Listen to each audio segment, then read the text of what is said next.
Welcome to day 3 of our coverage of the Jason Chin murder trial, talking about the killing of 22-year-old Jasmine Pace.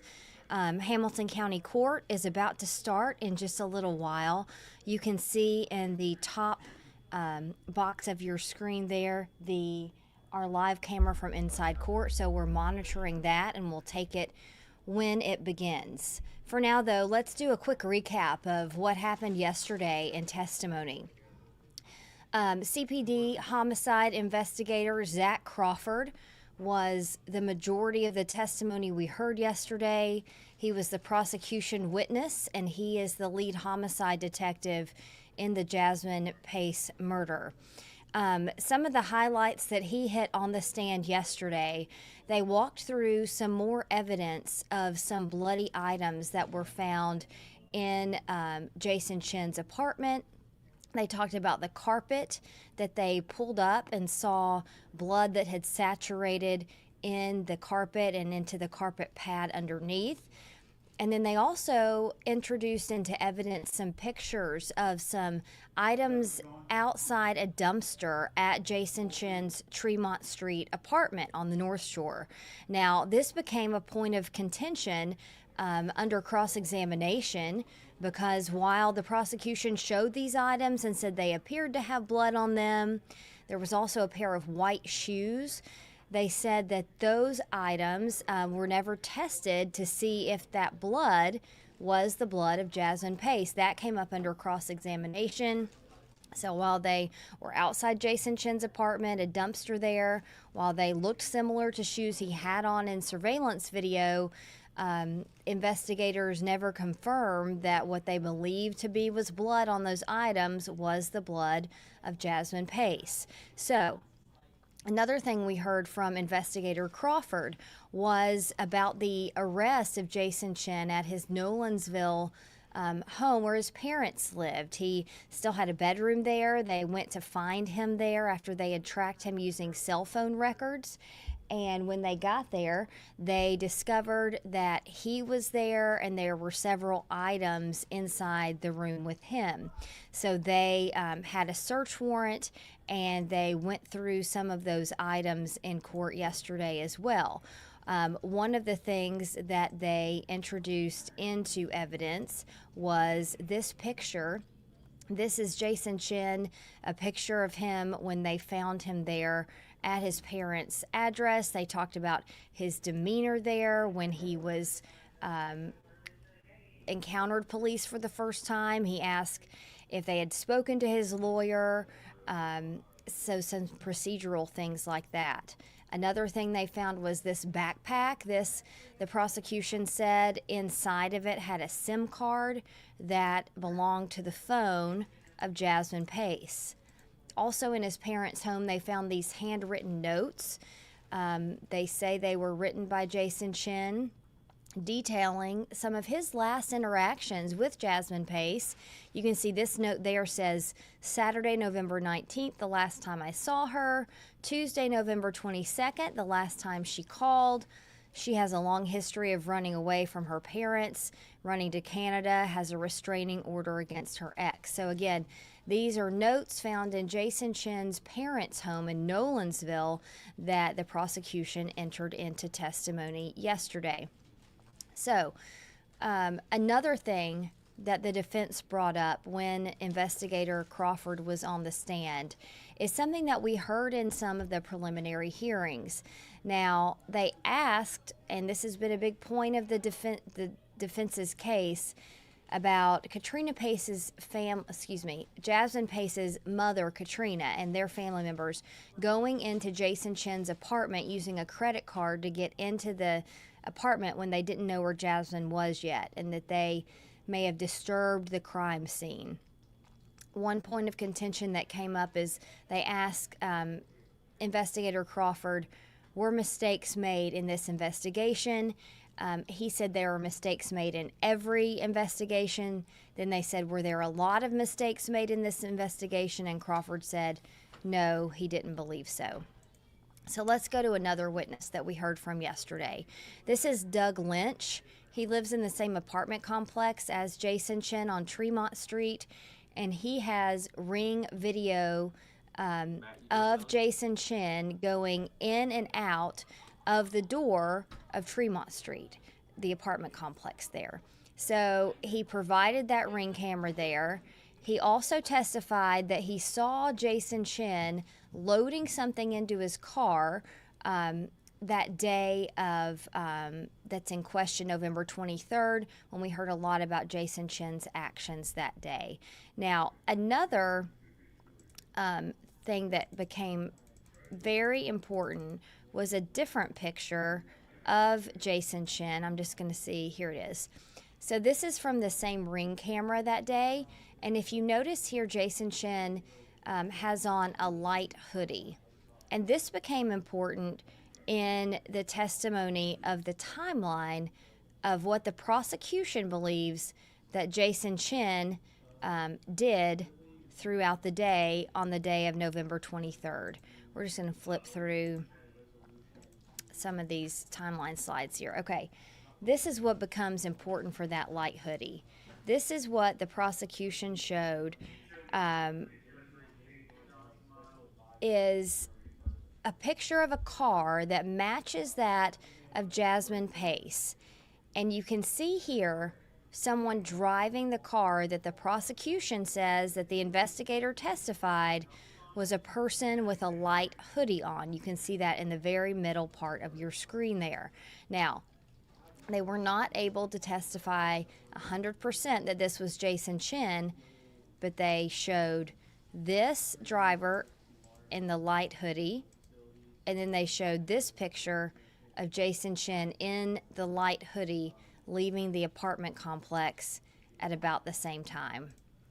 Some of the other timelines that they brought up here, this is what the prosecution and the investigator testified is Jasmine Pace pulling into Jason Chen's Tremont Street apartment complex on November 22nd at 11:42 p.m. They corroborated that info with the My Chevy app, which is an app that tracks the vehicle's movements. They say that she was driving this car when she left her parents' house approximately 30 minutes before this, and then pulled into Jason Chen's apartment at 11:22. Okay, we can see the judge coming in here. I'm just going to pull that audio down while we wait for the proceedings to actually start while we keep going through our recap here. So, another part of that timeline, here's video of, surveillance video of Walgreens from the next day, 11:23, November 23rd, 7:03 p.m. The prosecution used this to show that Jason Chen was buying paper towels at the Walgreens near his home at 7:03 p.m. You can see him in this top left picture. They testified that was him with the white hat on with the red bill. There's the picture of the car leaving Jason Chen's apartment complex. And then here is a surveillance picture of the car that matches Jasmine Pace's car pulling into the Signal View condos at 8:41 p.m. This is where later Jasmine Pace's family found her car, and you never see it leave from that same surveillance video. And then at 9:01 p.m., the prosecution entered this into evidence, a surveillance video of someone dropping off a person, again in a light hoodie. You can see that right in the middle of your screen, that light hoodie.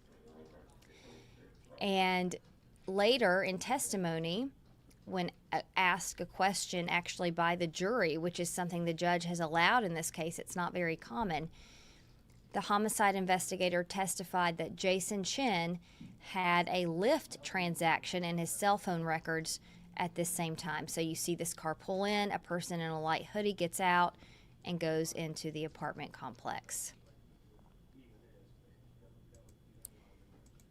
Okay, so another important witness we heard from yesterday is Stephen Bulkley. He's a Chattanooga police detective. He was able to get a search warrant for Jason Chen's cell phone records. And what they found in those cell phone records were they were able to track his location on the day of the 23rd. They noticed Bulkley testified that he was going back and forth on Suck Creek Road several times. And so they were still at this point looking for Jasmine Pace's body. You can see in that live shot just above me there, we're probably waiting for Jason Shin to enter the courtroom. And when the proceedings start, we'll take those proceedings and let you listen in. So Stephen Bulkley testified that they noticed that his car had gone back and forth on Suck Creek Road several times from the cell phone records that they were able to get through a search warrant. When they started driving back and forth on Suck Creek Road, Bulkley testified that they went to the first pull-off where it would be easy for a car to pull off. They got out of the car. He said within about a minute of getting out of the car, they found the suitcase that Jasmine Pace's body was discovered inside of. And so he said they took some pictures of the suitcase. They showed those pictures in court. And then he said that he had gloves on. He opened that suitcase. He found a trash bag inside. He felt the trash bag with his hands and felt what he believed to be a body. And so at that point, they called for more backup, took more pictures. They showed some of those pictures in court. And then he testified about the discovery of that suitcase, which of course happened after Jason Shin was already in custody. So Bulkley was the last witness yesterday. The prosecution will continue calling their witnesses today. As we've told you throughout our coverage here, they had 34 potential witnesses on their witness list that they turned into court. They don't have to call all of those witnesses, but those are the ones that they can call that have been turned into court ahead of time. So right now we've had about 6 witnesses. Some of the ones on the first day were small pieces of testimony from a Walgreens clerk, a Walmart clerk, just to enter into evidence that Jason Shin went to those stores, made transactions. They showed the receipts there. So we spoke to legal analyst Bill Speak yesterday, and he said one of the big parts of testimony we'll be looking out for next is the medical examiner, who will be able to testify, Bill Speak believes, about whether some of Jasmine Pace's injuries happened before she died or after she died. So why is that important? Let's go back to what Jason Shin is charged with here. He's charged by the state with premeditated first-degree murder. And what we know from this trial and from talking to Bill Speak is that to be able to prove that charge, to get a conviction on that specific charge, they have to prove that he planned this ahead of time. That's premeditation, right? So that has a lot to do with what was done to Jasmine Pace's body before she died and what was done after she died. The defense in their opening statements came out and said, we admit that Jason Shin killed Jasmine Pace, but they are trying to say this was a crime of passion and looking for a conviction on a lesser charge, which is voluntary manslaughter. That would carry a much lesser sentence of possibly 8 to 10 years, Bill Speak said, instead of a possible life sentence on that premeditated first-degree murder charge. So here there's no question of whether Shin killed Pace. The defense is admitting that he did. But what they're saying here is that he didn't plan it ahead of time. So that's what Bill Speak says we'll be looking for in the medical examiner's testimony, which is whether or not this was premeditated. So we're going to listen into the judge now. That's a quick recap of yesterday's testimony. We'll be streaming all of the testimony today and bring you more of an update when they take a break from court. Now, here's Judge Boyd Patterson live from the Hamilton County Courtroom and our stream there in the courtroom.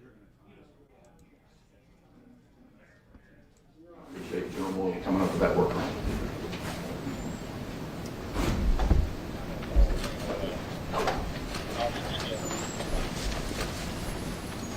Mr. Chin is in the courtroom. Any matter to discuss before he was in the jury trial? Give the sign.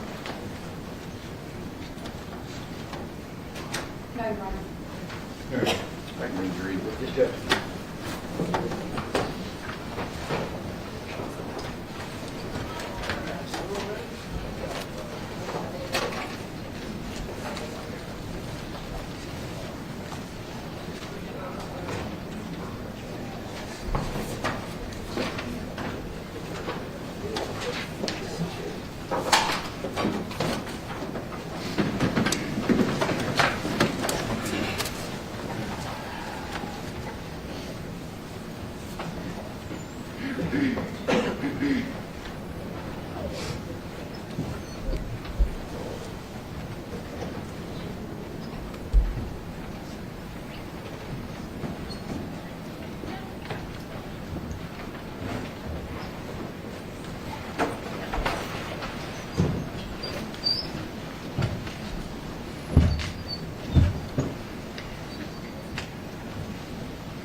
Please be seated. Good morning, jurors. Anybody work out yesterday? Nobody? Okay. You exhausted? Sometimes when you're exhausted, it's a great time to work out. Hope everyone slept well. First thing I have to ask, is everyone able to abide by the court's admonition not to discuss the case, not be exposed to any type of media, record everyone not in their head? Reflect everyone not in their head. Before we presume there's one matter we need to bring up with you. Yesterday you heard testimony from one of the witnesses about the defendant, about the asparagus, taking produce from one of the stores, and while he typed, excuse me, I said that backwards, he said he was purchasing asparagus, but he did not purchase any asparagus. That's technically a crime, shoplifting. It was only admitted because it was relevant to this case. In fact, the parties agreed that he was buying cleaning supplies at that time and using keying in asparagus instead of some of the things that he was actually purchasing is the reason that it was admitted. It's really important. One of the aspects of a fair jury trial is that other crimes don't get admitted unless it's relevant somewhat. And the legal term for that is propensity. Just because a person commits one crime does not mean that they have a greater propensity to commit the crime they're on trial for. So I say that to say this, the only thing that you can consider the defendant's purchases from Walgreens and Walmart for in the fact that one item was keyed in when that was not actually taken is for the non-propensity reason that goes to him buying cleaning supplies to clean up after his act. Okay? Parties wish to address this matter further? No, Your Honor. All right, John, party next witness. Michelle Johnson, Your Honor.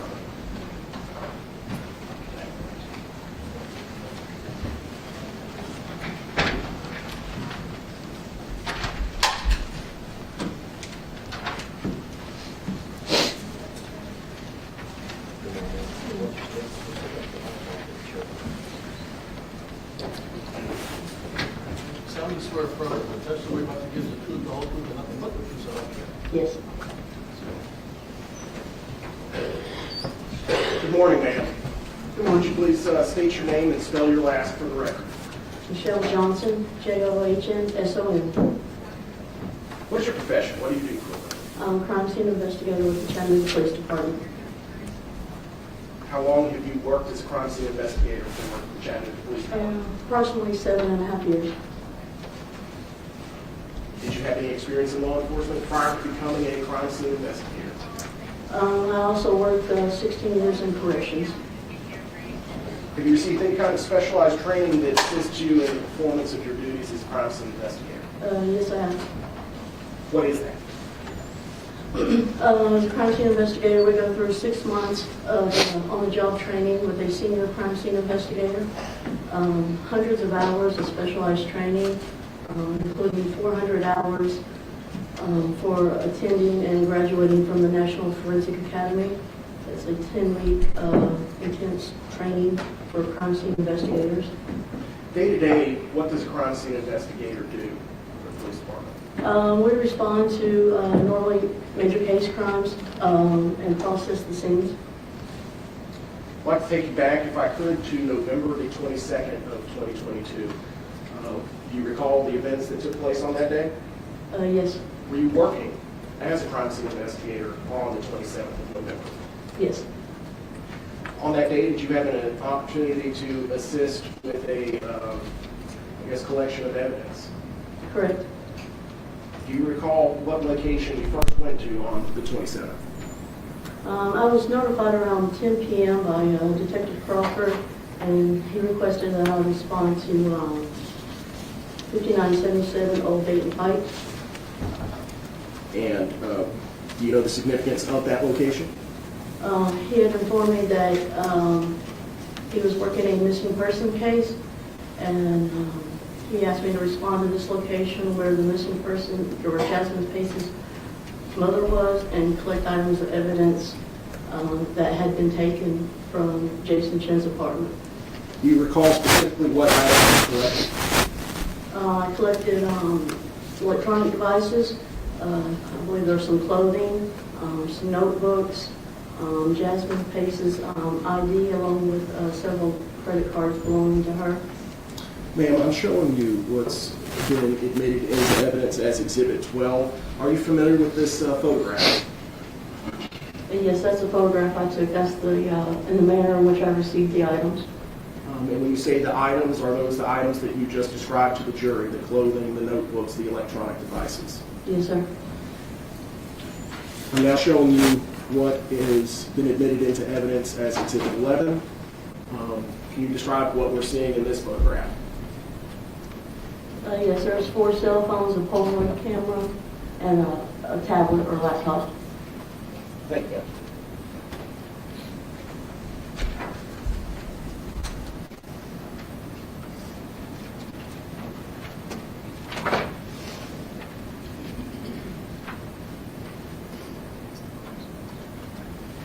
Ma'am, I'm handing you what's been marked for identification purposes as Exhibit number 139. Could you take a moment to familiarize yourself with this? Okay. Do you recognize that photograph? Yes, it's the identification for Jasmine Pace and her cards. Did you take that photograph? Yes, Was it taken at the Pace residence or another location?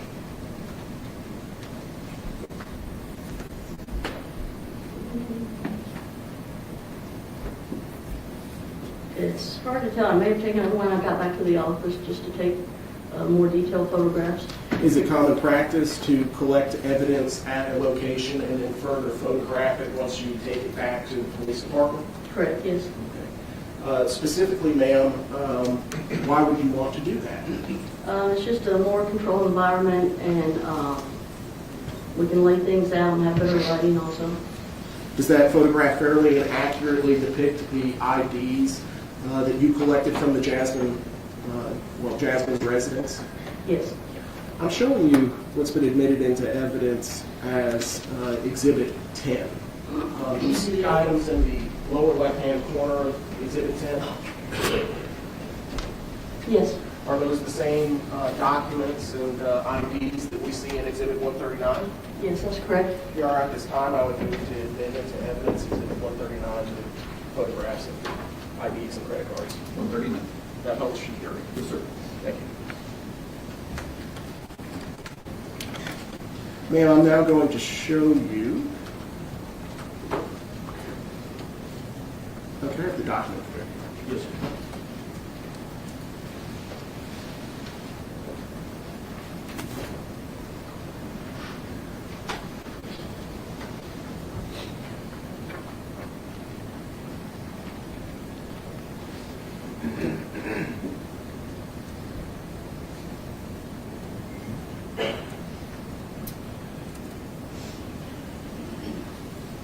Ma'am, did you have an opportunity to compare the names on the various credit cards and the driver's license?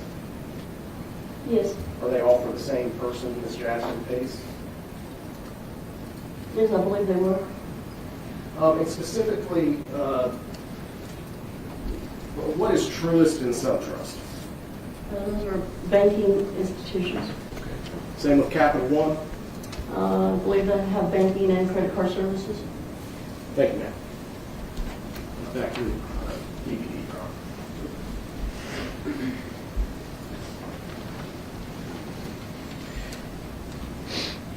In addition to the items that you collected from Ms. Katrina Pace in the box that we saw previously, did you do anything else?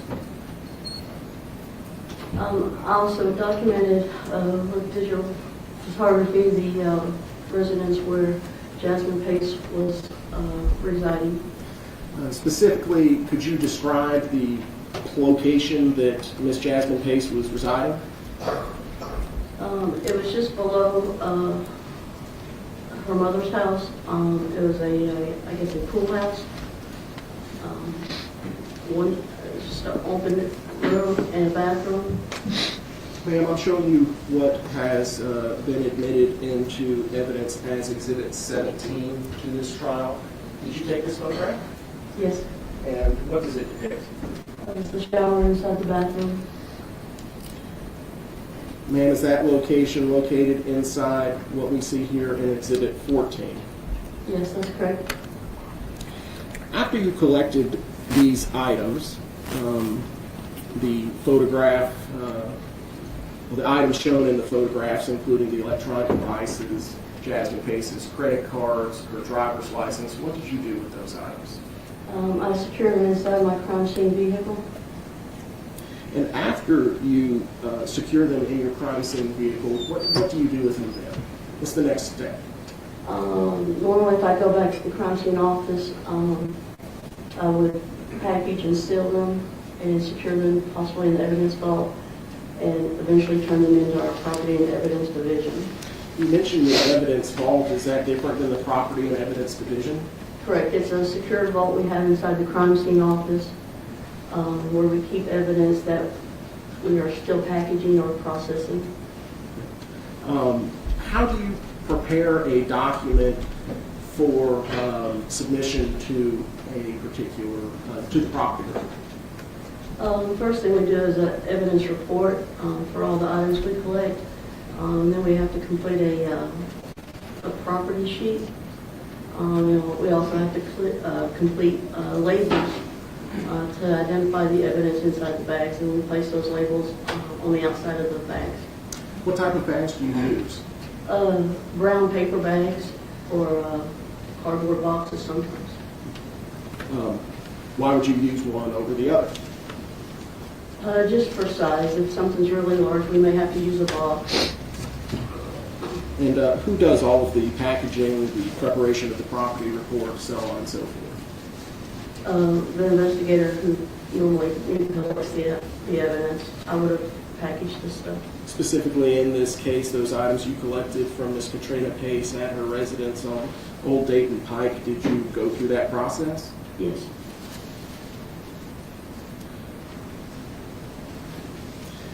Now, ma'am, the items that you collected from the Pace residence, are they assigned a number before they're submitted to the property room? Correct. Once they're added to our evidence report, they are assigned a number. Specifically, the items that you collected, the notebooks, for the record, I'm now showing Exhibit 10. The credit cards, the keys, the clothing. What numbers did you assign for this collection of evidence? Without looking at the evidence report, I believe they started at 74. I'm not sure though. Why would you start at 74? Was this the first place that you went? It was the first place I went. So if it's the first place you went, why did you start with 74? When we respond to a crime scene, we have a primary crime scene and then we have secondary locations. The primary crime scene is going to take precedence over a secondary location, which in this case, going to Jasmine Pace's residence was a secondary location. And once we go to our primary location, we use evidence markers, which are numbered markers, placards, yellow placards. And we begin marking our evidence with number 1. And so when we use evidence markers on the primary scene, that number has to correspond with our evidence report and with the item number on the property sheet.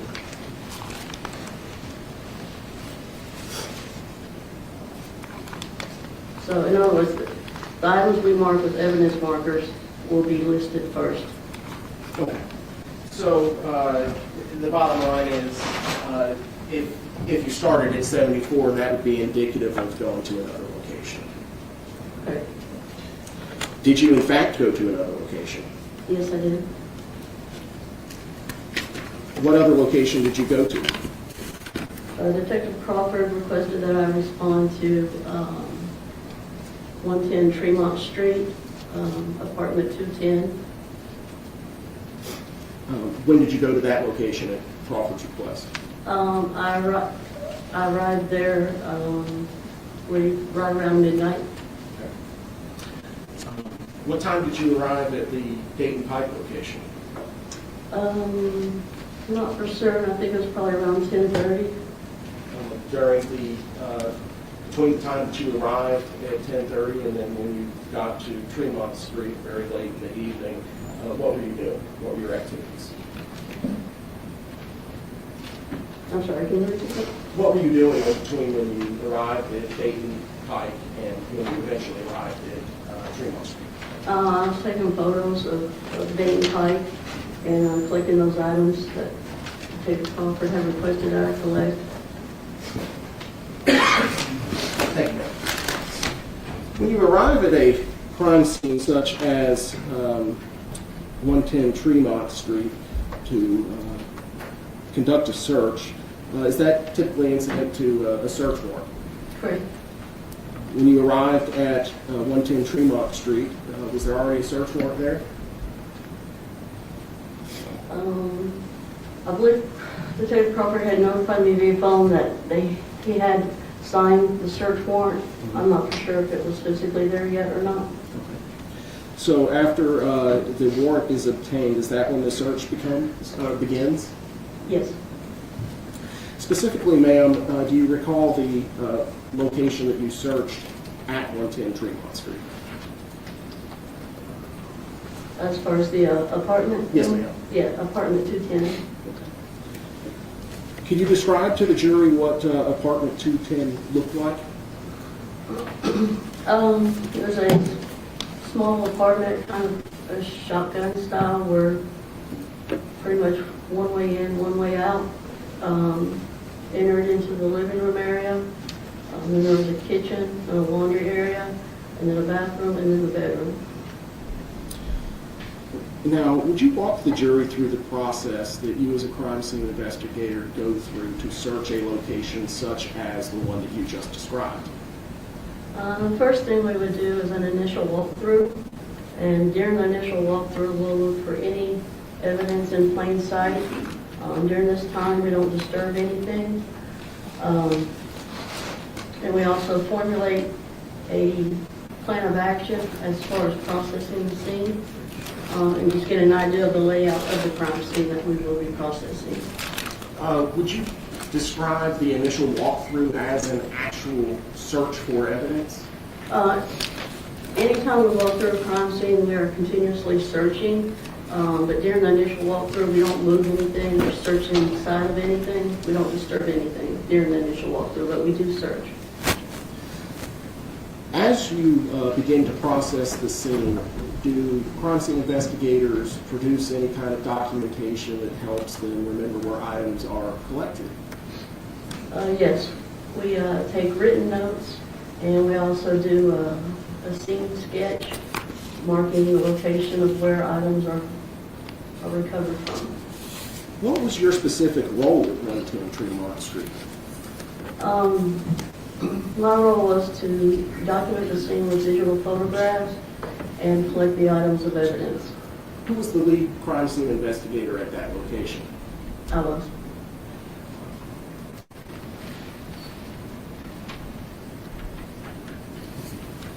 Now, I'm going to be showing you what's been marked for identification purposes as Exhibit 140. Are you familiar with this document? Yes. What is Exhibit 140? This is a diagram that investigator Sarah Brown created based on her sketches of the crime scene. As the lead crime scene investigator, were you aware that she was producing that sketch? Yes. Have you had an opportunity to review that sketch? Yes. Is it to scale? No. Okay. Does it fairly show the general location and proximity to various other items that were collected from 110 Tremont Street? Yes. Does it assist you as a crime scene investigator in explaining where in the apartment things were located? Jim? That's correct. Your Honor, I would move to make this the next exhibit. Exhibit 140.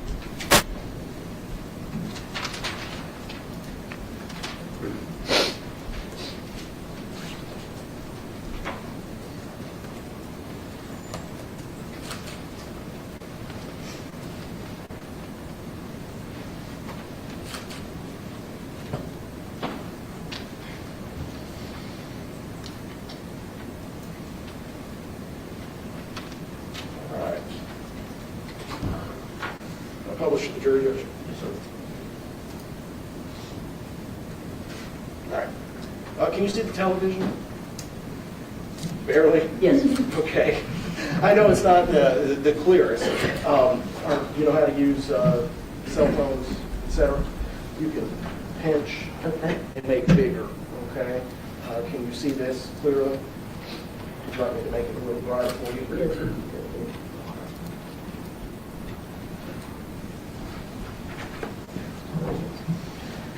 Could you please orient the jury what we're looking at specifically in Exhibit 140 that they can see on the television? Okay, at the bottom of the page is the entrance to the apartment. And how do you denote that on the sketch? So there's a door opening right here. Okay, when you say right here, what does it look like? Is it, Kind of like a triangle shape along the bottom. okay. Would you agree, ma'am, that it's the vertical line with the arc Yes. heading towards the left of the screen? Yes, Okay. And that leads into the living room? correct. Okay. Moving now back towards the top portion of Exhibit 141, where are we getting into now? Once you go through the living room, there's a peninsula for the kitchen that contains the kitchen sink. And then to the right, there's a washer and dryer closet. Okay. And behind that, or I guess further into the apartment? That's when you enter into the bathroom. To the right is the shower, and to the left was the toilet and the sink. And finally, towards the very top. That is the bedroom. Thank you. Did you document your initial walkthrough of the residence that we see in the crime scene sketch on the screen? Yes. Ma'am, I'm showing you what's been admitted into evidence as Exhibit 9. Who took this photograph? I did. And what does it generally depict? It just shows the entrance of the apartment. During your initial walkthrough, specifically immediately after this photograph was taken, did you have an opportunity to examine the door frame? Yes, that's one thing we routinely do is check to see if there's any signs of forced entry. I'm showing the jury Exhibit 36, ma'am. What types of things would you look for signs of forced entry on the door frame? We would look for scratches or damage to the framing of the door.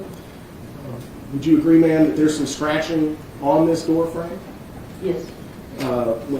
Did you find signs of forced entry on this door?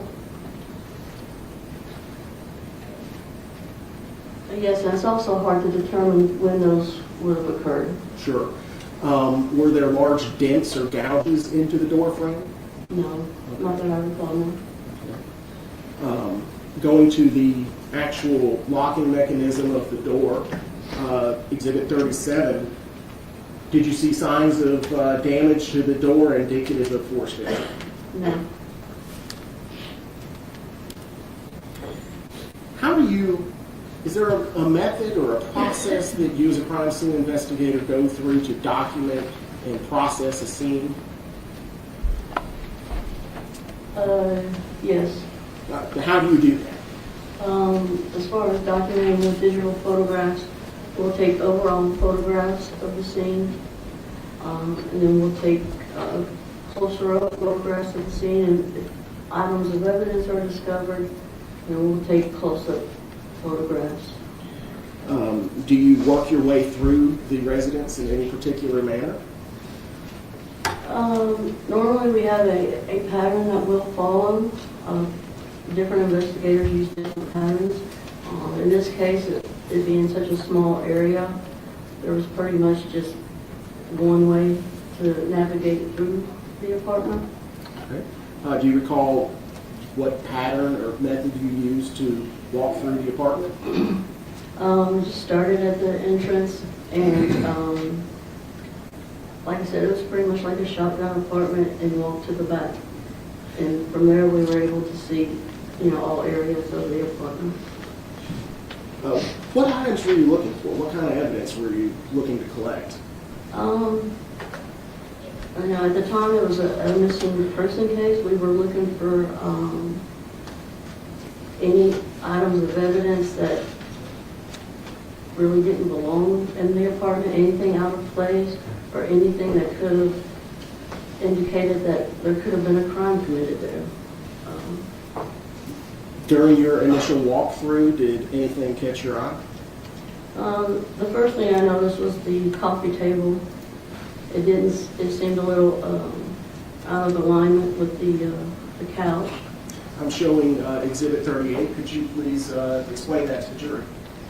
Yes, I think normally people have the coffee table pretty much centered with the couch, parallel, and it was just off angle. What else? Then we walked behind the couch, and I observed what I believe to be suspected blood on the floor. Ma'am, I'm showing you Exhibit 43, and is this the location that you're describing behind the couch? Yes. Okay. I'm also now showing you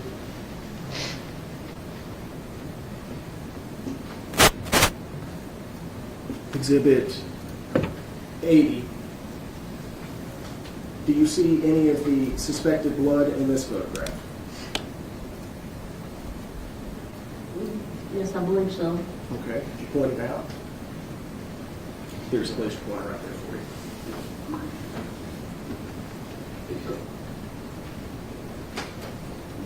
I believe there's some up in this area right here. Okay. I'm now showing you Exhibit 81 and now Exhibit 82. Yes, this area right here. What surfaces was the blood on that you observed? It was on the floor. It was also on some of the walls. The bathroom tile, bathroom light switch. There was at least 2 areas in the bedroom. The suspected one. Ma'am, I'm now showing you Exhibit 59. Can you point out the suspected blood in this photograph? Right here in the sprout line, as well as in this carpet area right here.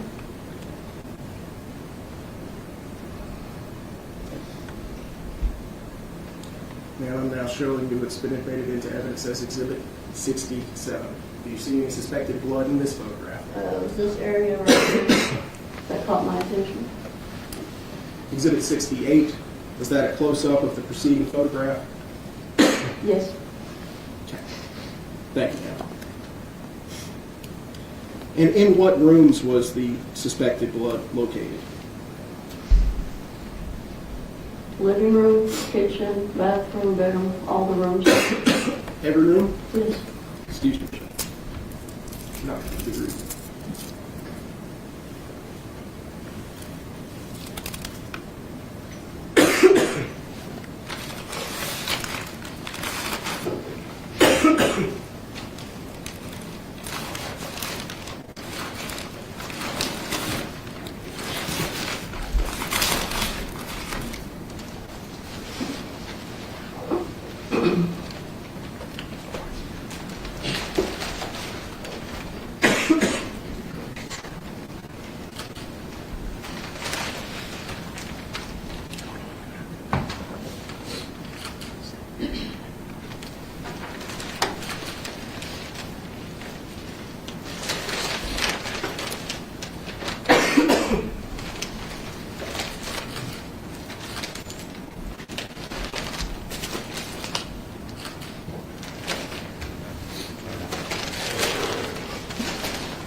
Ma'am, I'm handing you this pre-marked for identification purposes.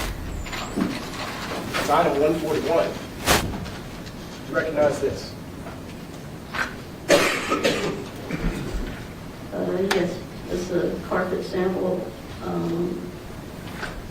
that was cut from the bedroom floor. Okay. Thank you, ma'am. Did you collect that item? Yes, Where did you collect it from? Jason Shin's bedroom. Thank you. Your Honor, at this time, I would move to admit into evidence item 141. I'd like to take the, can I have the document projector, Your Honor? Yes, sir. Now, ma'am, now placing on the document projector what's been admitted into evidence as Exhibit 141. You described earlier a paper bag, and we can all see the paper bag. What's the significance of the red item that's stapled to the top of this red bag? That is a property tag. Property and Evidence Department would apply that to the bag. Okay. What is the significance of item number that we see here? It just corresponds with the item number that's on the bag. And does that correspond with the item number as it's introduced into property? Yes, Okay. When we see a description here, what's that? it's just a brief description of what is in the bag. So that you know what's inside the brown paper bag? Yes. Now we see some white tape. What does that tell the jury? The package was sealed. Does it mean that it potentially was opened at some point for examination? It could have been, but they would have had to cut the seal and then reseal it. And we see a kind of scribble there with a Sharpie towards the center. What's that? That's my initials. Does that mean that, what does that mean? Placing your initials on the seal and the bag itself. That means that I sealed that bag. Okay. After it was opened at some point? Yes.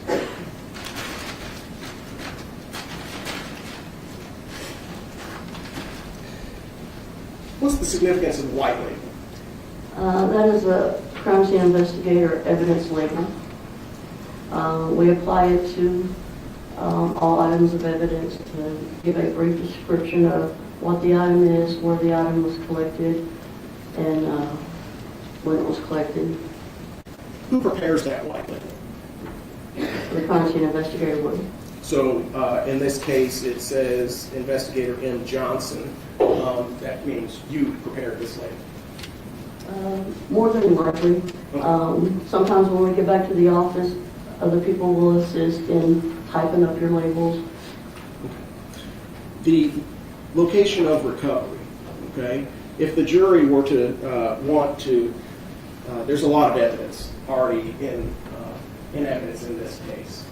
If they were wanting to examine a particular item of evidence and place it within a particular location, can they learn anything by looking at the location recovery line? I'm sorry, could you repeat that? Sure. So the jury has received a lot of items of evidence, okay, which they'll be allowed to take back with them to review.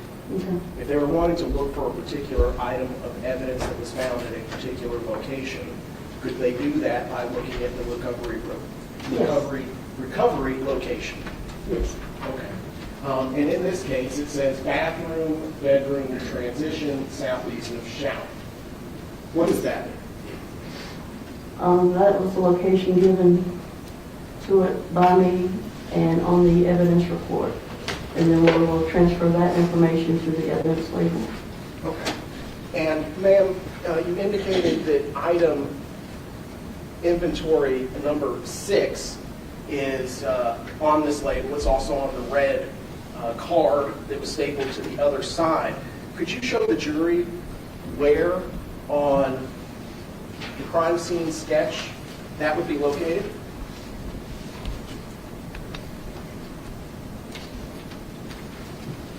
Yes, it's right there in the doorway between the bathroom and the bedroom. Okay, now going into our television here, where would that be? At the upper part right there. Will this laser reach up there? It doesn't really reflect. No. So, would it be right here where it says number 6? Correct. Okay. So for all the items that were collected from Jason Chin's apartment, if they wanted to find something from a particular spot, they could start by looking at the crime scene diagram, Correct. identifying the item number, Yes. and then comparing that number 6 with the number 6 that we see right there. Correct. Thank you.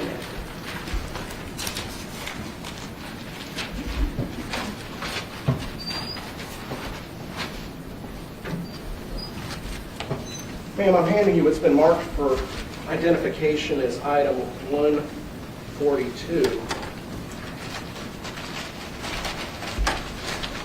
Do you recognize this item? Yes. What is that item, ma'am? It is a carpet sample with suspected blood, taken from Jason Chin's bedroom. And specifically, what item number is that? Item number 9. We have,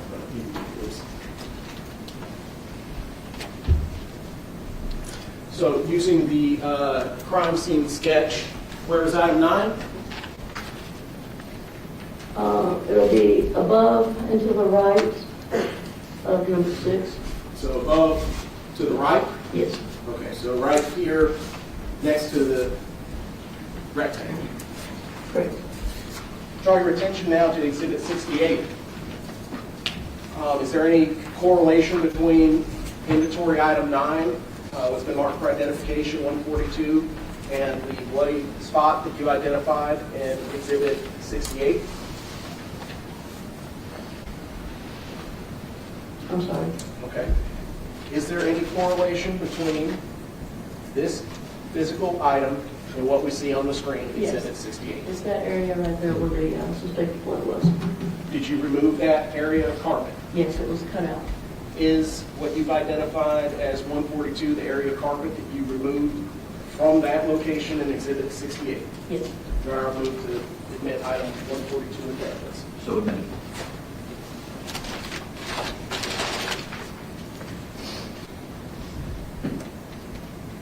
And I'm handing you now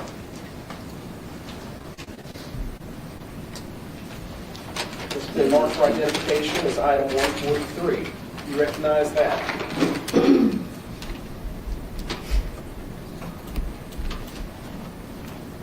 Yes.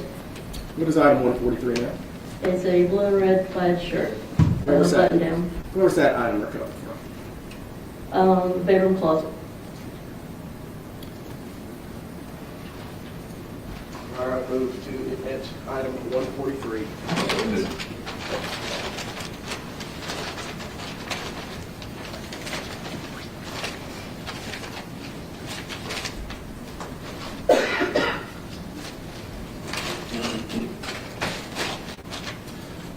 All right, ma'am. As part of your initial walkthrough, there was a ton of photographs taken. You take another set of photographs? We also take photographs throughout the processing of the scene, and we also take photographs just prior to exiting the scene. So there are multiple sets of photographs taken. Yes. When you say processing the scene, does that mean, Searching. okay, do you do anything else during the processing? We'll test areas of suspected blood. We may use other processes like Blue Star to identify areas that are not visible to the naked eye.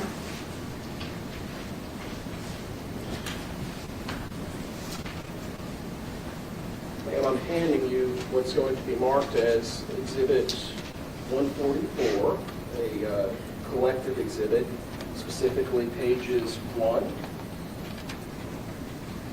to 9. You take a moment and familiarize yourself with those.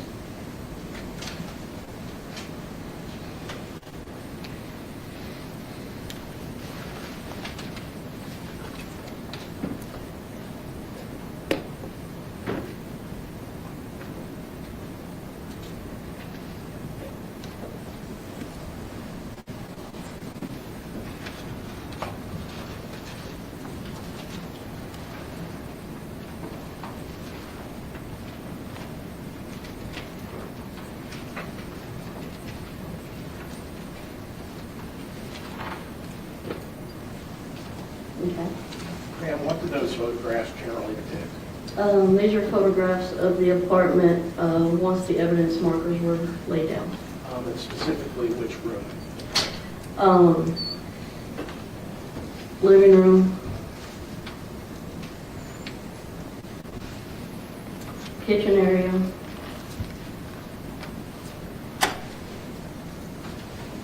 So the front portion of the apartment. yes, So we're now focusing on the area that's shown on the screen on the television right now. yes, Are these photographs that you took when you conducted the search warrant? yes.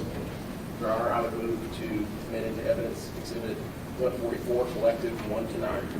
So admitted. Thank you. Now published to the jury. Yes, sir. Let's start with item 1, then. Oops, that's all right. On the crime scene diagram, there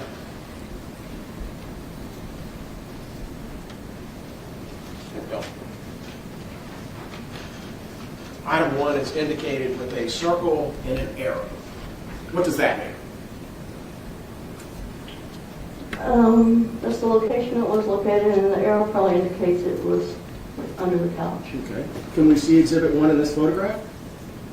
Yes. I'm now showing second page of the collective exhibit. What are we looking at here now? It says item number 1, scrub brush. And why would that be important, or a potential item of evidence that you would deem worthy of marking with an evidence marker?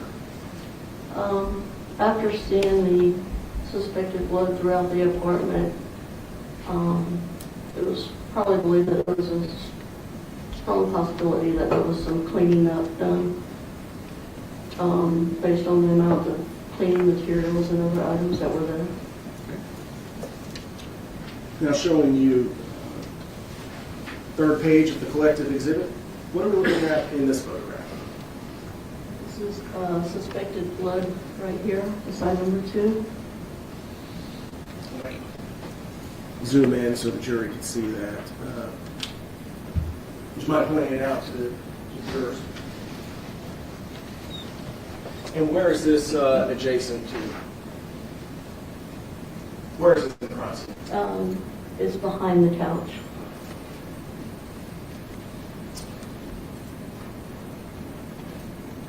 Okay, we're now looking at a close-up of that second evidence marker. Yes. Fifth page, what are we looking at here? It's an overall photograph from item 4 to item 6. With item 3, it's under the kitchen sink. Okay, so under the kitchen sink is item number 3. What is item number 3? There's a box of hefty trash bags, drawstring, I believe 33 gallon. Are those what we would describe as kitchen-sized garbage bags, ma'am? Not really, no. The kitchen does not appear to be 33 gallons. So it's smaller, so it's mismatched. Yes. And I'm handing you what's been marked for identification purposes as Exhibit 145. What is this? A box of black trash bags. Is that the box of white trash bags that we see collected from item marker 3 on the screen? Yes, the hefty trash bags, yes. Your Honor, I've moved to admit into evidence Exhibit 145. So moved. Ma'am, what color were the pull tabs for these garbage bags? Blue. Can you point that out to the jury? Yeah, that's the pull tab right there. And it's also indicated on the outside of the box. Thank you, ma'am. I'm now showing you the 8th page of the collected exhibit. What is located in item 4? It's another suspected blood stain. Zooming in, exhibit, or the 9th page of the collected exhibit. You point that out to the jury? Yes, this area up there. Now, did you collect the actual floor like you did with the piece of carpet that was admitted into evidence? Is exhibit 143? No, You didn't pull up the floorboards? no. How do you process a stain like that on a surface? We would collect what we call a suspected blood swab. How does one collect a suspected blood swab? Using sterile cotton swabs.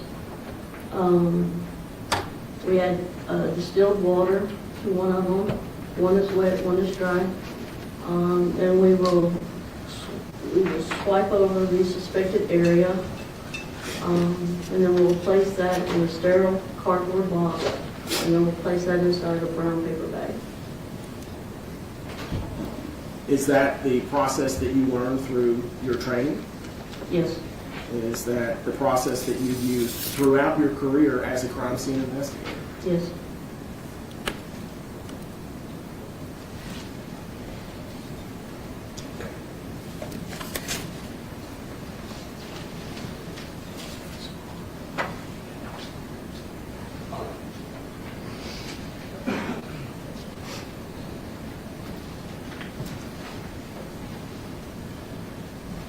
Handing you what's been marked for identification is number 146, specifically 1 to 8. Would you mind familiarizing yourself with those?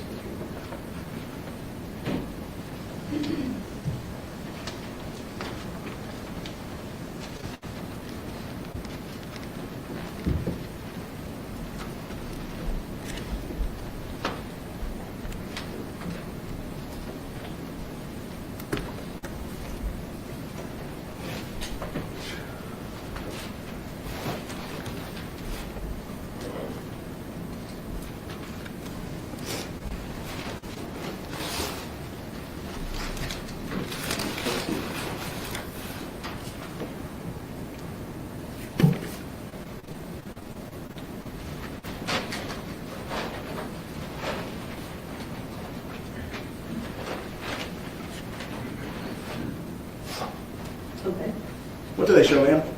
These are photos I took, overall photos of items of evidence in the bathroom. Okay, so using the crime scene diagram, we'll be talking about this general area here. Correct. Do they fairly and accurately depict what you observed with your own eyes when you conducted the search warrant? Yes. Your Honor, I move to admit into evidence collective exhibit 146. So admitted. Thank you.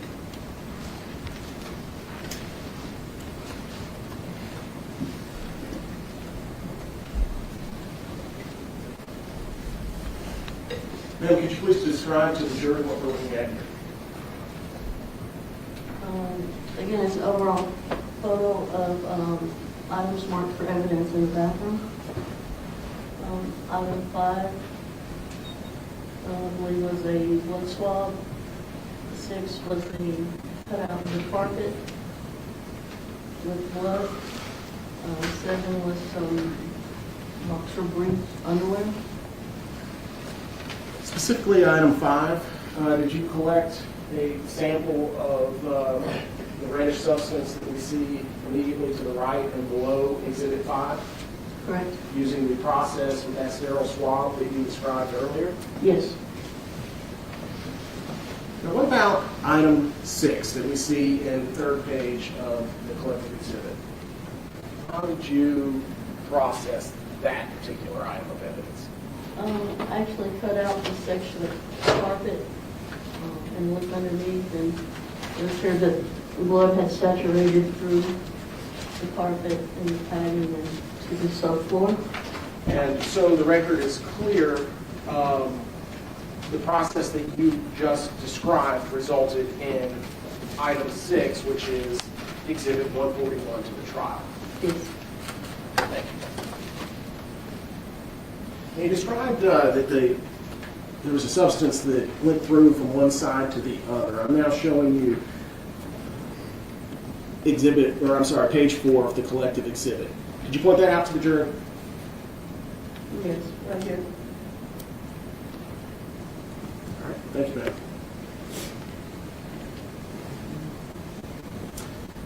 Did you collect the clothing article that we see in Exhibit 7, item 7 on page 5 of the collective exhibit? Yes. Okay, so you collected those. Yes. What's the significance of number 8, ma'am? That appears to be in the shower. Yes, that's the shower drain. It had visible hair, and we constructed it for possible forensic evidence. I'm now showing you the 8th page of that collective exhibit. It's a close-up. So you collected that hair? Yes, and the drain. Oh, so you took the actual metallic drain that we see, the circular object in the middle. Yes, the drain cover. Yes. Thank you, ma'am. After you processed the bathroom, where did you go next? To the bedroom.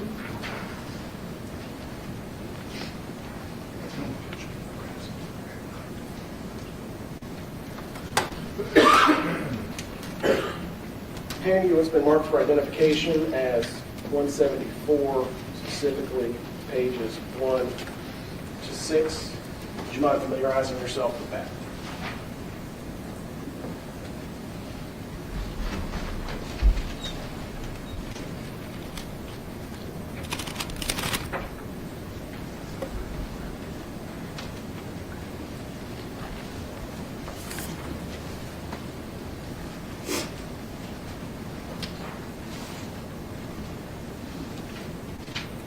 Okay. What do they show? Overall photographs of items marked for evidence in the bedroom. Do they fairly and accurately show what you collected at the crime scene Yes. from the bedroom? Yes. Your Honor, I move to admit into evidence 147. 147. That's collective exhibit. Yes, sir. Thank you, Your Honor.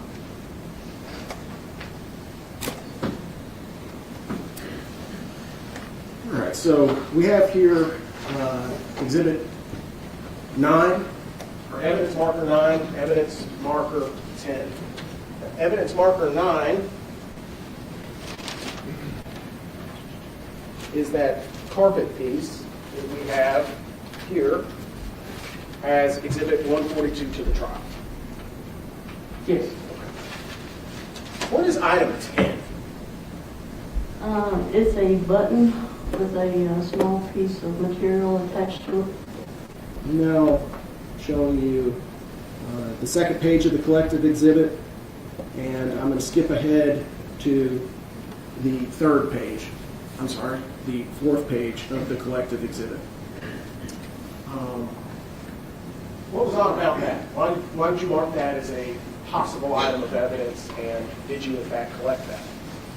Yes, I did collect it. It was definitely out of place. The button possibly could have been torn from the shirt, since the material was still attached to it. To your knowledge, did you ever find an article of clothing that was connected to that button? No. Now showing you the fifth page of the collective exhibit. What are we looking at here? Item number 11 was a knife that was on the bed.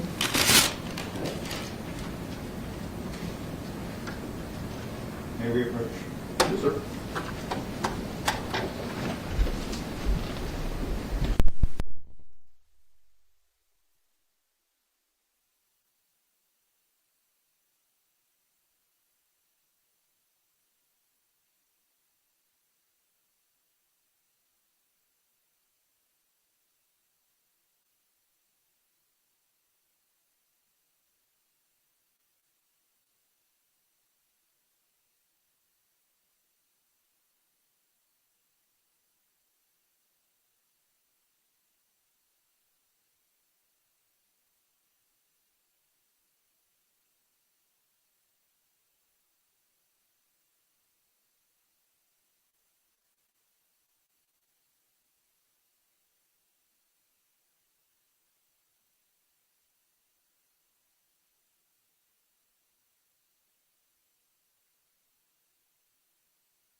Handing what's been marked for identification purposes as item 148. You recognize this item? Yes. What is that item? It's a gray knife that I collected from the bed. Okay. That we can see there towards the center of the photograph on the screen in page Yes. 5. Yes. Your Honor, I move to be admitted to evidence the knife shown in exhibit, I'm sorry, next to evidence marker 11 in collected exhibit 5. Exhibit 148. Thank you, Your Honor. Sir. I'd like to ask you about the orientation of the bed in this photograph. What wall is that bed up against? I believe it's the north wall. What you would describe as the north wall? Yes, north wall of the bedroom. Okay. Zooming out on the crime scene sketch, there's an N with an arrow pointing down. You see that? Correct. What's the significance of the N with the arrow? Showing the direction of north. So I'm sorry, I can't scroll from the television. So going to the bedroom, the north wall would be where on the crime scene sketch? It would be the lower wall of the bedroom. The wall separating the bedroom from the bathroom? Correct.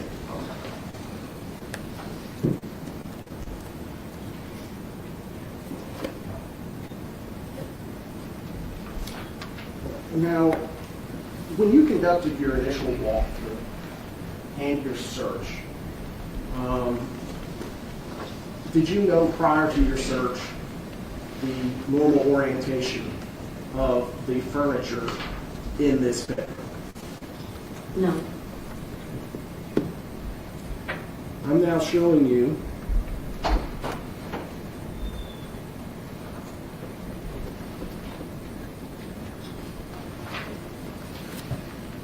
what's been embedded into evidence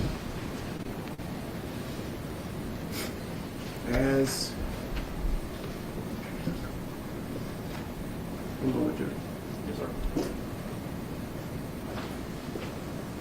as Exhibit 73.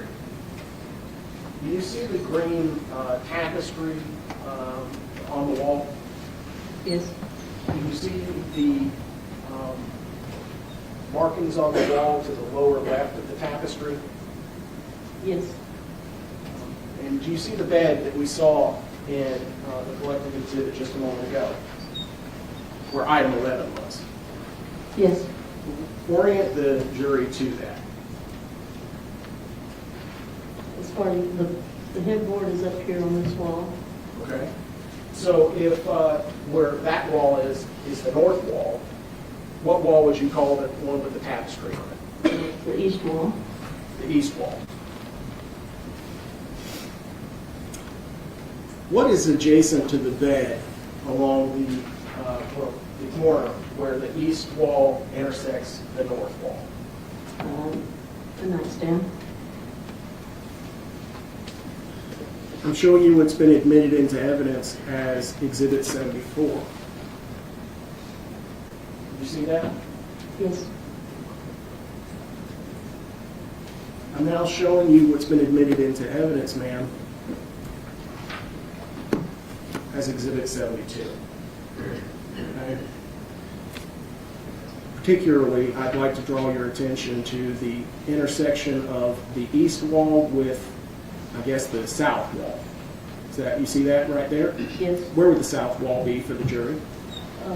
Right here. Okay, so where the blinds are, the vertical blinds, Correct.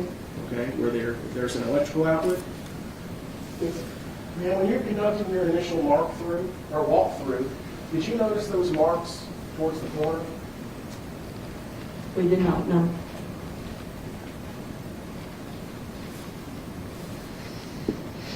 What would those marks be indicative of in your training and experience? It could be one. It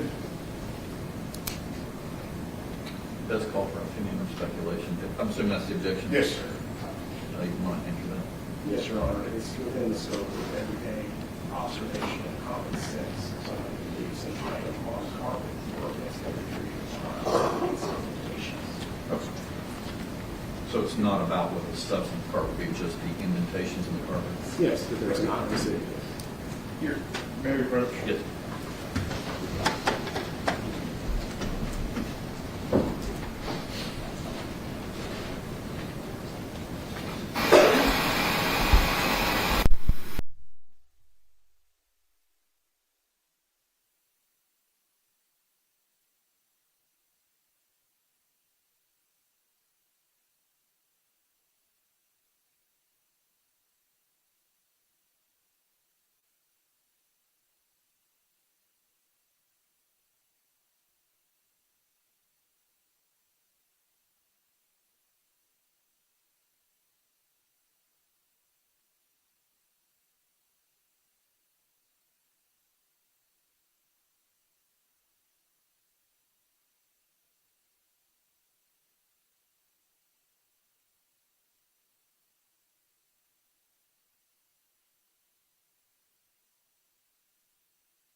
Ma'am, what do those lines on the carpet indicate to you?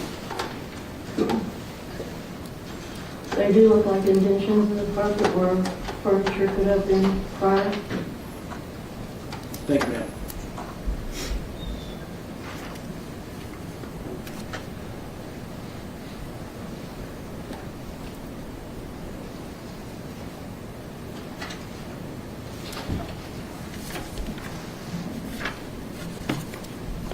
In addition to the collection of the items that we have seen in the various collective exhibits with evidence markers, specifically collective exhibit showing close-up of the knife, number 6 for the record. Did you place additional evidence markers, 12, 13, 14, 15, at this crime scene? No, Why is that, ma'am? we don't normally do that. Anything we collect after the initial is discovered during the search or when additional information is gathered, and we don't necessarily mark them with evidence markers. So, did you collect additional items of evidence labeled 12 and higher from Mr. Chin's apartment? Yes, But we don't have any pictures with little evidence markers. correct. Additional items that you collected, like the swabs, do you mark them in any particular manner?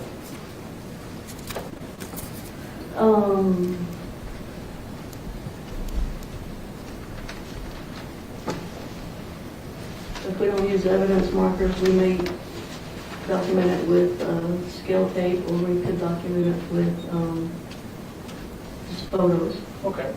I'm showing you what's been marked for identification is Exhibit 149, specifically items 1 to 13. Can you familiarize yourself with those?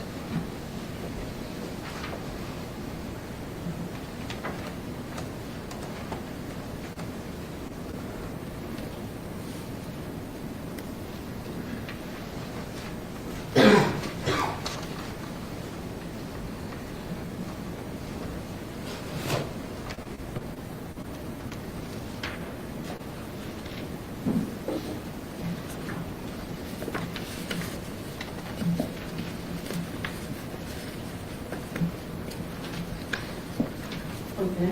What are those items, ma'am? There are photographs of suspected blood. Are they marked in the manner that you indicated with Yes. with Very tape? good. Scale tape, yes. Scale tape? Your Honor, I move to admit into evidence 149, 1 through 13. So moved. Okay. I apologize. Yes, sir. Thank you. Now, in this case, ma'am, I'm showing you collected exhibit 149, 1. Can you point out the scale tape for the jury? This is the scale tape right here. Oh, what's the yellow item below it? It's just another measurement, either from the ceiling or from the floor. Now, ma'am, it appears as though one of the scales is bigger than the other. Can you explain that? Well, this one is in inches, and this When one you is say this one, the yellow one. The yellow one is in inches, Yes, and what's the white one? I believe centimeters. Centimeters, okay. And I see something right below the centimeter scale, and I'll zoom in for the jury. There's like a marking, dark marking in the center. What's that? I believe that's the letter A. Okay. In this case, did you mark the, I guess, the blood transfers or blood swipes that we see on the screen? Yes. Letters? Yes. Okay. Did you collect a sample from the light switch that we see here as A? I believe so, but I would have to check the evidence report. Okay. I've collected several blood swabs. All right. Did you collect a blood swab from the bedroom light switch? Yes, I believe so. Okay. And if that was the first blood swab, would that be indicated with a particular letter? Not necessarily on the, it would be A. It would be A. Yes. Okay. Now showing you collective 2. I'm sorry, 149, page 2. specifically right there. Can you describe what we're looking at to the jury? It appears to be another blood transfer. On what surface? The door frame. What is a blood transfer while we're talking about that? It's just any time blood is transferred from one surface to another. Okay. And where is this in the apartment? It's the door going into the bedroom from the bathroom. Okay. Would that be shown as, I believe, 13 on the crime scene diagram? Yes. Okay. Is that a close-up of the same blood transfer? Yes. And for the record, 149.3. Were there blood transfers adjacent to the bed that you recall? Yes, there was one just inside the doorway of the bedroom. I'm now showing you 149.4. It's kind of a blurry photograph, so we'll go on to 149.5. What are we looking at there? It is a blood stain. Blood stain. Would you call that a transfer as well? It could possibly be a transfer, but looks more like a drop. A drop? Yes. Okay. And why would you say it looks more like a drop than a transfer? It doesn't look like a smear or a swipe. Going back to 149.1, how would you describe that? That is more of a smear or a swipe. With the, So when we go back to 149.5, that looks like what you described as a drop. right, where blood could have been dropped from a higher point. And pooled on the molding. Yes. Thank you. And would that be what we see as item 14? Yes. Moving on, where are we now standing? Where is this photograph taken? The standing in the bathroom and shooting towards the bedroom. For the record, Judge, this is 149.6. I'm going to show you 149.7. How would you describe the substance that we see there next to the letter D? It's a blood stain, possibly a transfer. Okay. Is that taken at marker 15 on the crime scene diagram? Yes. 149.8. What is this? That is the bathroom door. Leading from where to where? This is the kitchen area, and this is the bathroom, so the kitchen. So this is the door from the bathroom to the kitchen. Correct. Showing you 149.9. You see that? Yes. Could you describe to the jury what that is? That's also a blood stain, possibly a transfer. Did you search that door for other blood stains? Yes, please so. Would that be shown as number 16 on the diagram?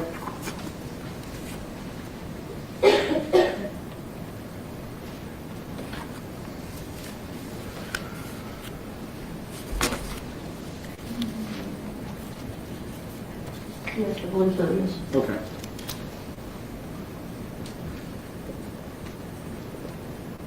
Now, that first one that we just looked at just a moment ago in 149.9 was immediately below the locking mechanism. Is there another blood transfer that you found on the door? There was this one here, and there was also one higher. Okay. 149.11, is that a close-up of the one that you said was up higher? Yes. Okay.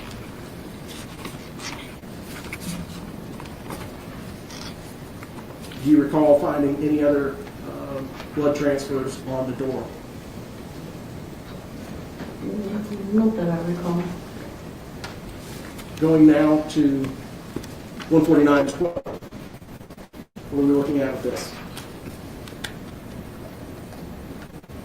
This is the bathroom area, that's the kitchen area, and that's the bathroom vanity, and that's the trim for the bathroom door. Showing you 14113. What do we see there? Blood stain, possibly a blood drop. Possibly a blood drop. And would that be at evidence marker 18? Yes. Thank you. After you collected samples of the substances that we see in collected exhibit 149, did you continue your search? Yes. Now showing you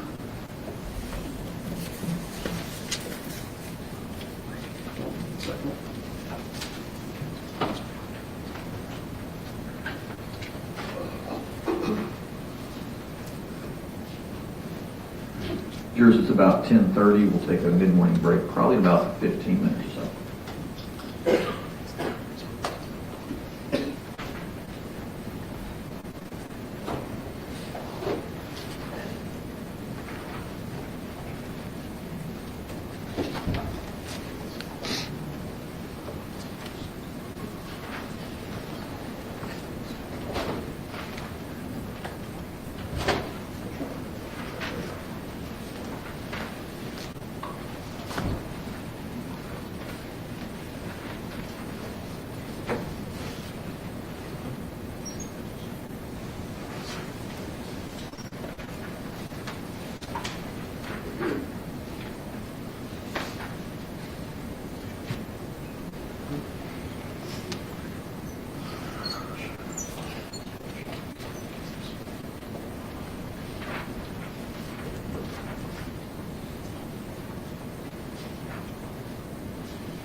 And then I'm handing you what's going to be marked for identification purposes as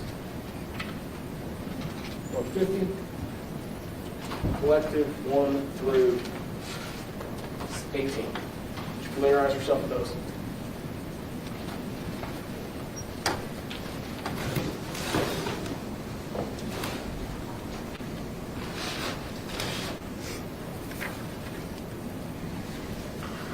Anybody wants to stand and stretch while we're just looking at the pictures, feel free to do so.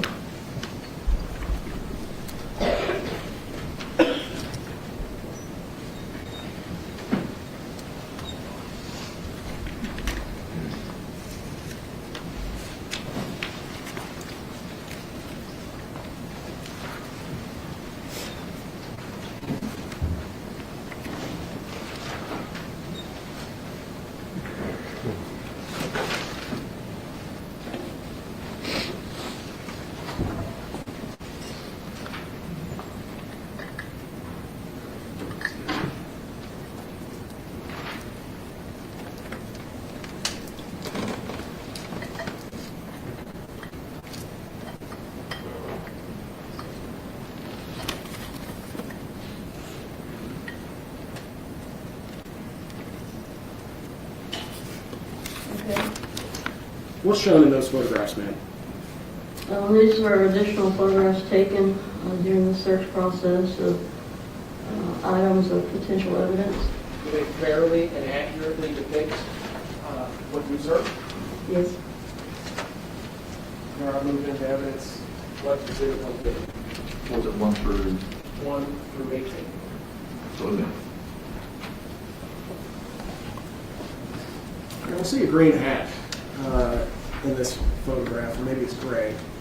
Do you see that? Yes. And this is 151. Was there anything of evidentiary value on the hat? There was a red stain on it, so we collected it.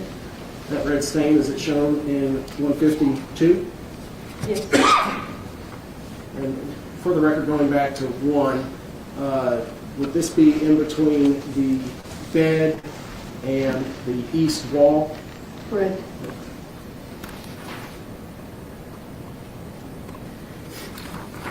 150-3. What are we looking at here? I believe these were sweatpants that were located inside the washing machine. showing you what's been admitted into evidence as 150-4. Now, could you please point out to the jury where the sweatpants are in this photograph? Yes, they're right here with the red stain. There's a white object with what appears to be an ear behind the gray sweatpants with the red stain. What is that? That would be Investigator Brown. One of the crime scene investigators? Yes. Just holding up the pants Correct. for a clear photograph? Yes.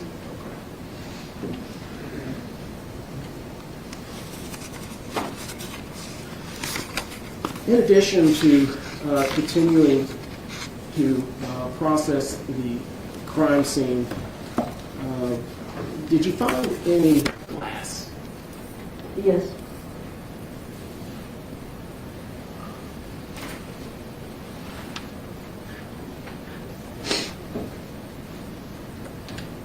Any of what's been marked for identification purposes as Exhibit 151.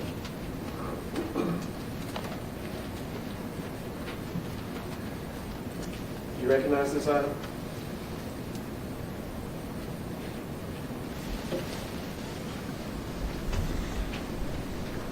Yes. What is that item? They are glass fragments. Where were these glass fragments found? They were located kind of between item number 2 and 4. I actually didn't notice them until I was trying to document a blood stain on the floor and using oblique lighting. That's when I noticed the glass fragments. What do you mean by oblique lighting? Just lighting from different angles. So you used a different angle of light, and did you observe, like, I guess, a glint of glass? Correct, and they were very small. Very small? Very small. Did you collect them? Yes. Did you collect all the glass that you could observe? Yes, so yes. What do you have in your hand? Glass fragments. All the glass that you could find in the crime scene? Yes. And specifically, what's the item number? Item 22. It's using the crime scene diagram. Where would that have been located? Just to the right of the kitchen peninsula. So, right here, where I'm pointing? Yes. There's a pair of gloves there, ma'am, and I have a pair of scissors. If I could ask you to pick this glove up and empty the contents of that.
Are those the fragments you collected from the apartment?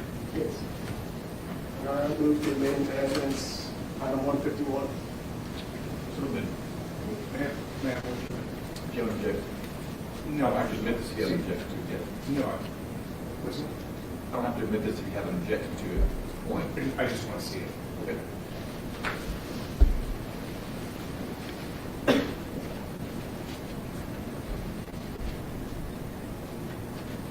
Any objection? No. To 151.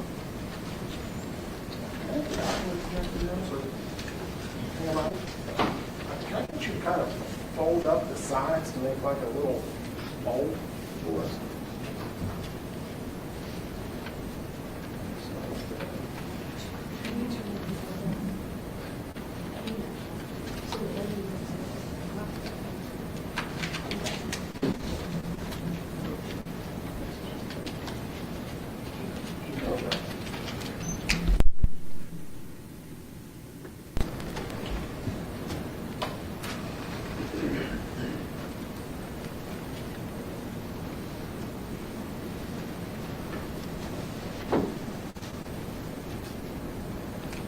Those are the fragments? Yes, Any clue what that came from? I do not. Are they, you describe them as large? No, they were very small. Okay. Did you find, I guess, the stem of a wine glass? No. Is this a stem of a wine glass? She already asked an answer. He asked if she knew what it was, and she said no. Seems like it's calling for an opinion. Yeah, it's everything observation. I think the size of those fragments being so small would be very speculative if she was to guess what it was, unless she knows. You have to let them best that's at this point. That's the thing. Thank you. And we'll try placing those back into the exhibit.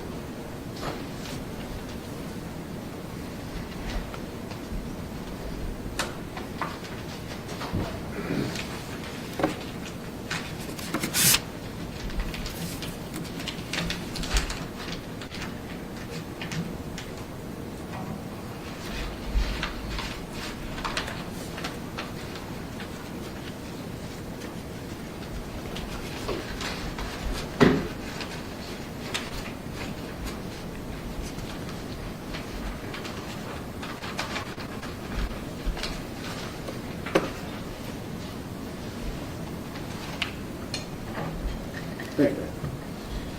As part of your search of Mr. Chin's apartment, did you have an opportunity to locate a gray hoodie? Yes, Where was that gray hoodie located?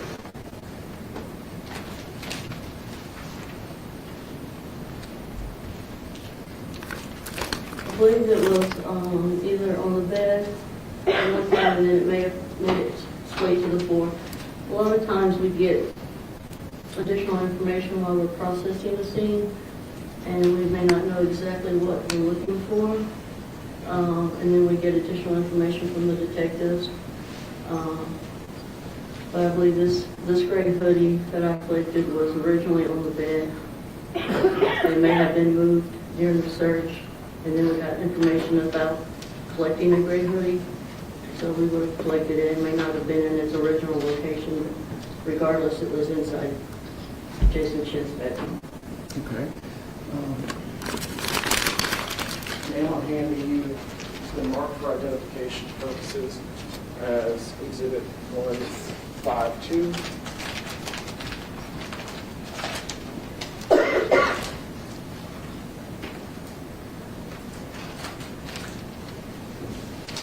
Guys, it's been marked for identification as 152. Yes, it's a gray hoodie. That you collected from Mr. Chin's apartment. Correct. Your Honor, I would move to admit into evidence the gray hoodie. So 152. And would you mind opening that exhibit?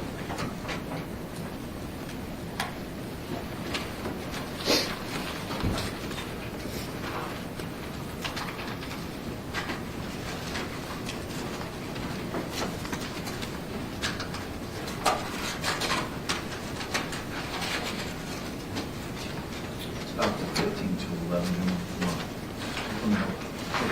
I think we're nearing the end of the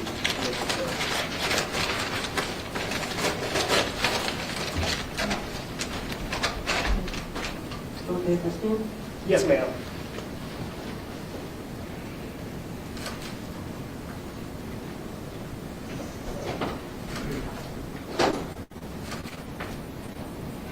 And ma'am, this is marked on the packaging as Exhibit 42. Where was this gray hooded sweatshirt collected from on the crime scene diagram?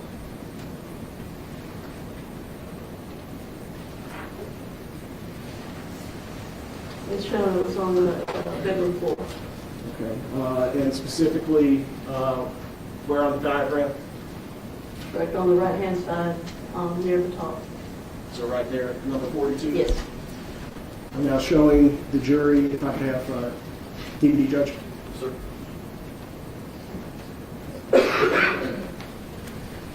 Now showing the jury Exhibit 65 already in evidence. The gray hoodie that you have in your hand, is that the gray hoodie that, or the gray object that we see on the floor adjacent to the, I guess, the armoire cabinet?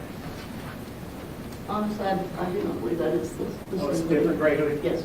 I believe this one was originally on the bed. It was moved during the search. And we got requested to collect the gray hoodie. And at that time, it would have been on the floor at the foot of the bed. So, but it did come from Mr. Chen's bedroom? Yes. At 110 Tremont Street? Yes. Apartment 210.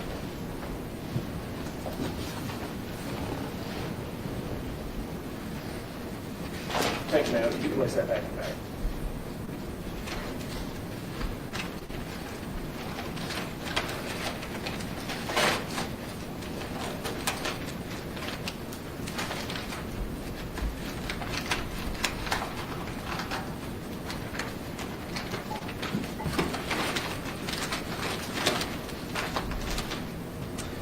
Ma'am, we also have what will be marked for identification as Exhibit 153.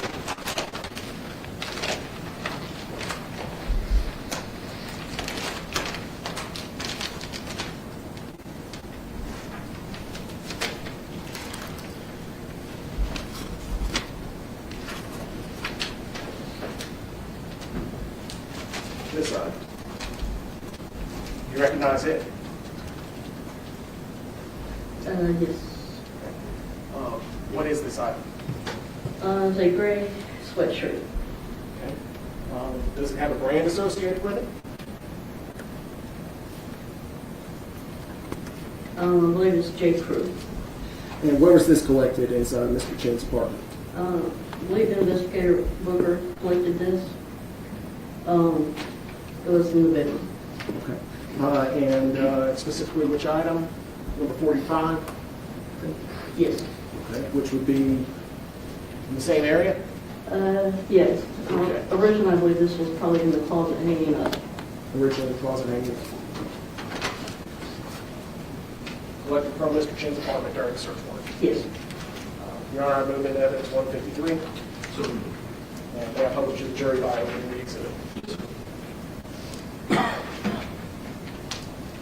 If you could open the exhibit, ma'am.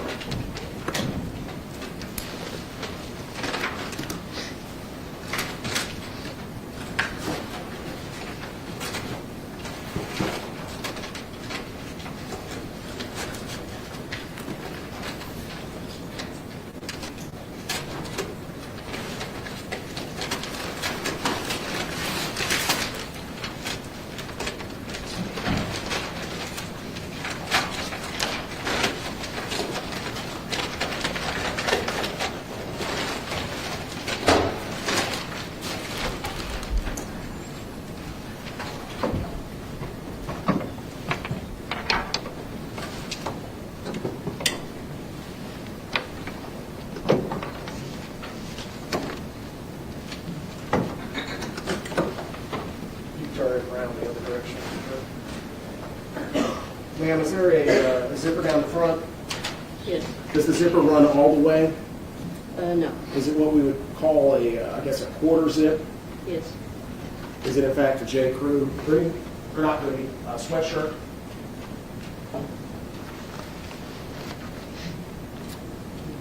The investigator Booker collected this. That I'm not sure. Okay. Thank you. You can place it back in the bag. In addition to searching the interior of the apartment at 110 Tremont Street. Did you search the exterior? Yes. Specifically, ma'am, did you search a dumpster area? Yes.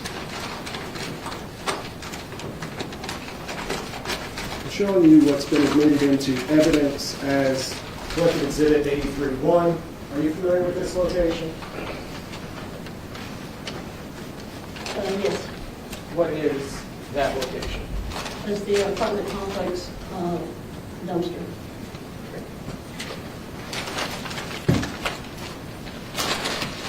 Going on to the next picture in that collective exhibit 183-2.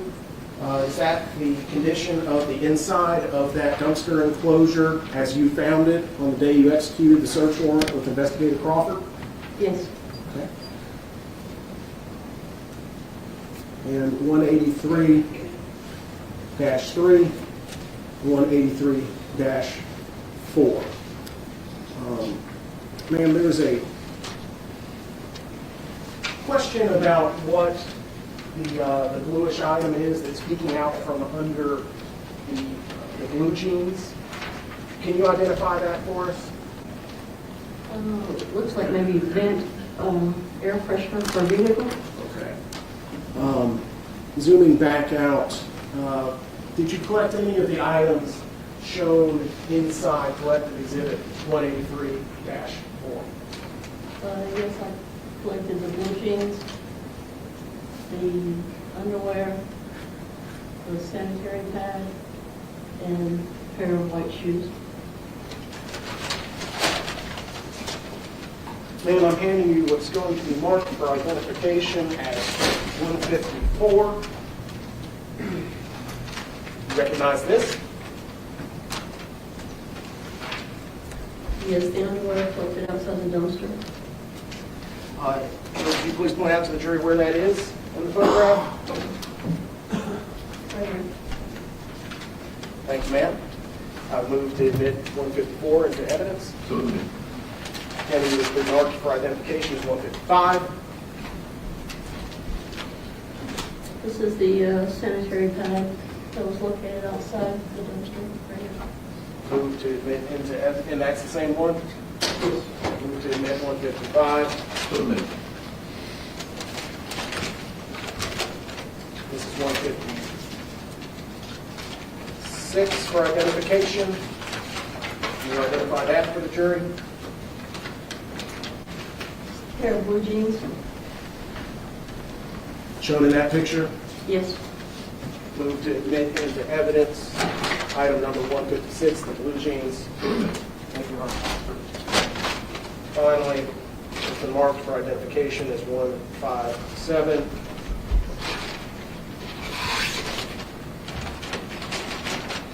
Can you identify that, jury? A pair of white tennis shoes. I believe they were Vans. Right here. Left and right? Yes. Thank you, ma'am. Move to admit into evidence 157, white tennis shoes. So moved. You want to take a speed bit? It's a break. All right, ladies and gentlemen, it's not quite a mid-morning break, it's a late morning break. We're going to take one 5 minutes to 11. Everyone will be back 5 minutes after 11. We'll resume the jury trial.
Okay, so court has now gone to a mid-morning break. They're expected to be back at 11:05. So while we're in this break, we'll continue to monitor the live courtroom camera you see just above me here. But I want to walk you through some of the things that we've learned this morning from testimony. So we are hearing from right now. Let me see if I can get a better view of that so we can read that for you guys. So this is Chattanooga Police crime scene investigator Michelle Johnson. She was the first to take the stand this morning. She's a prosecution witness as they continue their part of the trial. The prosecution presents their whole case, then the defense will present their case. So Michelle Johnson is a crime scene investigator, and she walked people, the jury, through a lot of the evidence that was found inside Jason Chen's North Shore apartment. What we're seeing on the screen here is a diagram that she showed, and that is a diagram of all the places that evidence was taken in Chen's apartment. So all of the little numbers there correspond to evidence marker numbers, and then she is starting to walk the court and the jury through what those pieces of evidence mean. So you can see here, one of those pieces of evidence is this bag of trash bags. Now, why is a bag of trash bags significant? This wasn't part of the questioning yet. This person's role in this case, as we've seen her so far from the prosecution, is to just talk about what they found, not why it's significant. But if you've been watching this trial over the past few days or know about this case of Jasmine Pace, her body was found in a suitcase wrapped in trash bags. So here is a bag of trash bags that was found in Jason Chen's apartment. So we can expect that at some point the prosecution will make that connection of those two things. Here is another evidence marker of a knife that was found on Jason Chen's bed in his Chattanooga apartment. So again, the prosecution hasn't yet said what they want to prove with this knife. But what do we know about this case? Jasmine Pace was stabbed 60 times, according to police and according to prosecutors. We know from a question from the jury to investigator Zach Crawford yesterday that they did test this knife for blood and fingerprints, and there were no blood and no fingerprints on this knife. It was found on his bed, so no one in this case has said that they believe this knife killed Jasmine Pace. So far we know she was stabbed 60 times and that this was a knife found in the apartment. As testimony continues throughout the prosecution's case, we'll look to see if they try to say that this was the knife that killed her. Now, here is the crime scene investigator going through some other things that were found inside Jason Chen's apartment. These are glass fragments. Why is this important? If you heard the defense's opening statements, you know the defense came out right away and said, "We admit that Jason Chen killed Jasmine Pace, but we think it was a crime of passion." They allege that Jasmine Pace was at Chen's apartment, found text messages on his phone from other girls, became so angry about this that she grabbed a broken wine bottle and that she attacked Jason Chen first. So the prosecution asks the crime scene investigator if glass was found in the apartment, and she said yes. And then they gave her this piece of evidence. She poured it out. She said this was the amount of glass she found at the crime scene. And then they asked her where it came from. And I just want to read for you what her answer was. They said, "These are the fragments of glass." Yes. Any clue what that came from. I do not. Would you describe them as large? No, the investigator says. They were very small. Did you find the stem of a wine glass? No. So here they're talking about if any glass was found, and we can expect to hear whether they'll try to say that if that happened, if Jasmine Pace did go after him, that possibly there was more glass that would have been found. But you can see there from this picture the very small amount of glass that the crime scene investigator found there. Now, what else do we know? We know that Jason Chin is accused of cleaning that apartment, the blood, and some other things. And so we can expect to hear more about that as well. Now, another thing that they are talking about right now is, I'm going to pull up another picture for you here,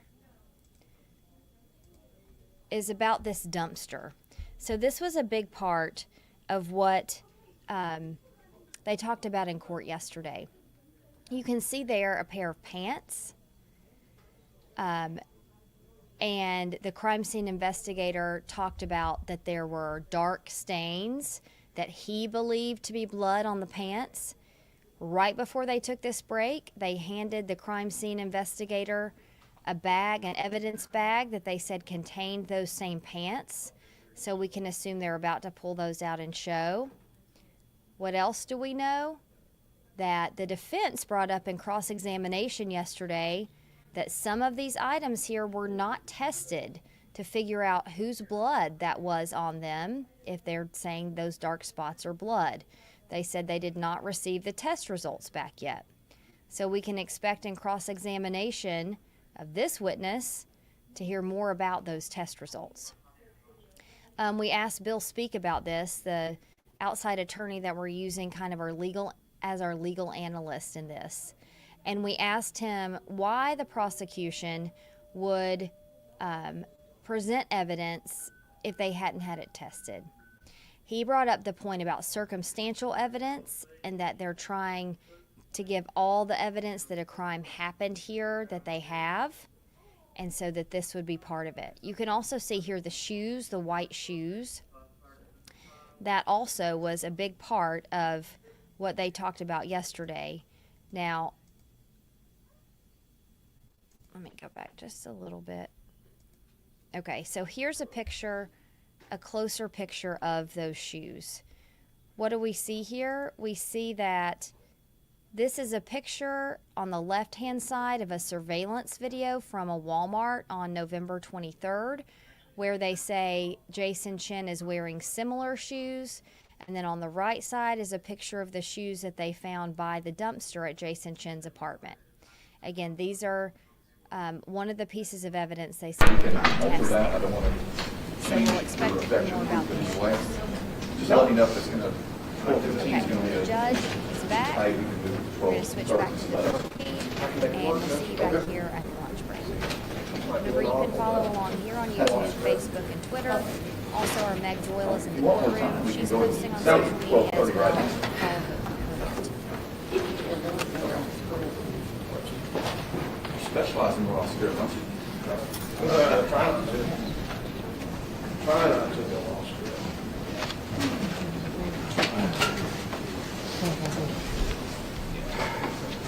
How's it going? Good, good.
Commissioners, I know it might seem a big hurdle to bring you to a new city and just not sit in your own bed. Second day, bring you in a little early, and then dim the lights in the morning.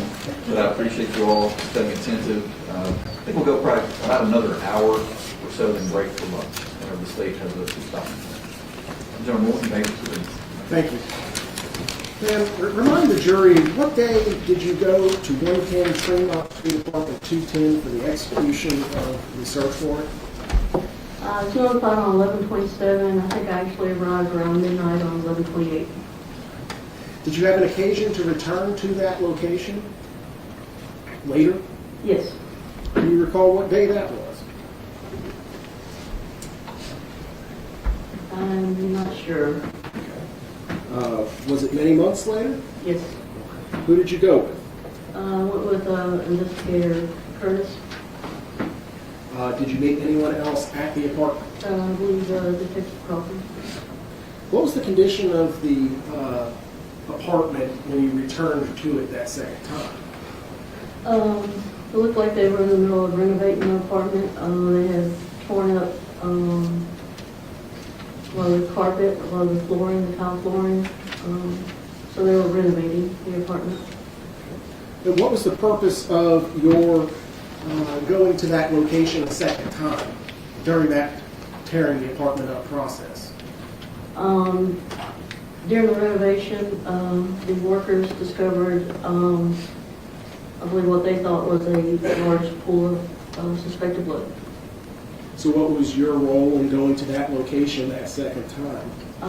To photograph the items and to collect them. Ma'am, I'm showing you what's been admitted into evidence already as Exhibit 127-1. Did you take this photograph? Yes, What does it show? that shows the bedroom, And what room are you standing in when you took that photograph? bathroom. I'm now showing you 127-2. What are we looking at here, ma'am? Once they pulled up the carpet, underneath there was reddish brown stains. That was on the original scene when the bed was located. Now, when you were in 110 Tremont Street, apartment 210, back at the execution of the search warrant in November of 22, was this area that we see the carpet in covered by anything? Yes, the bed was there. And where would the nightstand have been?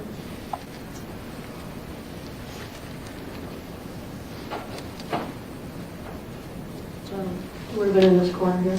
So orienting ourselves, the north wall that you described earlier would be where? Right here. And the east wall? Right here. And where would that tapestry have been? It would have been on this wall. The east wall? Correct. So kind of up to the right and above from what we can see on the projector right now? Yes. If I could have you put on gloves in preparation for a couple of things.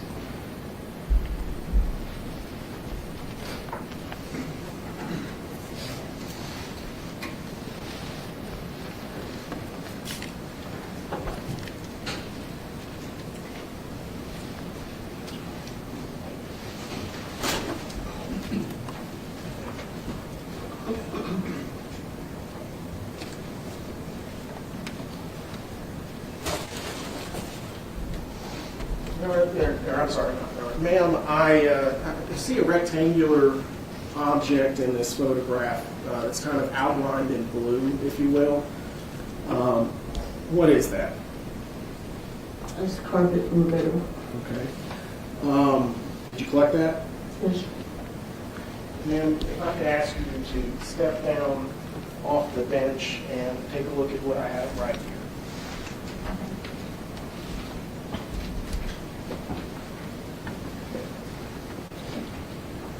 Felix, could you turn the witness's mic around?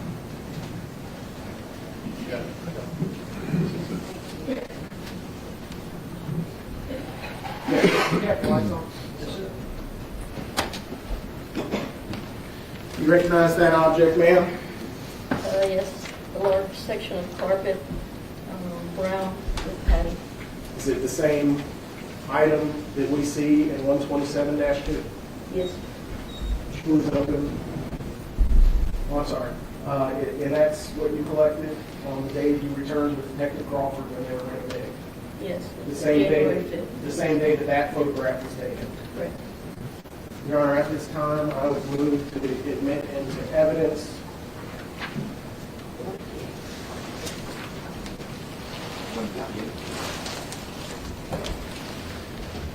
item 158, the carpet. So admitted.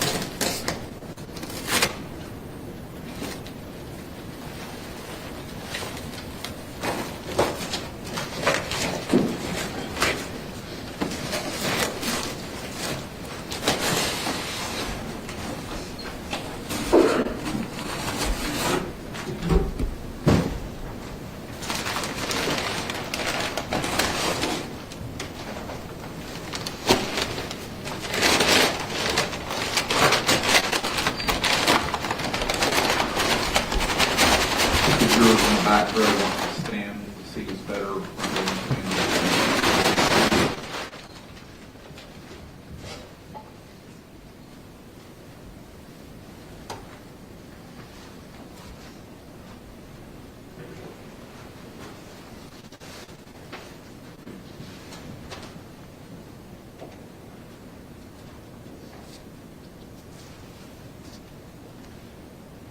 Start with the carpet. Let's start with this.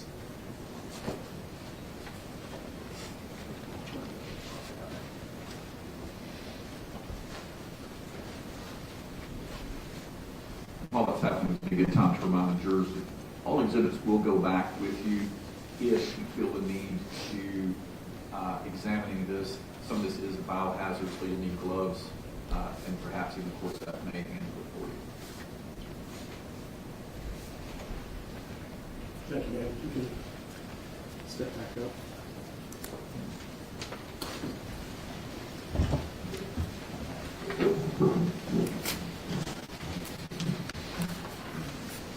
Now showing the jury what's been admitted into evidence is 127-3.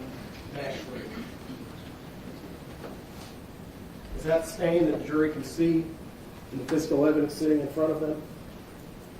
Yes. So as it was in Mr. Chin's apartment, what's closest to the jury, the flat, fairly straight edge, it's not ragged, is up against the north wall. Jurors, feel free to stand up if you would like. Correct. And the stain would have run from the north wall back towards the east wall. I'm sorry, back towards the south wall. Is that correct? Yes.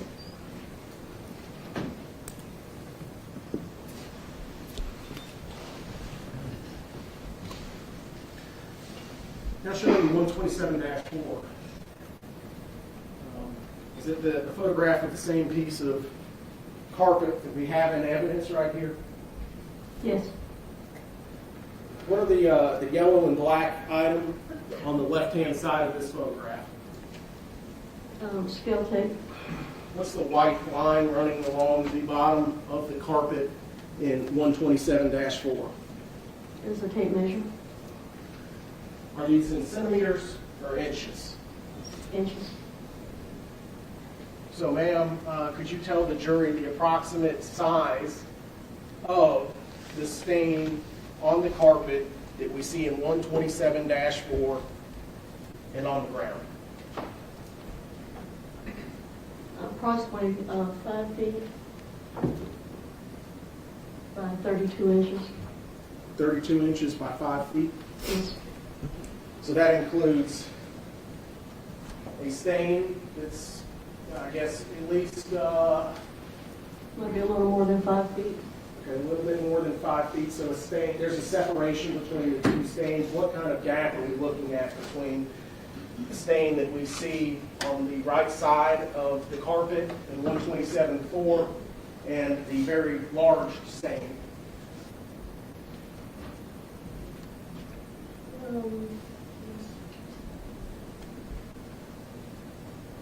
Maybe approximately 6 inches. About 6 inches. So the main stain would be approximately what by what? Probably 3.5 by 32, 3.5 feet by 32 inches. Ma'am, are you aware of a suitcase having been collected in this case? Yes. We had an opportunity to examine that suitcase that was collected in this case. Minimally, Minimally. yes.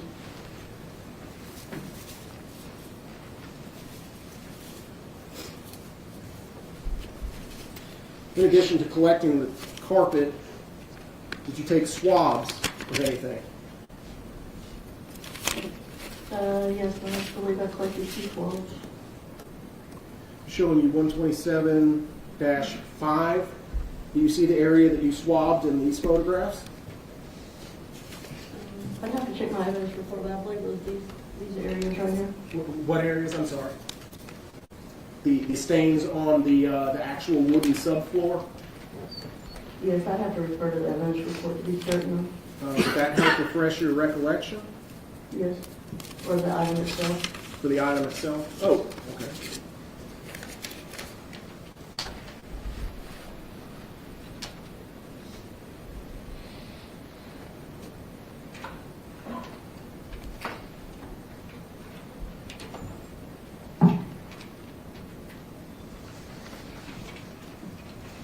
Yes, they were collected from the sub. Is your recollection refreshed, ma'am? Yes. Okay. Where were the swabs collected from? From the subfloor. Those 2 stains that we see in 127-5, Yes. and those seem silly, but I'm handing you what's been marked for identification as 159 and 160. Do you recognize these items? Yes, they're the swab samples I collected from the bedroom under the carpet on the subfloor. Did we see in Exhibit 127-5? Yes. Your Honor, I move to admit into evidence item 159, swab from bedroom under carpet on subfloor, Exhibit 160, swab bedroom under carpet subfloor. Thank you, Your Honor. Ma'am, you agree that all of the items that we've just admitted into evidence, the swabs and the carpet, came from a single room? Correct. Was any evidence collected from another room, or connected with another room in the apartment, I should say? I believe I also collected the tile backer board, which would have been located in the bathroom under the floor tile. I'm showing you what's been admitted into evidence as Exhibit 127-7. You recognize the item in that photograph? Yes.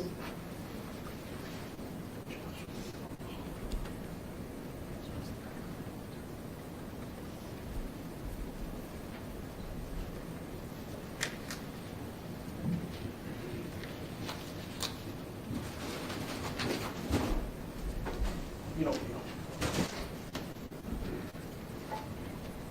And I'm going to display to you what's been marked for identification as Exhibit 161. You recognize this? Yes.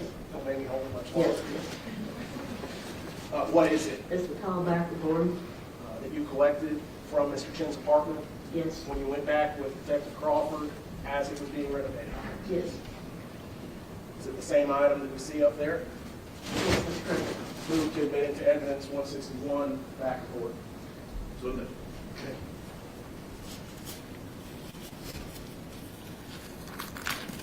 Ma'am, are you familiar with the term buccal swab or buccal swab, as some people might say? What is that? It's a DNA swab collected from an individual from the mouth, the cheeks, inside of the cheeks. How does one collect one of those? Kind of similar to the way we collect blood swabs, we use a sterile cotton swab. The only difference in this case, we don't wet one of the swabs, and we'll rub the inside of the cheek of the individual, both sides of the cheek, inside. In this case, did you have an opportunity to collect one of those buccal swabs from somebody? Yes, Do you recall who that individual was, ma'am? Jason Chen.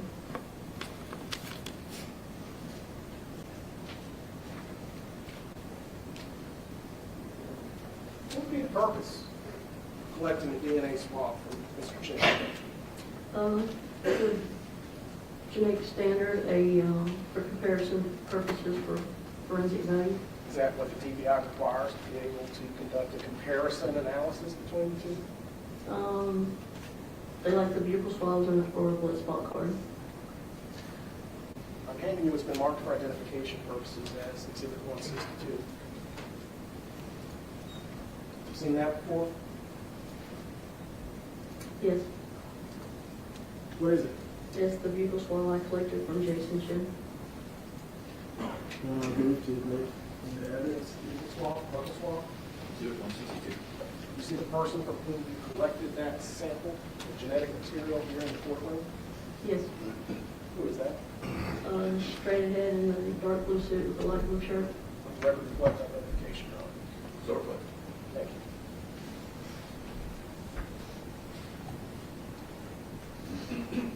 How long in total did you spend at 110 Tremont Street?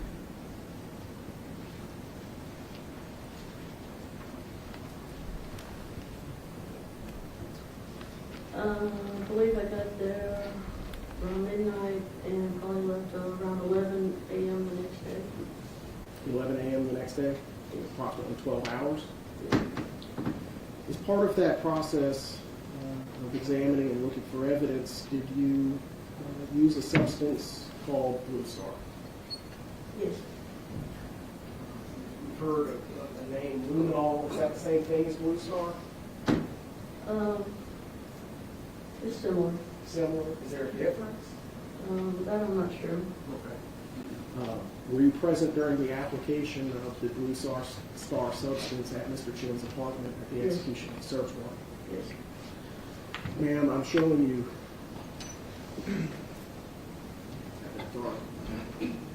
Exhibit 29. Jury got to see it on the high-def television. Do you recognize that location? Yes. Where is that location? I believe it's the bathroom kitchen area. More specific, the bathroom area. And the Blue Star reaction is where? All this glowing material here. How many times would you estimate that you have either yourself applied or watched someone else apply Blue Star? I would guess maybe 10 to 15 times. Are all Blue Star reactions created equal? No. What are the differences?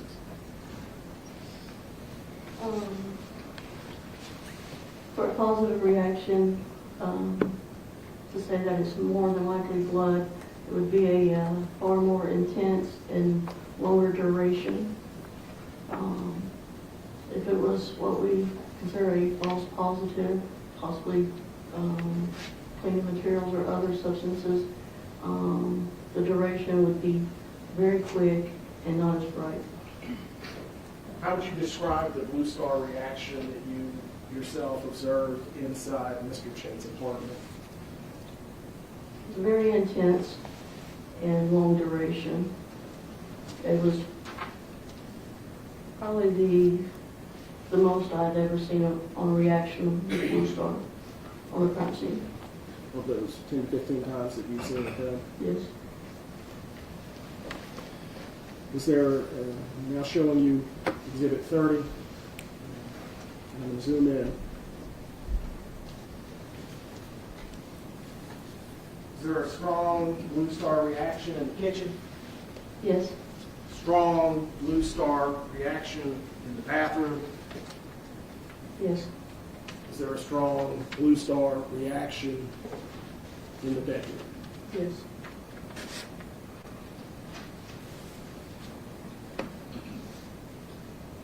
Exhibit 31.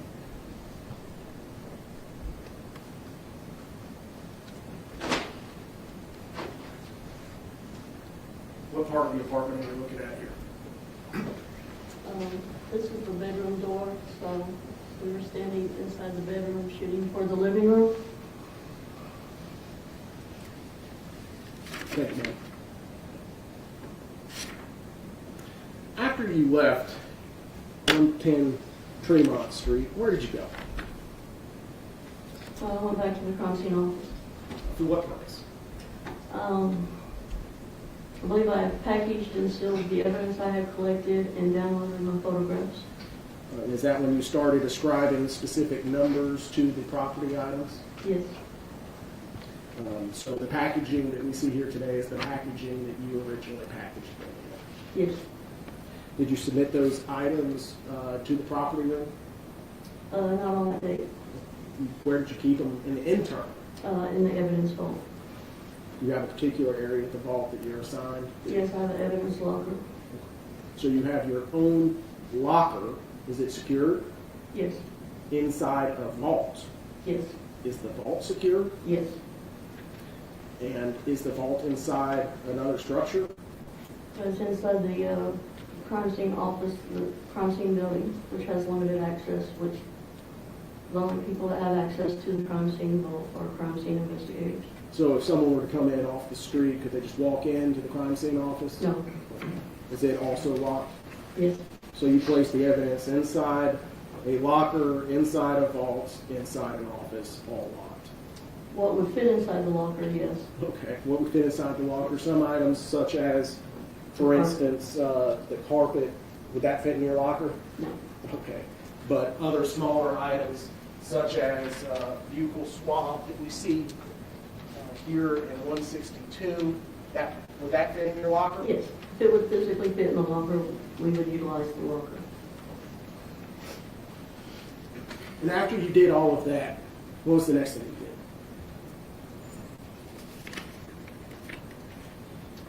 I believe I was called the next day around 2 p.m. to respond to 900 Mountain Creek Road. How long did it take for you to process all the evidence that you collected at Mr. Chin's apartment, do the paperwork, those forms, upon return to the office? I think I left around 2:30 in the afternoon. And you were called back in when?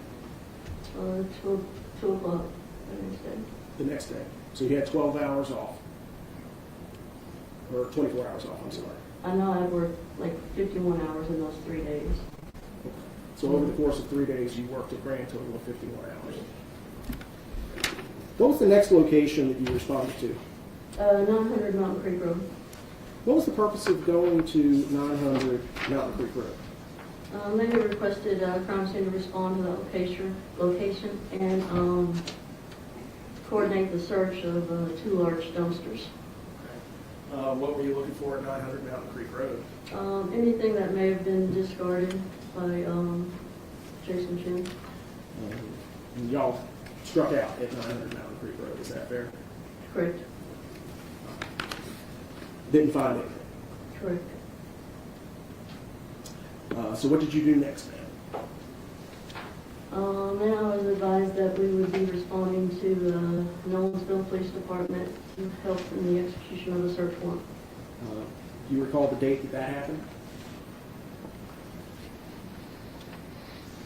I believe it was, I'm not sure, the 29th or 30th. The 29th? Okay. Were you working on the 29th? Yes. Okay.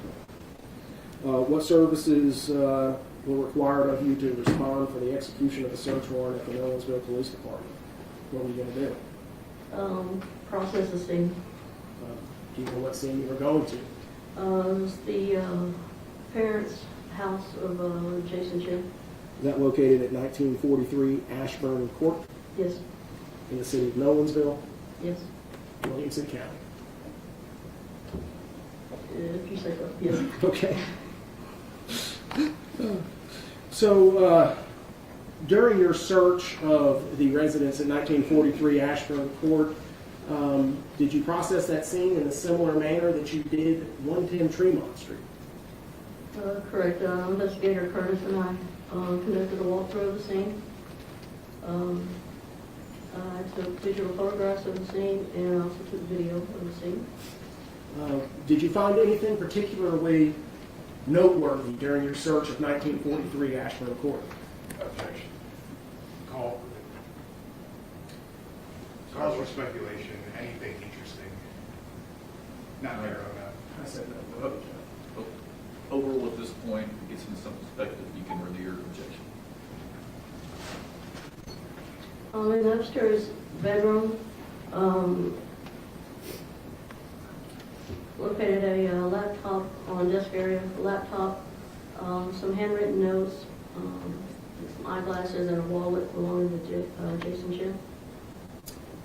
Now, I'm showing you what's been admitted into evidence is Exhibit 94 in the trial. You recognize that? Yes, What are we looking at? that's the desk area in the upstairs bedroom. And you mentioned handwritten notes. Where would those be located? I believe they were here and also on the Post-its So you mentioned a wallet. Where's that? right there. And the laptop. Right there. Did y'all collect those glasses? I don't think so. I don't believe so. Did you collect the notes? Yes.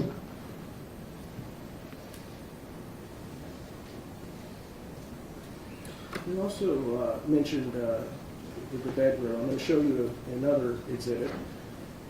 Exhibit 9. Do you recognize that location? Yes, that's the same bedroom. And can you see the chair that we saw in the preceding photograph with the laptop computer in Exhibit 93? Yes. It's right there on the right-hand side next to the door. Is that correct? Yes. Did you find anything of interest inside the red box that we see here in Exhibit 90? Yes, there was a cell phone inside the box.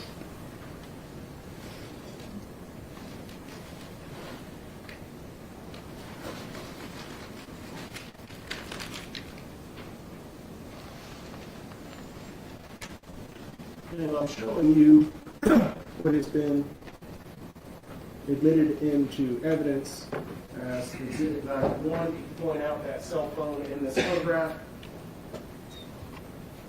Right here. And the next Exhibit 92. Where is it?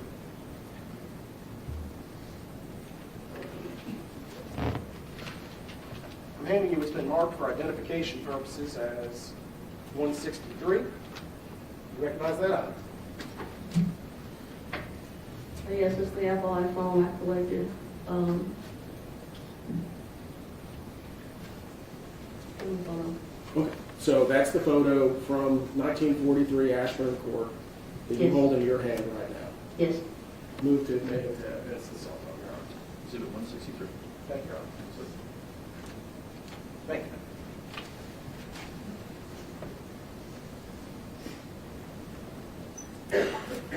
Did you find anything in another bedroom that was collected? Yes, in the downstairs bedroom, I believe I collected a backpack and clothing items. Showing you it's been admitted into evidence as Exhibit 108. You recognize the item shown in that photograph? Yes, backpack. I believe the clothing items came out of the laundry basket.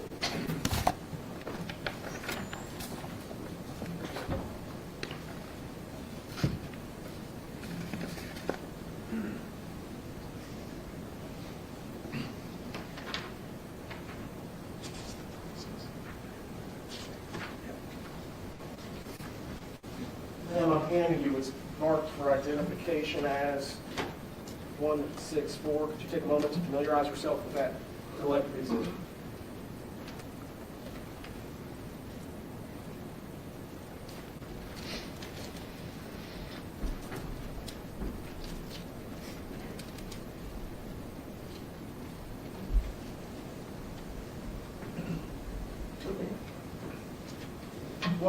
the items in 164, 1 through 5 show?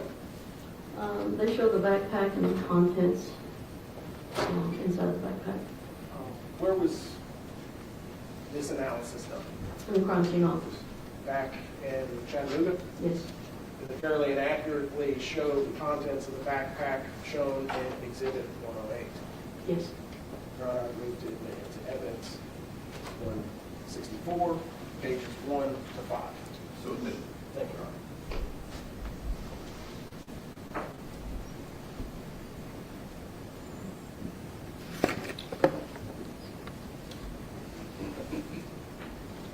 And may I please publish to the jury? Yes, sir. So once you got back to the crime scene office, I'm showing you the first page in that collective exhibit. Orient us to what we're looking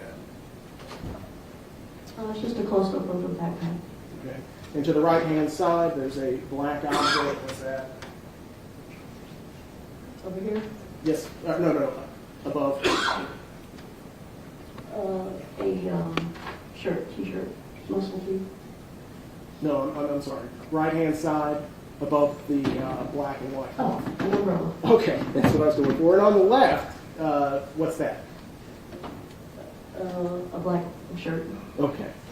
I'm now showing you the second page of the collective exhibit. What are these? That's the same black shirt and then other items that were inside the backpack. Okay. And the 3. It's a close-up of the receipts and other papers that were found inside the backpack. Were there any names connected with those items? I believe they had Jason Chin's name on some of those items. Okay. And 4 of the collective exhibit? A close-up of additional items that were inside the backpack. And 5? Pretty much overall of all the items that were inside the backpack. Thank you.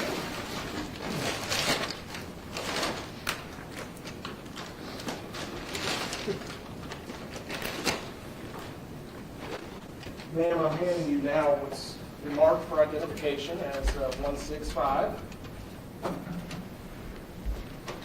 You recognize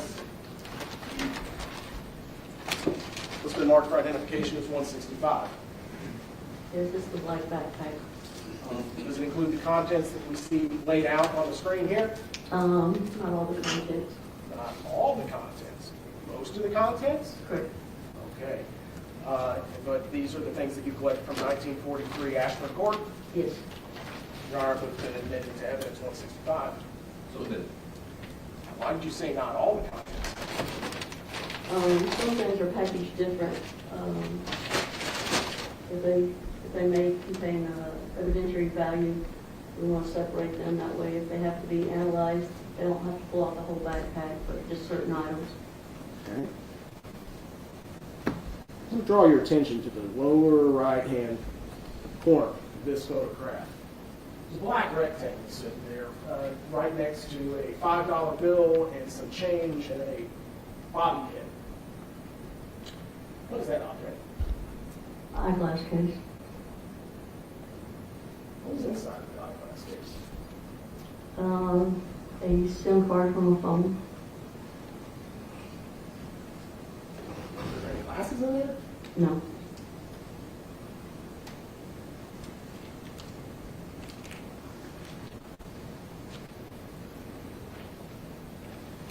Menu has been marked for identification as 166.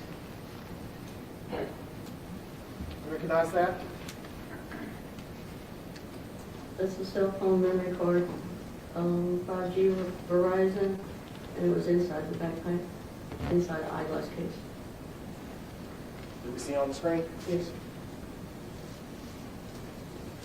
I will move to admit into evidence 166. So admitted. Thank you, Your Honor. Now, why would this be packaged separate and apart from everything else? Because it could have evidentiary value. It would, could be processed by digital forensic or TBI or Ma'am, can I get you to open this up?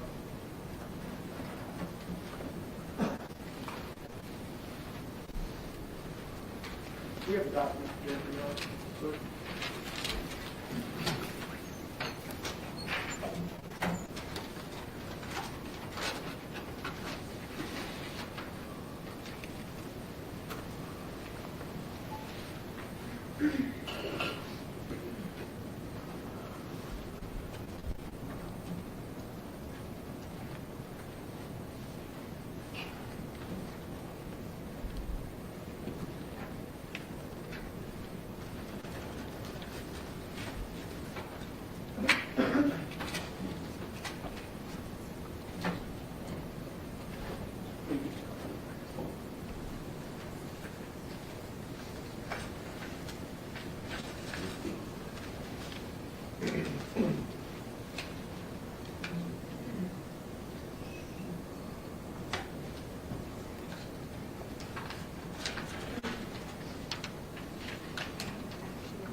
Sir?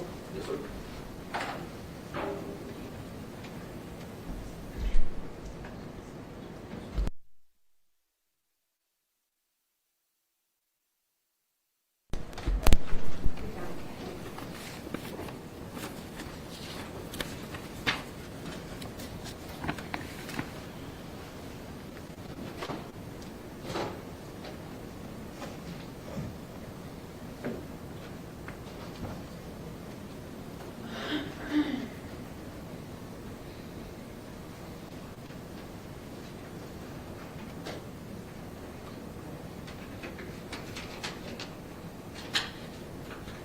Sir, Yeah.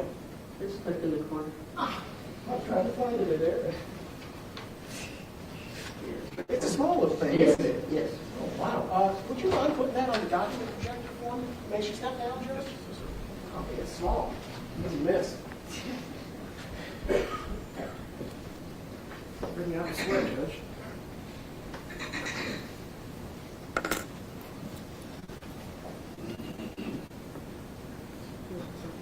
No, just put it in the middle. And center it up. Okay. Wow. And just so we're clear, I'm going to put put this Sharpie down. Tip of the Sharpie. Pretty small. Yes. How did you find that little thing inside a glasses case? I just thoroughly searched anything I could, and looked inside the eyeglass case, which I figured was black inside. And it was the one part. So it wasn't a light in color on a light in color like the inside of the Correct. envelope that we were digging through just a second ago. Correct. Okay. You can take a seat. And when you do, I'd ask you to familiarize yourself with what's going to be marked as Collective Exhibit 167, 1 and 2. Okay?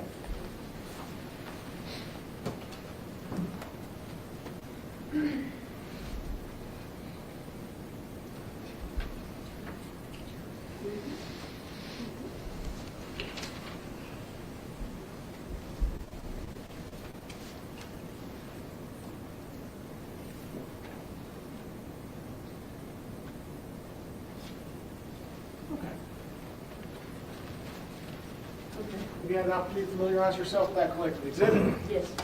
What is it?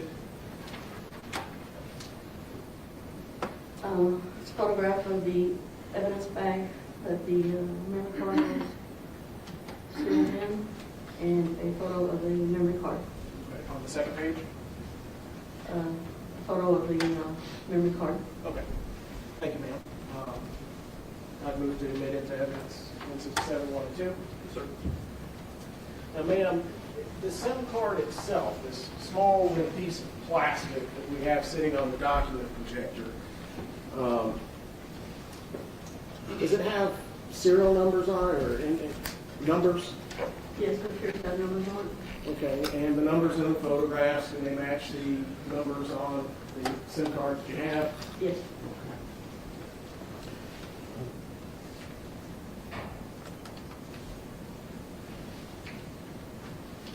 You could do it back in there. Put that back inside there, we don't want to lose it.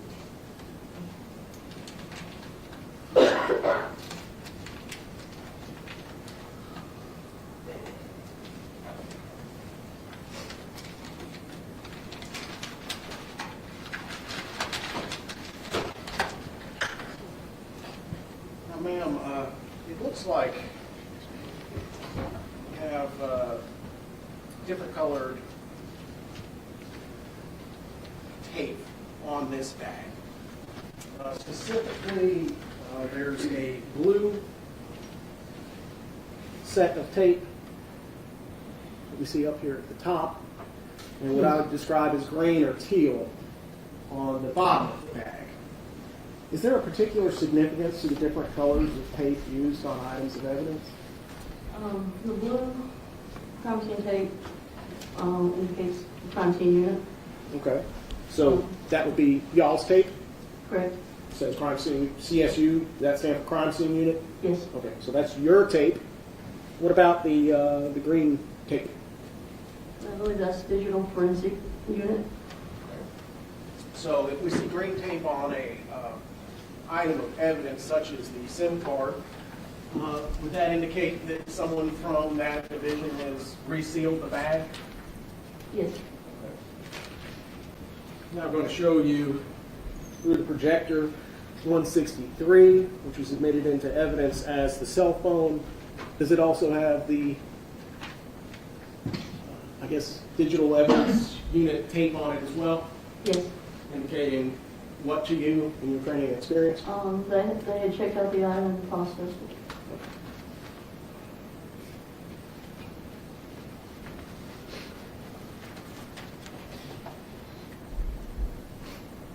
You also mentioned a wallet, and you showed it to us in that collective exhibit that we looked at, or I'm sorry, in the prior admitted evidence.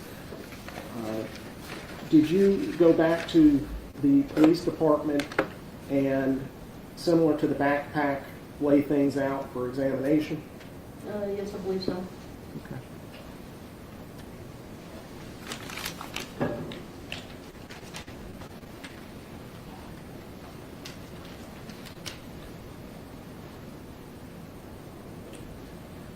Ma'am, I'm handing you, it's been marked for identification as Exhibit 168.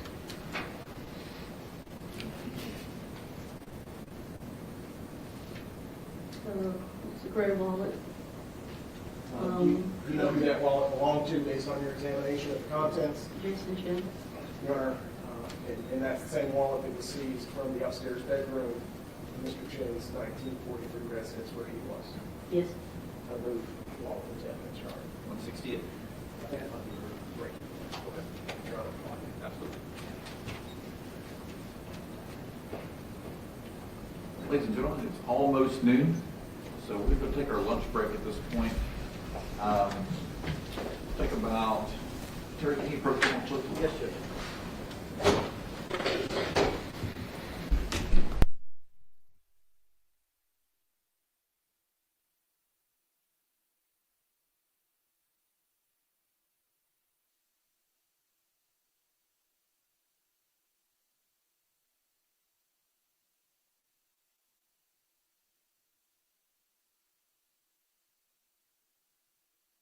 Today, let's take an hour and a half.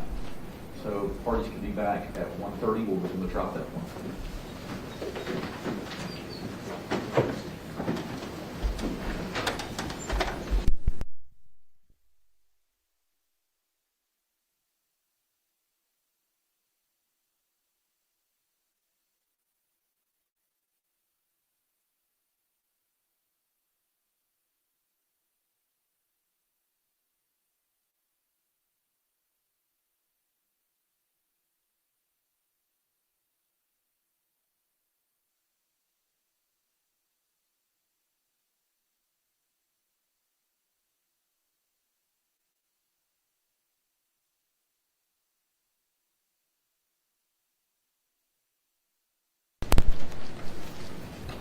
matters to discuss before we take our lunch break? All right, sit back, 1:30. Ms. Johnson.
Okay, so the judge has just taken a lunch break for the day. They'll be back at 1:30. In the meantime, we want to recap what we've seen this morning. A lot of talk about the evidence that was collected in Jason Shin's apartment as well as his parents' home in Nolansville. So we had a question from one of our viewers: why are we seeing some of this evidence again? And as you recall, we've seen a lot of these before, pictures of them, but we haven't physically seen these items. So the person on the stand today, Michelle Johnson, she is a CPD crime scene analyst, investigator, and so she took all of the pieces of evidence, processed them, and now what we're seeing is them actually add the evidence into the record. So we're going to show a video right here. One of the biggest pieces of evidence we've seen, as far as physically seen in the courtroom, is a piece of the carpet that came from Jason Chin's apartment. And the reason that that is significant is because the prosecution and the investigators that have testified so far say that it has blood on it. Now, let's take a look here at them taking that carpet out of the evidence bag and showing it to the jury.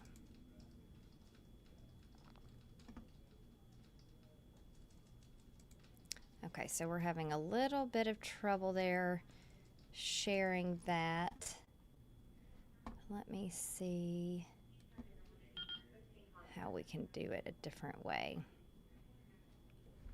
Give me 1 second here. Slight technical issue, but we'll figure it out. Okay, so instead, while we figure that out, let's walk through some of the slides that we have. So this is Michelle Johnson. She's the Chattanooga Police Crime Scene Investigator.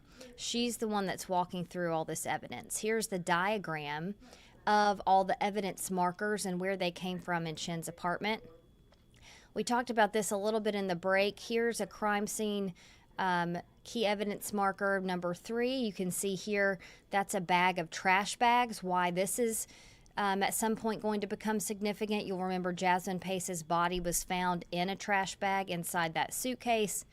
Here's the knife that was found on Jason Shin's bed, another piece of evidence.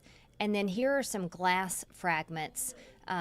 We'll talk about those in just a moment, but I believe we have, okay, here's a picture of the carpet that they brought out here. I want to bring in now News Channel 9's Meg Dole. Meg, can you hear me okay here? Yes, I can. Can you hear me? We can, thank you. Perfect. So talk to me a little bit, Meg, about what was going on in the courtroom when this large piece of carpet that the prosecution says has blood on it was unwrapped and shown to the jury and everybody in the courtroom. Yeah, absolutely. So when they brought out this large piece of carpet, Obviously, people sitting in the general audience couldn't really see it, but the judge allowed the jury to stand up so they could fully evaluate the carpet, get a good look at it, the entire duration that the carpet was pulled out. We were able to get this image because of our cameraman. He was in a position where he was able to see it, but um, Michelle Johnson, the CSI witness who was on the stand testimony, she said that this carpet, the entirety of the stain was just over 5 feet. And then there's the one main stain, which is kind of just smack dab in the middle there. That stain alone is 3.5 feet by 32 inches. So obviously a very substantial stain there. And the reason why the crime scene investigators did not pick up on this the first time that they entered Jason Chen's apartment and did their initial search was because his bed was over this portion, and due to the poor lighting in his apartment, they were not able to pick up on this carpet and see that there was a stain, because this stain actually seeped through the carpet into the underlayer all the way to the cement on the floor. So obviously it seeped through multiple layers, which shows just how substantial of a stain this was. So when the apartment complex, they said that they had to completely renovate Mr. Chen's entire apartment because the damage was just too substantial. There was too much cleanup. They said it would just be easier to kind of demolish everything and restart with that unit. So during that process, they obviously were moving everything out, moving it around, and came upon this stain, and they immediately stopped what they were doing, called the investigators, and the investigators requested that the apartment stop all their work until they could get back out there and kind of assess this. And obviously this is a large piece of evidence. So thankfully the apartment complex did speak up when they saw something, because as you can see, this is huge for this case and a huge piece of evidence in this case. So when that was brought out, it was definitely a bit shocking, just to see that in person, and especially, for the jury sitting right there, being able to, I just visualized how large of a stain that is on the carpet. So it was definitely a very, very somber moment for the courtroom. Obviously all of this is, but this especially this morning was huge. And then we heard Johnson talk about the amount of blood spatter from the Blue Star when it came up, and we heard similar feeling from Zach Crawford, the first investigator we heard, and Johnson saying this was the most blood splatter from Blue Star that she'd seen in her career. So again, just showing how much blood that they say they found in that apartment. Yeah, absolutely. And they even brought up those Blue Star images we saw just yesterday or the day before, I forget when they initially brought those up, but they brought those images up to show just the mass concentration of that blood splatter that they found. And it wasn't just, in one area of the apartment. They found it in multiple rooms, multiple areas. Investigator Johnson was talking about how when they were collecting evidence, they found a lot in the tile of the bathroom as well, and just in between the grout of the tile. And they were explaining the process of how they can collect that evidence through, a sterile cotton swab to collect that and then further process it. So, just going through the entire process of what the crime scene investigators do, so the jury get a better understanding of how this evidence was all collected, what that process looks like, just to contribute to the overall picture of, what happened in this apartment. And then family member wise, same amount or same family members that we're seeing, are they all in the courtroom again today? Yes, they are. The same family. They, strategically seat them so that Jasmine Pace's family is obviously behind the DA, and Jason Chen's family is behind him in the defense. They, make sure that there's a strict division to make sure neither family overlaps behind either the defense or prosecution.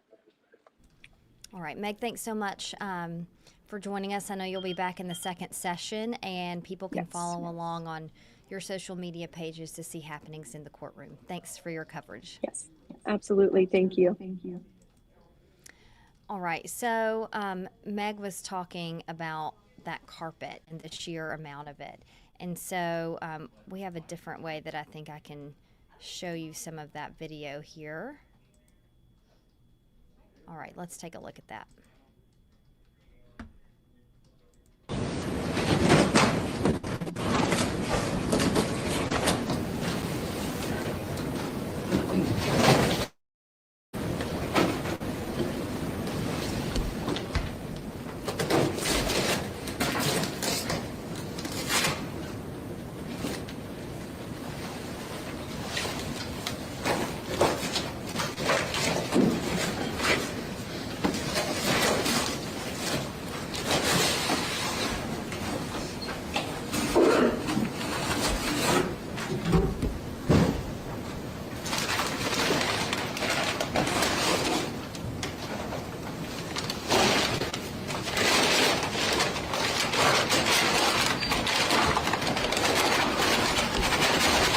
Viewers in the back row want to stand to see us better.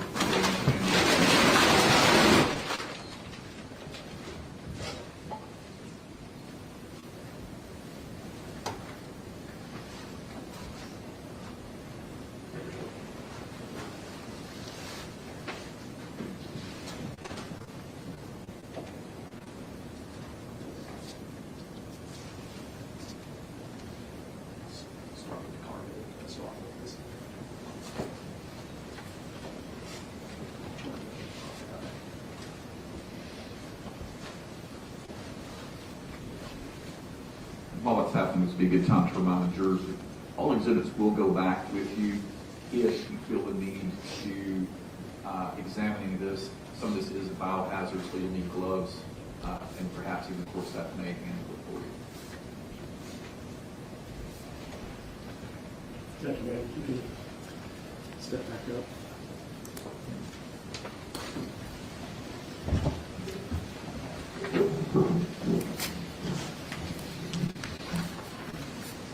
Now showing the jury what's been admitted into evidence is 127-3. Is that stain that the jury can see in the physical evidence sitting in front of them?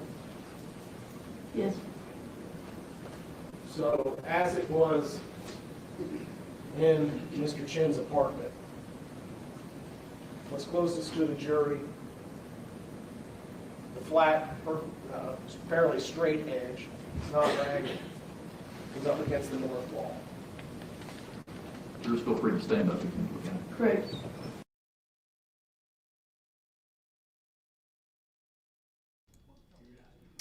All right, so that was the carpet that they showed inside the courtroom of from Jason Chen's apartment. Bill Speak now joining us from his office. Bill, thanks so much for making time for us again today to kind of walk us through what happened this morning.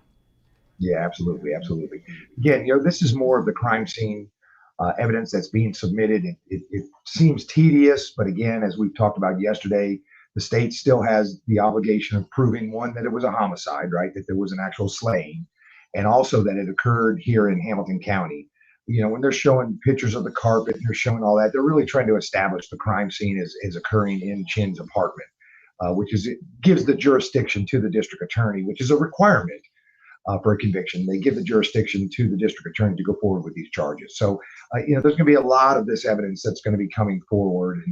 And right now it may not all get pieced together, but as you move forward with additional witnesses by the state, for instance, they'll find, blood on the carpet, but whose blood is it? Well, some of those questions will get answered with some further witnesses from the Tennessee Bureau of Investigation as they disclose the testing done on articles that were sent to them. Gotcha. And then I want to ask you too. We had a little bit of discussion about the glass, and you and I spoke about this yesterday. The idea that the defense has introduced that this was a crime of passion, that Jasmine Pace came at Jason Chin initially because she was Sure. angry about texts on his phone from other women. So they showed the fragments of glass in court today and the size of them and the amount of them. And they asked the investigator, was there a large amount of glass? She said no. Were they, and then they said, do you know where it came from? And she said, I do not. Is this the prosecution being kind of proactive to put in the jury's mind doubt about what the defense says they're going to argue when it's their turn? Well, certainly it would be to their, benefit to argue that there are shards of glass that may not have come from a wine bottle, because I think it's been disclosed, at least the theory from the defense moving forward is she was attacking him with a broken wine bottle. They may not have sent that off to have it tested to see whether that glass, or whether it could be tested to see if the glass came from a wine bottle, because they may not have known that theory until the actual opening statement by the defense. So, presenting it, to me, these are just, I think it benefits the defense because it does show glass that is broken. The fact that he took such measures to clean up and conceal it, it's not unreasonable to think that he swept the glass up and threw it away. The majority of the broken glass was disposed of. But the mere presence of broken glass, I do think, furthers the defense's theory in the case. And then the last thing that we saw right before the break was the SIM card. And the SIM card we know was from Jasmine Pace's phone. It was found in an eyeglass case at Jason Chin's parents' home in Nolensville. And like you said, they haven't wrapped up all the pieces together. Can we infer, because they're showing us the SIM card, that they might have information from the SIM card of Jasmine Pace's phone that they will later introduce? Well, that may be the case. Certainly, just the introduction of the SIM card is, bear in mind, when this case starts, the district attorney has the burden of proving the guilt of the defendant. And so they have a theory of the case. They're not privy to the defense's theory, although it was kind of revealed in opening statement where they may go. So, the mere fact that he has a SIM card, would show certain, would show his attempt to try to hide her location, to remove it from the phone so she couldn't be tracked. It would be evidence that would be important on the identification of who killed her. Again, that is something that has to be proven, although it in effect has been conceded to by the defense in their opening statement. Again, opening statements are not evidence. So the mere fact that somebody mentions something in an opening statement does not give the jury the information to contemplate that as evidence. The evidence still has to come through the testimony of witnesses on the witness stand. Having the SIM card, I think, shows kind of the methodical plotting of the concealment of the killing. That certainly would be argued by the state, that the same plotting and methodical thinking that went into hiding the event was probably also used in the premeditation. Now, I imagine they'll be using a lot of things he did after the murder to show his mindset of planning and being very methodical. And they're going to try to attribute that to pre-homicide behavior on behalf of the defendant. And then the last thing I want to ask you about, Bill, is this knife found on the bed of Jason Chin's apartment. We know Jasmine Pace was stabbed. And again, they haven't wrapped all this together. They haven't said that if they believe that this knife killed her. Would they show a knife in court if they didn't believe it was the knife? Is there a chance that this was just another knife in the apartment that they're showing to have a presence there? Well, it most likely it is going to set the foundation for what they will probably allege is the murder weapon. They could show the presence of other knives, but in particular, the knife being taken in as evidence is just letting the jury know we found this at what we believe to be the crime scene. Further testimony, the medical examiner perhaps might say that a particular wound is consistent with a knife of this size. Things like that is where you build a particular piece of evidence into a murder weapon with additional witnesses that just haven't taken the stand yet. But we'll be paying close attention for those witnesses. The TBI may have taken the knife and done DNA swabs on it, and there may be the presence of blood. And, that will come in with later witnesses. But to set the foundation, you have to at least start with, we found this knife in this location, and get that in front of the jury, and then we build on that evidence moving forward. The state is doing exactly what would be expected, for a thorough prosecution at this point. So this is like a big puzzle, and we're just seeing kind of the outer borders of it at this point. You're seeing the pieces right now, and as the days and witnesses take the stand, as the days move on, the interior of that puzzle starts to paint the picture of what the prosecutors are going to be arguing in closing argument. All right, Bill Speak, thanks so much. Hopefully you can join us again at the end of the day to go over some of the afternoon testimony too. Happy to help. Okay, thanks, Bill. All right, we are going to give you the chance to kind of recap some of the things that we saw in court yesterday during this lunch break. We're going to clearly identify on the screen and the banner below you that this is from yesterday, so this is a chance to catch up. Again, court, as you see in that live camera above me, is on a break now. The first thing we're going to look at is a timeline, and we talked about this a little bit today, but we're going to let you listen to the testimony as they go through and show what the prosecution is alleging is the timeline of Jason Chin's movements on November 23rd. So this is CPD investigator Zach Crawford. He's the main homicide investigator in the case, and he's going to walk us through some of that for you here. I'll ask Investigator Crawford if you'll turn around. Before you start playing, Paul, Investigator Crawford, this is video footage from that arcade camera, is that correct? Yes, that is correct. Similar to what you just saw that I showed you on the laptop? Yes. And if you can see on the bottom there, does it have a date? Can you go to the bottom? Yeah. Just show it a second ago. There we go. Is that date accurate? Yes, it is. Would that time be accurate? That's correct. So 11:42 p.m.? Yes, that's correct. Okay. Note that we are going to begin to play it, Your Honor, around 11:42:41.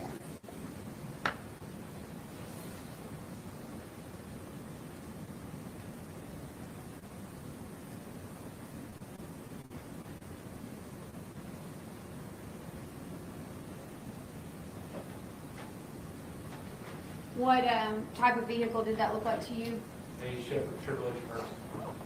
And did it look like Jasmine's vehicle? Yes. Are you sure it was a Traverse? Yes. Are you sure it was a Chevrolet? A white Chevrolet? Yes. Okay.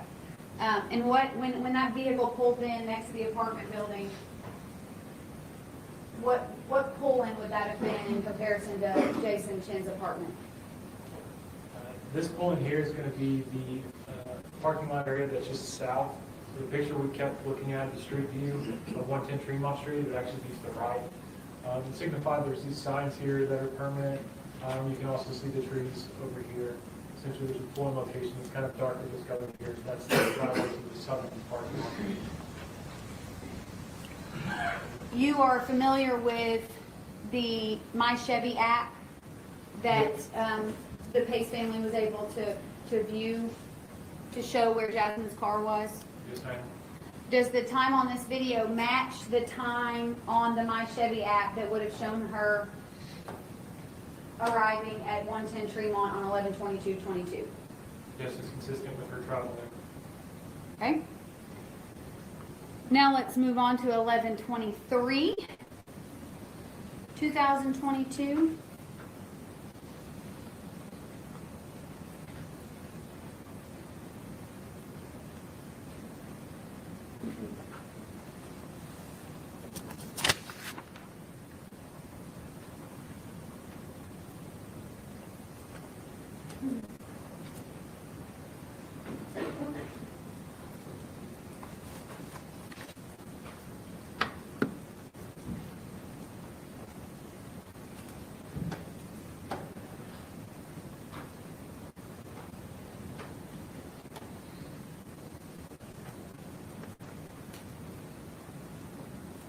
All right, can you pause it, General Moyle?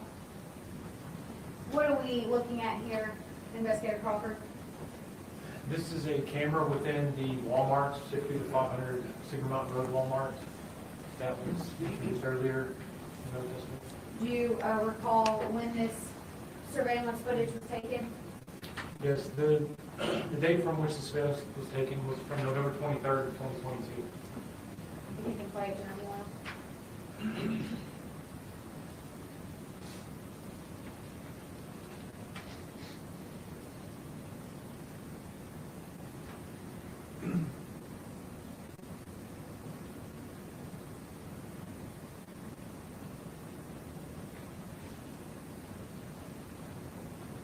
There's going to be another video from Walmart.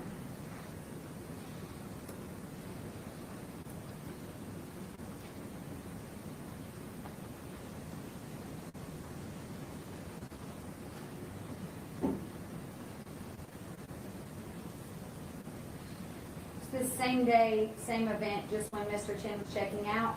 Yes, that's correct.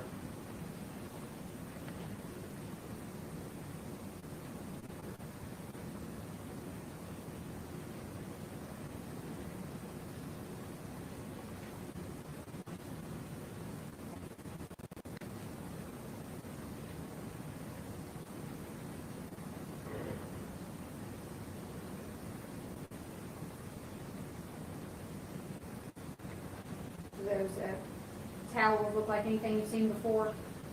Yes, they're consistent with the hand towels that we located in the top right-hand corner cabinet closet area of Jason Chin's apartment.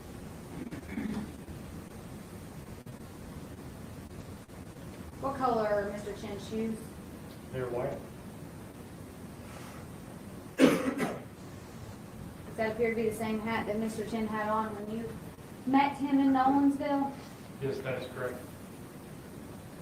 And do you recall the time of day that this video was captured? Yes, he was in the Walmart area between 10:46 a.m. and 11:30 a.m. And did it correlate, this video correlate with the receipt that was previously entered as an exhibit in this case? Yes, that is correct. Can you please continue to look? Does that phone look familiar? Yes, it's same clear phone case with the same sticker on the back that's in relation to Boston College, along with the debit card that's consistent with what we located inside of his wallet in Nolensville.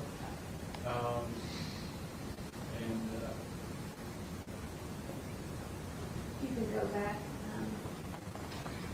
All to the.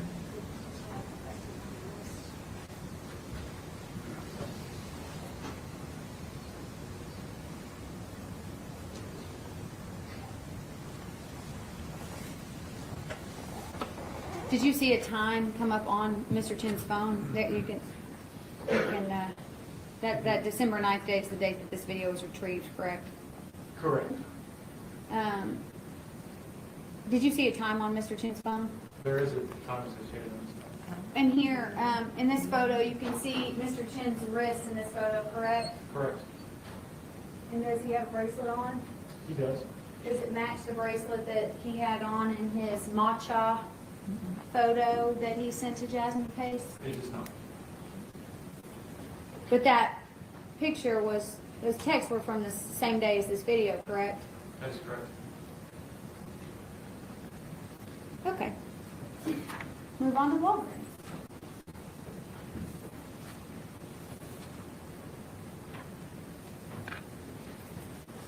So this video, there are two sets of videos were collected from Walgreens, is that correct? That is correct. Was one earlier in the day Yes, it was. and was one later in the day? Yes, it was. Is this video footage from earlier in the day or later in the day? It's going to be the earlier video footage around 1:30 p.m. Based on your knowledge, the date and time are correct on those videos as Walgreens testified? Correct. Okay.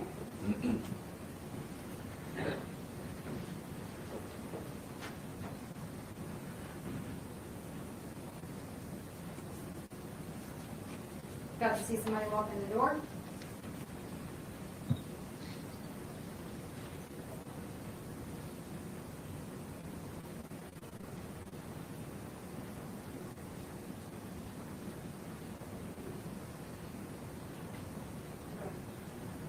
Your Honor, we can't fast forward through these videos, so we're just gonna wait just a few minutes.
See the individual on that top right video.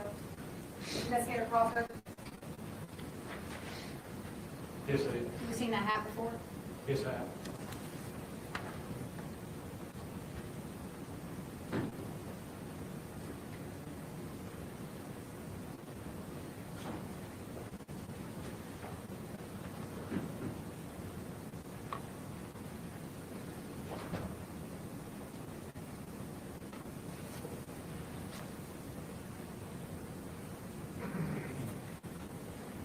Did this transaction correlate with one of the receipts that we've already seen?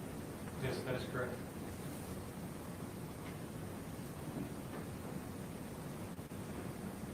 Okay, briefly before we go to the next video. Based on your previous interactions with Mr. Chen, and then reviewing these videos, were you able to identify the person in those videos? Yes, Who is that person? Jason Chen. Do you see Jason Chen in the courtroom today? I do. Can you please point him out and describe what he's wearing for the jury? He's directly across from me with a dark suit, a bluish tie, and a glasses. In between two lawyers? That's correct. Your Honor, let the record reflect that Mr. Chen has been identified. So reflect. Okay, so then we're going to go back to real-time intelligence center video, Arctic camera footage. And Investigator Crawford, we are going chronologically.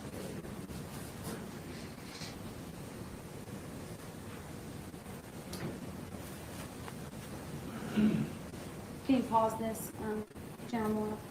Okay, so again, correct date on the bottom? Yes, that is correct. Is the time correct on the bottom? Yes, there are object-based cameras that are synced in that. Would that be 5:59 p.m.? That's correct. You flip it.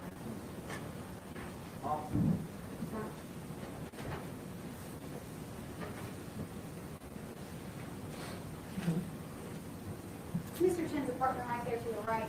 Yes, and this structure you can see just at the edge of this building is going to be his apartment complex.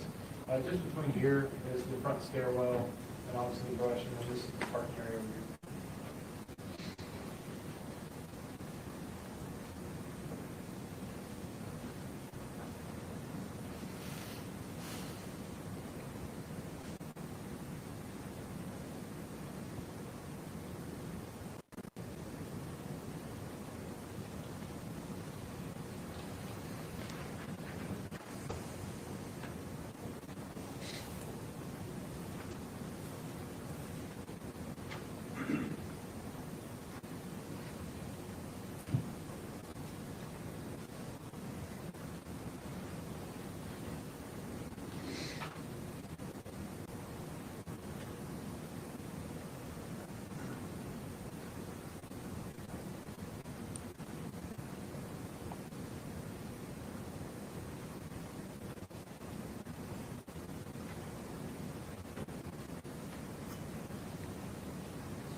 started it too late.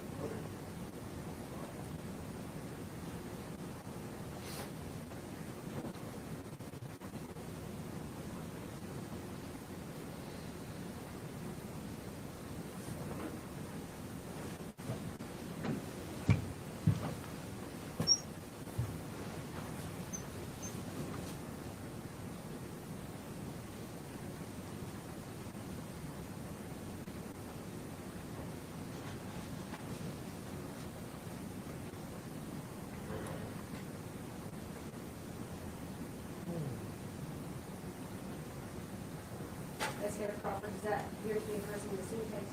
Yes, and the area that came from is the front stairs that lead to the front door. Appears to be a rolling style suitcase, light coated top, dark pants, light coated shoes. And once again, the red washes out on this, the red and white hat. What direction was that person traveling in? From the front staircase down the sidewalk to the parking lot area on the south side of the apartment complex. Okay, we're gonna keep watching for a second.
this individual in that vehicle appear to be wearing a hat? Yes, it does. Does that match the description of Jason Chin's vehicle? It does. It's a Toyota Camry, same color, and approximately same model year range as well.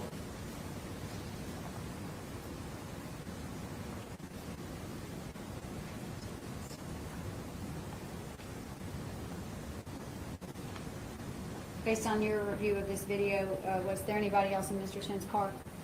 Now, to my knowledge, the looking through the windows, you're not extremely thin windows, especially when the light passes through, especially being in street light and passing cars. You clearly see the gentleman sitting out inside of the vehicle at that time. All right. Chronologically, let's go back to Walgreens. Oh, let me ask you, if Mr. Chin in that video was going towards Sub Creek Road, which way would he have turned out of that Tremont Street? So based on that video, like I said, from that angle of the RD camera, it actually faces north, or up towards the screen, and Fraser Avenue goes from left to right, from west to east. Sub Creek Road, you would need to take a right out or travel left down the road to the west. So on screen, you'd be traveling to the left-hand side of the screen to make that road. Well, let me ask you this way, because that's actually the flipped version. Was he traveling in the correct direction to get to Sub Creek Road? Yes, he was traveling in the direction towards Sub Creek Road. Thank you, I should have asked like that. All right, let's go back to Walgreens.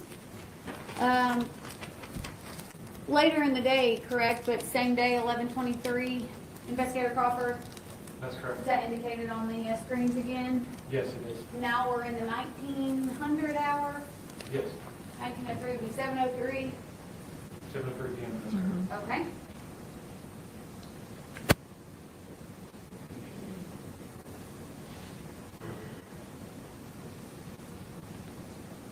See somebody standing in line on that bottom right screen? Yes, that's correct. Does that appear to be Jason Chin? Yes, Does he appear to be buying paper towels? yes, And you can see on the top left screen in a better view. correct. So the first Walgreens video was around what time? It's around 1:39 p.m. And this one, 7:03, so we're 5.5 hours separated. Is that correct? Yes, that's correct.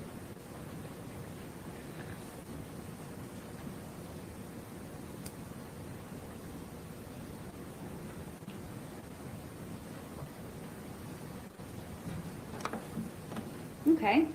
Chronologically, let's go back to Arctic.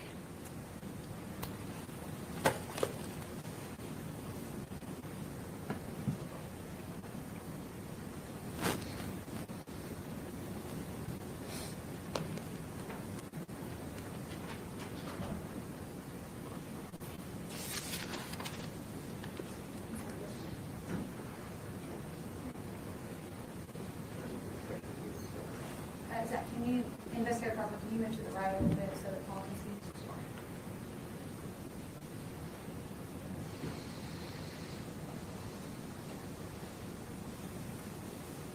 So what date does that video say, Investigator Crawford?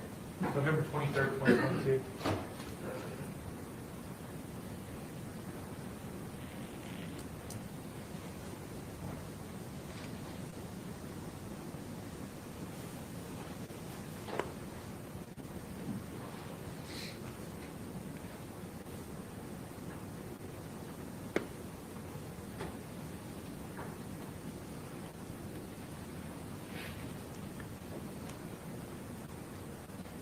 Have you noticed that this video jumps, Investigator Crawford? Yes. Why is that? It's based on signal strength of the camera. If you ever interacted with anything computer-based, based on signal strength, especially with cameras, if the signal strength's not strong enough, obviously the video footage doesn't pick it up great. The time's recorded properly, so it'll show, but it's not been edited, it's just poor signal strength of that camera based on the 8:30 p.m. Do you recognize that vehicle? I do. What vehicle do you recognize that to be? The victim's vehicle, gas station. Can you tell me anything about what the driver of that vehicle was wearing? Yes, they're wearing essentially a light colored upper top with something potentially dark on it. It's almost essentially like a hood is up. Yeah, okay. All right, and that vehicle was leaving Mr. Chin's apartment complex around 8:30 p.m., correct? Yes, that's correct. Okay, now we are going to Mountain Creek Road video. You'll recall you heard Scott Miller testify, Investigator Crawford, Yes, that's correct. and you were familiar with this video as well. I am. Is this video from the Signal View Apartments on Mountain Creek Road? That's correct. Did you visit those apartments during the course of your investigation? I did. Okay. Have you seen this video previously? I have. Now, do you recall Scott Miller testifying that this time was also accurate? Yes, I did.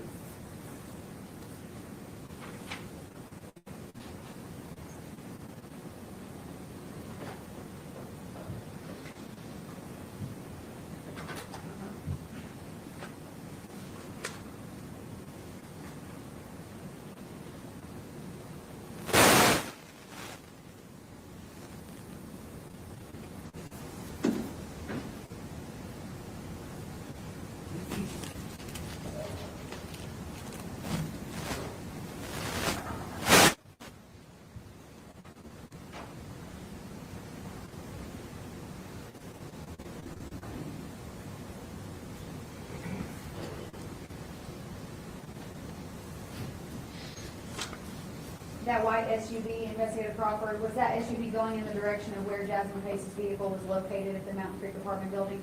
Yes, that is correct. I'm going to keep playing it.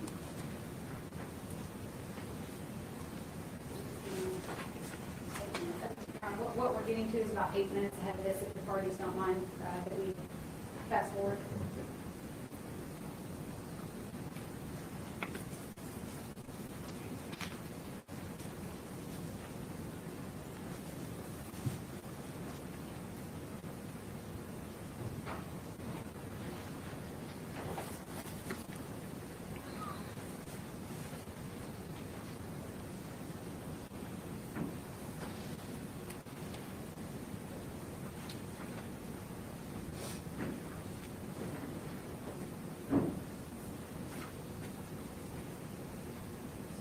The vehicle going pretty fast down that parking lot road. That's correct. Were you able to identify what kind of vehicle that was? Yes, it appears to be a grayish tan color, like Toyota Prius. Okay, keep watching.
Investigator Crawford, are there multiple entrances at the Signal View apartment complex?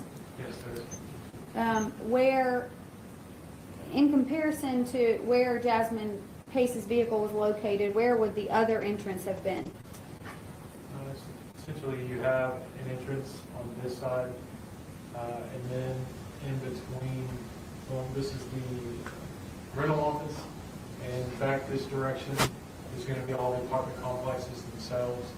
Back this direction to the left-hand side of the video is going to be the rear part of the apartment complex. If you were to continue to follow around the rear of the apartment complex, it then takes you to the other side where essentially you have an amended entrance is this side, so you could exit or enter either side of the apartment complex. Okay. All right, chronologically, let's go back to Arctic footage.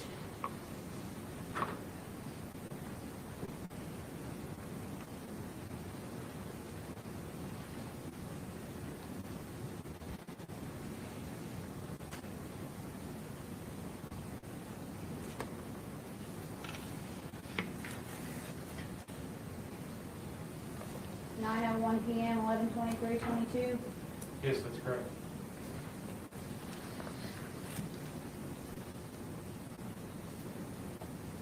What type of vehicle is that?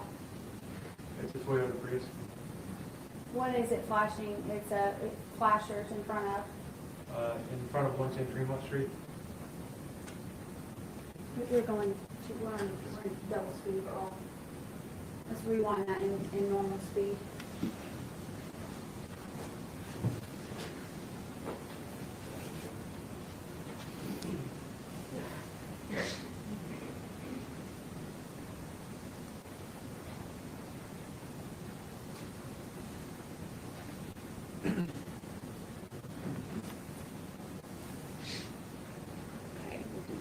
Regular speed here, Investigator Crawford.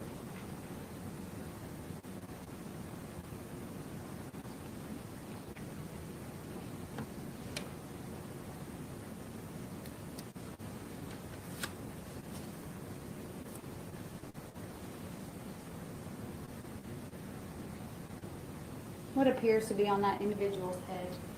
You can see what appears to be a light colored hoodie, some sort of over top.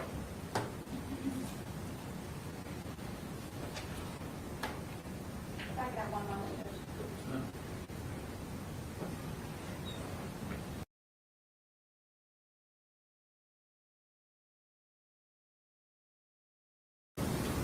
Based on phone records like this, is law enforcement able to go back and look at a subject's location data? Oftentimes, yes. And in this case, were these phone records used to determine Jason Chin's location on or around the week of November 22nd, 23rd, 2022? They were. And were you in communication with Investigator Crawford during this time period? I was. Were you keeping him up to date on what you were doing? Absolutely. Did you let him know that you got the T-Mobile records back from T-Mobile? Within about 30 seconds. And at that point in time, did you or he begin to look for the location data? I immediately transmitted those records to Detective Crawford, and I may have, well, Detective Crawford for sure, so that he could begin plugging those into the records processing, program that we use. Okay. And at this point, to be clear, had Jasmine Pace been found? No. Okay. And based on those records, did Investigator Crawford instruct you or others to head towards a certain location? We began to formulate a plan, yes, at that point, based on what he saw in those records. Based on what he saw in those phone records, at some point, and I'll let you explain this to the jury, did you end up on Suck Creek Road? Yes, ma'am. Can you explain that process to the jury, that day, and who you were with? Yes, ma'am. So when Detective Crawford and I believe Detective Jason Gunn also may have been working on this, when we plugged the phone records into CellHawk, which is the program that we commonly use for plotting location data, and check this out. I'm going to show you how I afforded this car. Okay, you ready? All right, 100. etc.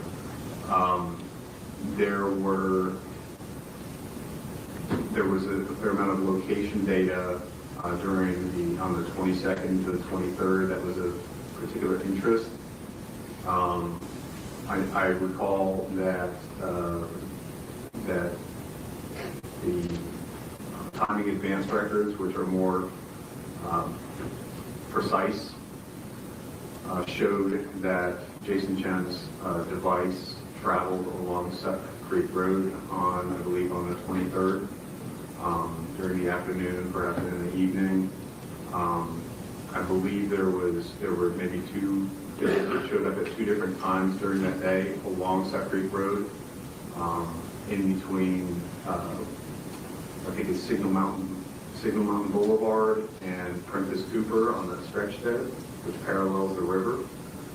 We found that to be of interest, and we thought that that would be a good place to search for Jasmine Case. Because his phone record showed that he had possibly been in that area. That's correct. Mr. Chen. That's correct. Are you familiar with Suck Creek Road? Not very familiar, but I'm familiar having been out there a couple of times, including on the date that we responded and found the space. Who all went towards the direction of Suck Creek Road on this day? So there were fugitive investigators that were assisting. I know Detective Seach, Detectives Jason Gunn, Joel Gunn, Detective Cottrell, Detective King. I don't recall all the others, but I was with Detective King, Detective Cottrell, Jason Gunn, and Joel Gunn when we began our search initially. And explain to me what you did when you turned down Suck Creek Road. So after turning off of Signal Mountain Boulevard, I recall there's a large concrete plant. If you're traveling out Suck Creek Road in the direction of Prentice Cooper, there's a large concrete plant on the right-hand side. After passing that, we stopped at the first gravel pull-off area, which is on the side of the road in between the roadway and the river. So we stopped at the very first likely or logical stopping point for a vehicle, and we thought we would start our search there and work our way down Suck Creek Road. And what'd you do then? We got out of our cars. Again, the detectives, both Gunn brothers, Detective Cottrell, Detective King, and I got out of our cars and parked in that gravel parking area of the pull-off. And I recall seeing a deer carcass on one section of that pull-off area. And I would say within 30 seconds, certainly within 1 minute of our stopping and getting out of our cars, Detective Cottrell and Detective Joel Gunn drew all of our attention to a suitcase that was hung up in the brush partway down the slope. Can you describe for the jury the topography there between Suck Creek Road and the riverbank where the suitcase is located? So the pull-off is, sort of maybe sort of a crescent. It sort of, it starts, it's narrow and then widens a little bit and then it narrows again as it, towards the road. It's less than, I would say it's certainly less than 50 feet wide. And where the gravel stops and the road drops off, the ground drops off towards the river, it's a sharp drop. I would, as I recall, 10, 15 feet above the river level, I would say, something like that. So we were standing on this, on the ground, probably about 10 or 15 feet above the river level, and that steep drop off, it's not 90 degrees, and it was covered in sort of low brush, weeds and things, maybe kudzu, I'm not sure. Is that, Sure, yeah, thank you. And then when you get to the bottom of that slope, are you directly in the Tennessee River, or is there a beach area? What is that like down there? well, there was it looked like maybe the river was lower than it would be at other times of the year or at other times of the season. So there was some sort of, I guess you could call it a beach, some dirt and sandy, rocky area at the base, where just before the river. Okay, and when you all noticed the suitcase, what did you proceed to do? Well, we talked about it first as, all the detectives who were there. We talked about what to do. I think all of us felt there was a very good chance that we had found Jasmine Pace. But the suitcase was closed and we didn't know what was inside. So rather than assuming and calling all the cavalry and finding that there was nothing of interest or value to the investigation inside, we decided to photograph the suitcase in place because I had disposable gloves in my pocket. I put those on and I pulled the suitcase up. I was able to reach down and pull the suitcase up to the level area where we were standing. And Detective Jason Gunn documented that with video in case what we found in the suitcase was of evidentiary value. After that, I unzipped the suitcase to see what was inside. Do you want me to keep going? Why don't you go ahead and keep going? In my experience with on patrol and investigations, I have often found discarded items, discarded suitcases and things like that.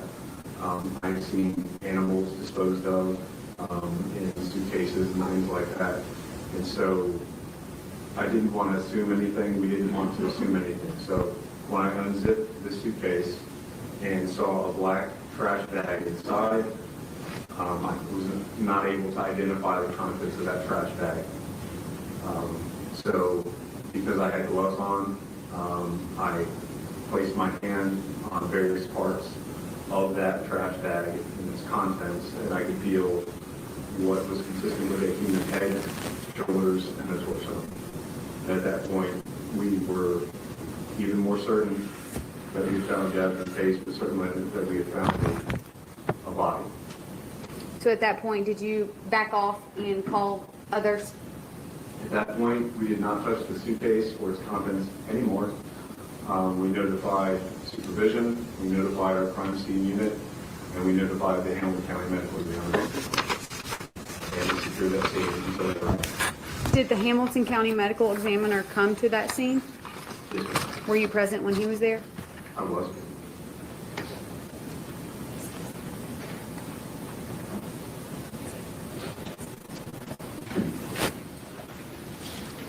You testified that one of the detectives' gun, there's two detective guns, is that correct? Correct. Okay. Two ends.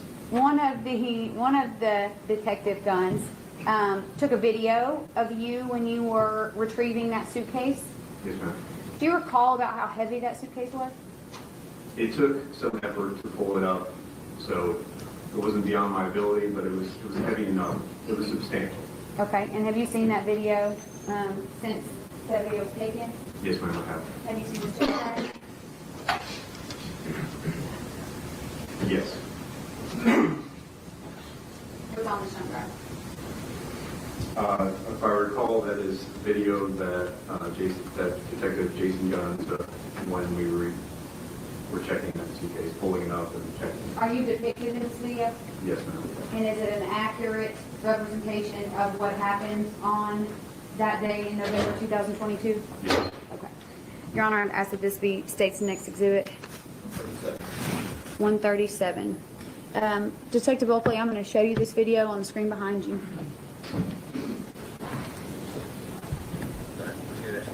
Let me know if you need a hand hold on for this.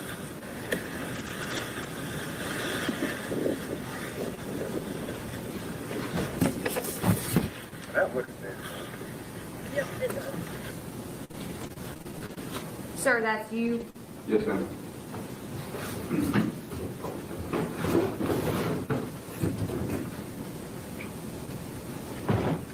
You take the Bulkley. Does this look like that suitcase? That is consistent with it.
I'm gonna take a Bulkley. I'm gonna show you some photos. Just flip through them for a second. 1, 2, 3, 4, 5, 6. 6 photos.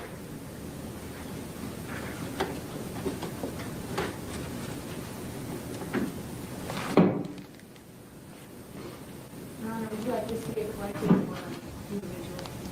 If they're state, we'll be good. Okay. It's only 6, so we'll do it. Okay.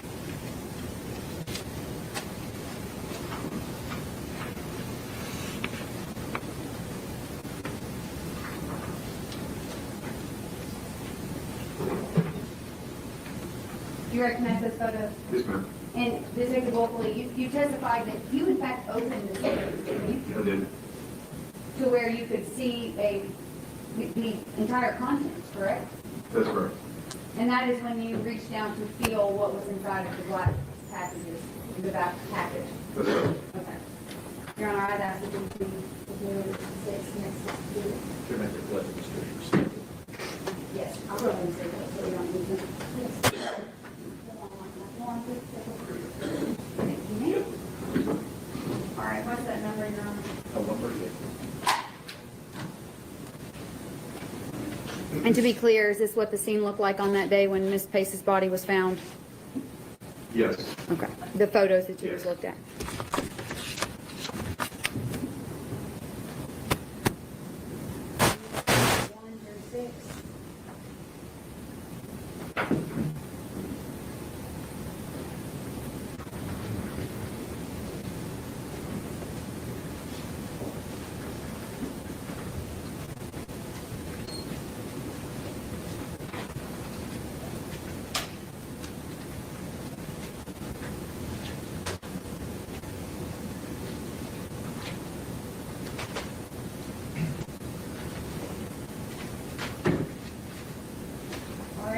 gonna show you photo, it's been labeled 138-1.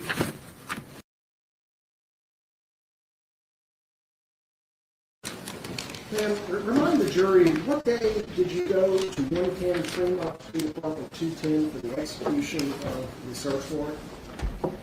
2 o'clock on 11/27. I think I actually arrived around midnight on 11/28. Did you have an occasion to return to that location later? Yes. Do you recall what day that was? I'm not sure. Was it many months later? Yes. Who did you go with? Went with investigator Curtis. Did you meet anyone else at the apartment? I believe Detective Crawford. What was the condition of the apartment when you returned to it that second time? It looked like they were in the middle of renovating the apartment. They had torn up a lot of the carpet, a lot of the flooring, the tile flooring. So they were renovating the apartment. And what was the purpose of your going to that location a second time during that tearing the apartment up process? During the renovation, the workers discovered, I believe what they thought was a large pool of suspected blood. So what was your role in going to that location that second time? To photograph the items and to collect them. Ma'am, I'm showing you what's been admitted into evidence already as Exhibit 127-1. Did you take this photograph? Yes, What does it show? that shows the bedroom, And what room are you standing in when you took that photograph? bathroom. I'm now showing you 127-2. What are we looking at here, ma'am? Once they pulled up the carpet, underneath there was reddish brown stains. That was on the original scene when the bed was located. Now, when you were in 110 Tremont Street, apartment 210, back at the execution of the search warrant in November of 22, was this area that you see the carpet in covered by anything? I guess the bed was there. And where would the nightstand have been?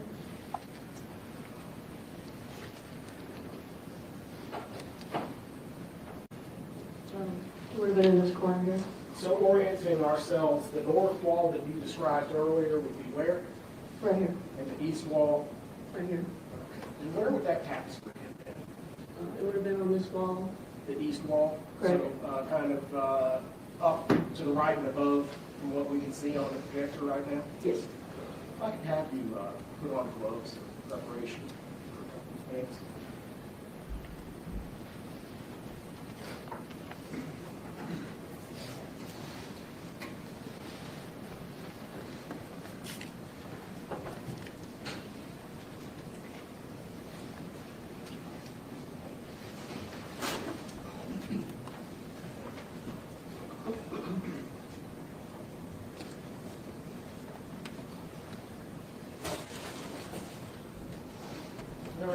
I'm sorry, ma'am, I see a rectangular object in this photograph that's kind of outlined in blue, if you will. What is that? That's the carpet from the bedroom. Okay. Did you collect that? Yes. Ma'am, if I could ask you to step down off the bench and take a look at what I have right here.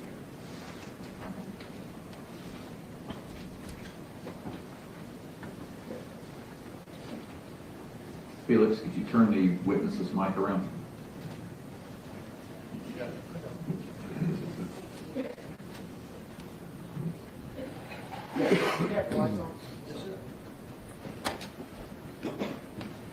You recognize that object, ma'am?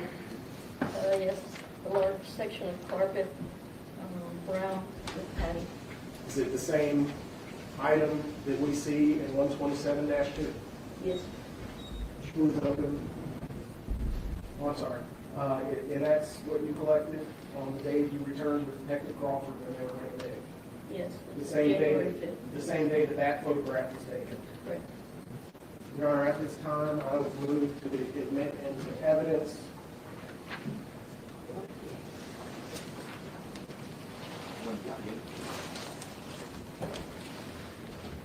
item 158,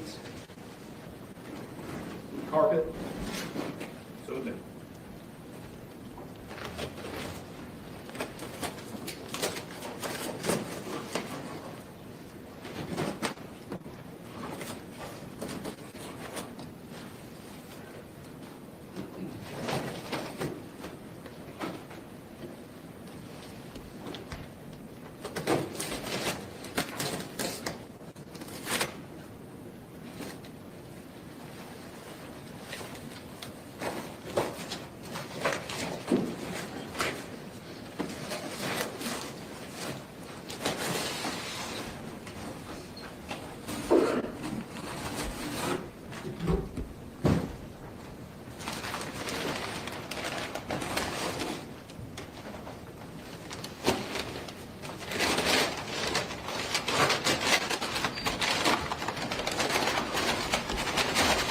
Jurors in the back row want to stand to see us better.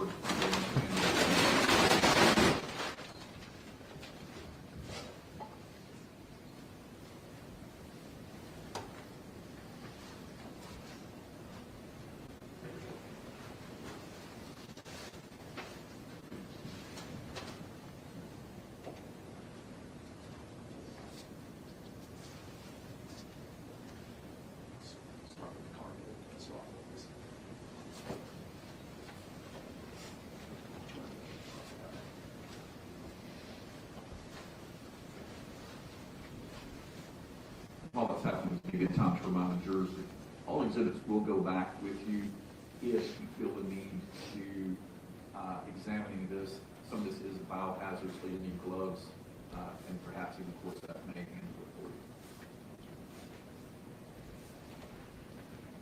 Thank you, ma'am. You can step back up.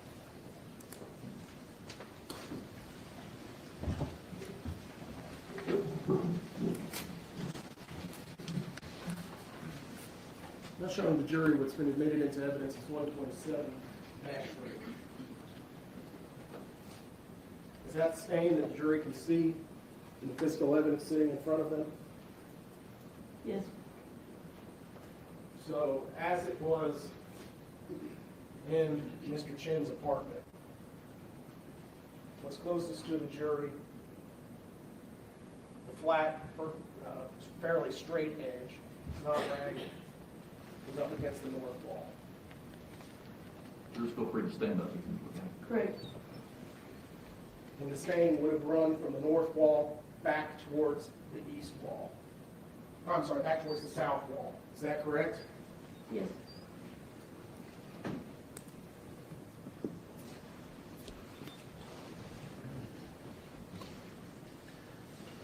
Now showing you 127-4. Is it the photograph of the same piece of carpet that we have in evidence right here? Yes. What are the yellow and black item on the left-hand side of this photograph? Scale tape. What's the white line running along the bottom of the carpet in 127-4? There's the tape measure. Are these in centimeters or inches? Inches.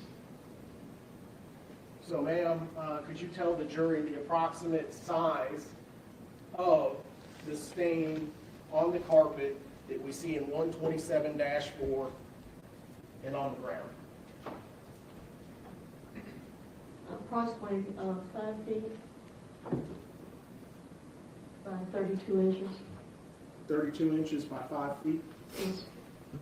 So that includes a stain that's, I guess, at least, Maybe a little more than 5 feet.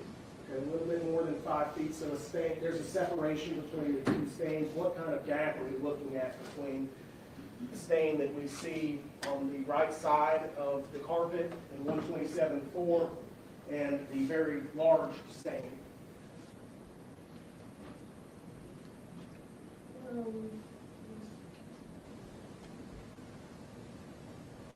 Maybe, approximately 6 inches. About 6 inches. So the main stain would be approximately what by what?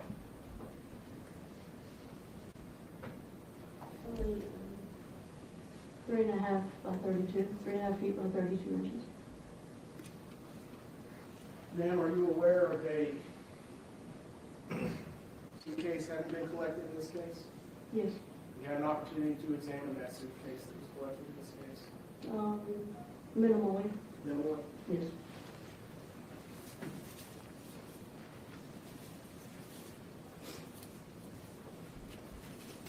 In addition to collecting the carpet, did you take swabs of anything? Yes, I believe I collected 2 swabs. Showing you 127-5. Do you see the area that you swabbed in these photographs? I'd have to check my evidence report, but I believe it was these areas right here. What areas, I'm sorry? The stains on the actual wooden subfloor? Yes, I'd have to refer to the evidence report to be certain. Would that help refresh your recollection Yes, or the item itself. for the item itself? Oh, okay.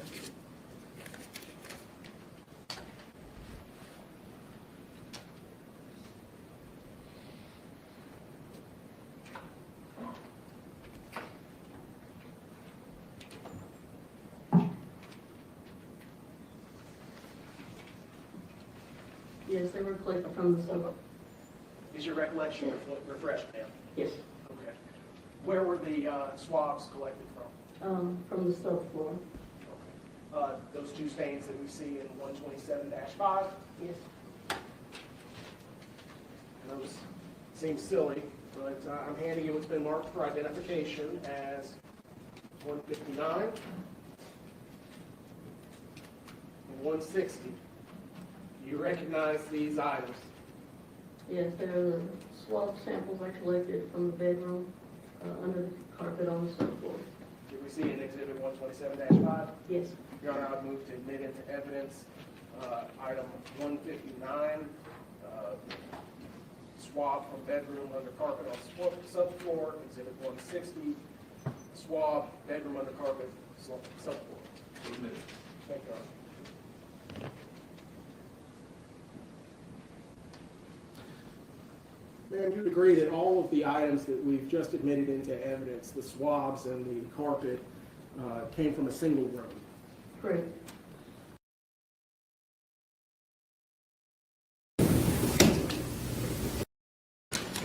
Ma'am, remind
Please be seated.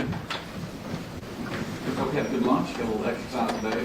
It's sunny outside. So, all right, General, ready to proceed? Yes, sir. Ma'am, before the lunch break, we were talking briefly about Mr. Chen's wallet. And it was moved into evidence. And I think you were asked, did you lay the items out just like the backpack that we looked at earlier? Yes. Can I have a DVD cut? Ma'am, I'm handing you what's been marked 169, collective exhibit 1 to 3. Familiarize yourself with those.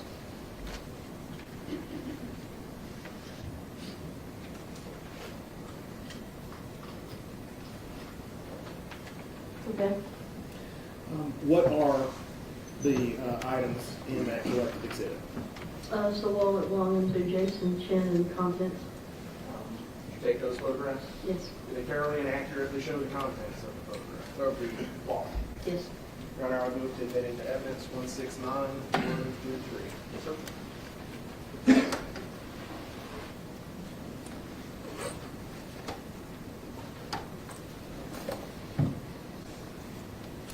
And this is 169-1. There's what appears to be an ID card for the University of Chattanooga. Whose name appears on that? Jason Chen. And whose photograph? Jason Chen. Moving on to the next photograph. Whose debit card? Jason Chen. And finally, whose driver's license and identification? Jason Chen. Did you have an opportunity to interact with Mr. Chen while in Nolensville? Oh, yes, I did. I'm going to show you what's already been admitted into evidence as Exhibit 86. Do you recognize that individual? Yes, Jason Chen. Did you take that photograph Yes. at the Nolensville Police Department? Yes, that's correct.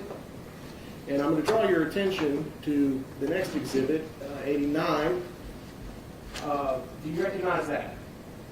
Yes, that's the hat he was wearing when I processed him. Handing you what's been marked for identification is 170. You recognize this item? Yes, it's the ball cap, red and white, Hennessy Ghost. Would you mind opening it up, pulling it out?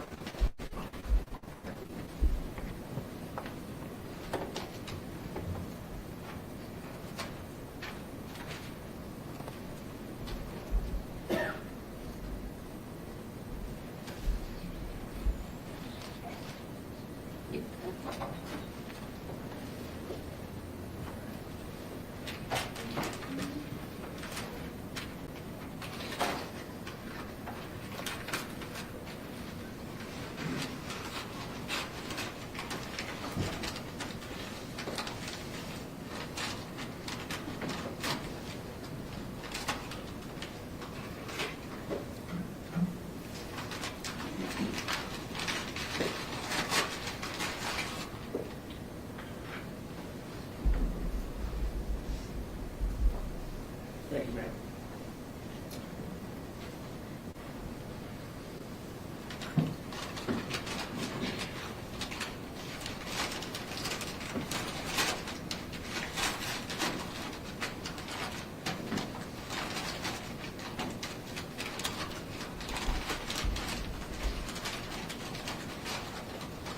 Okay. Thank you. Ma'am, were you involved in the processing of a Toyota Camry? Yes, it was. Where was that vehicle located? Originally, it was located at Jason Chen's parents' house inside the garage. And we had it towed and escorted to our crime scene bay. Ma'am, I'm showing you what's been admitted into evidence as Exhibit 112 and 113 and 114. Is that the motor vehicle that you searched at the crime scene bay? Yes, it is. I'm handing you, it's been marked for identification as 171, collective exhibit 1 through 7. Could you familiarize yourself with those?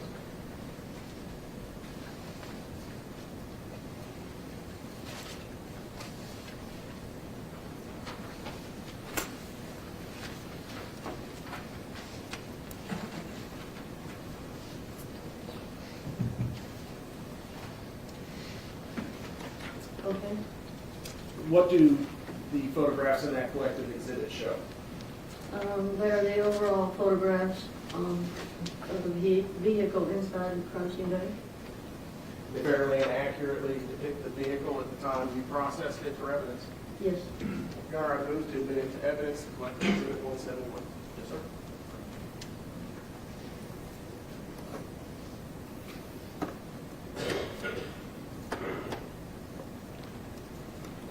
Okay. 171 shows the front of the vehicle. How would you describe the interior of this car that we see in 171-1, 171-2, 171-3, 171-4? How would I describe the inside? Yes, ma'am. It was fairly clean. Fairly clean. Did you search the trunk area? 171-5, Judge. Yes. 171-6. What was in the trunk? One plastic bag, and that was it.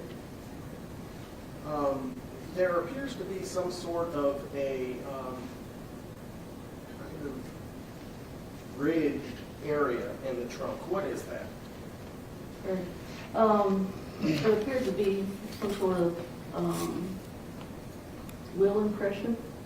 Okay. But I'm talking more generally about the item that spans from, 1 second, from here to here and from the back of the trunk to the front of the trunk. That's a trunk liner. Oh, okay. And you mentioned that there were some impressions on it. Would you mind pointing out to the jury where those impressions are?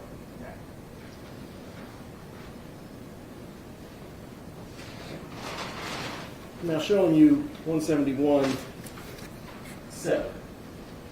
Would you please show those impressions again to the jury in this photograph?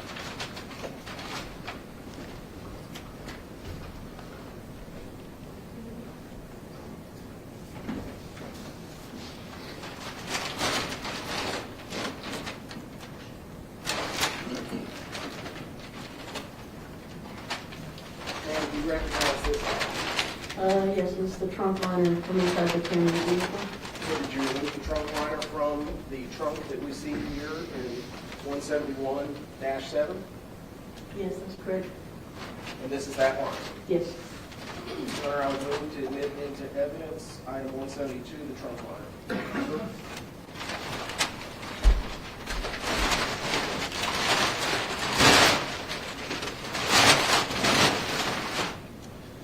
Did you take measurements of those marks that we see? Yes, I did. For what purpose?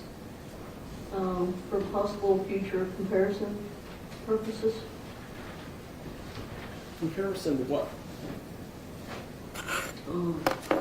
Depending on what it was. If in this case it was a suitcase, because at the time I knew that a suitcase had been collected in. Okay. And you mentioned earlier that you had some opportunity to examine a suitcase. Correct. Correct.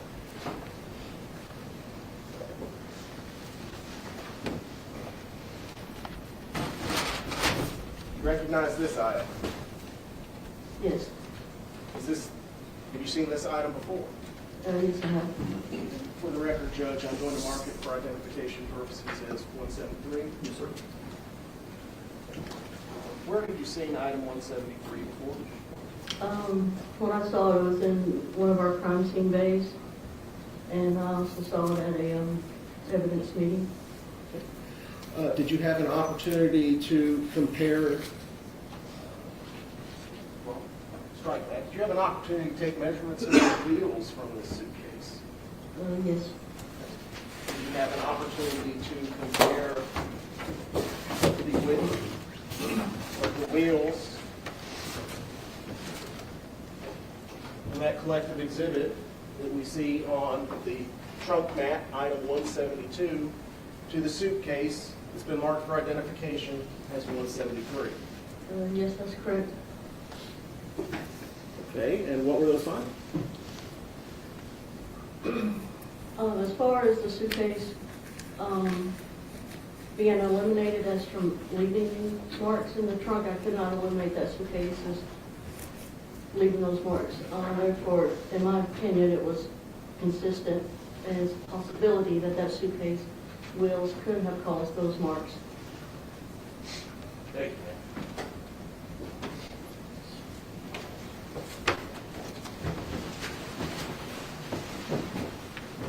And finally, did you ever report to the medical examiner's office to collect evidence in this case? Like I said, Specifically, what evidence did you collect? I collected a blood spot card. What is And, a blood spot card? It is a known DNA genetic makeup for a deceased party, in this case, Jasmine Pace. Did you actually collect the specimen, or did somebody else do that? No, the medical examiner's office collected it, and they transferred it to me.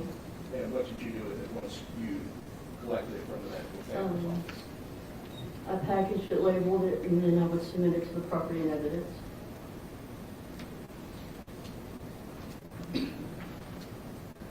And I'm handing you what's been marked for identification purposes as item 174. Do you recognize that item?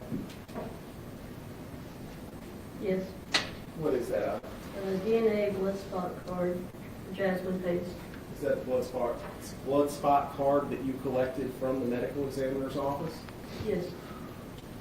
Did you log it into evidence? Yes. Thank you, ma'am.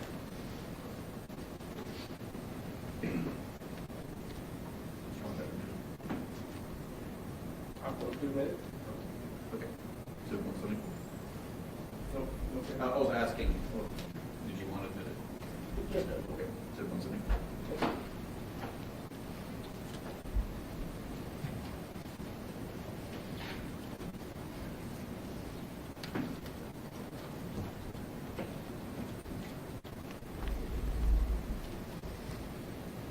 No further questions at this time. Ladies and gentlemen, I know you just sat down. The defense is going to need some time to organize the exhibits for the cross-examination of this witness. We're going to have you step back in the jury room, and when they're ready, about 10 or 15 minutes, we'll bring you back.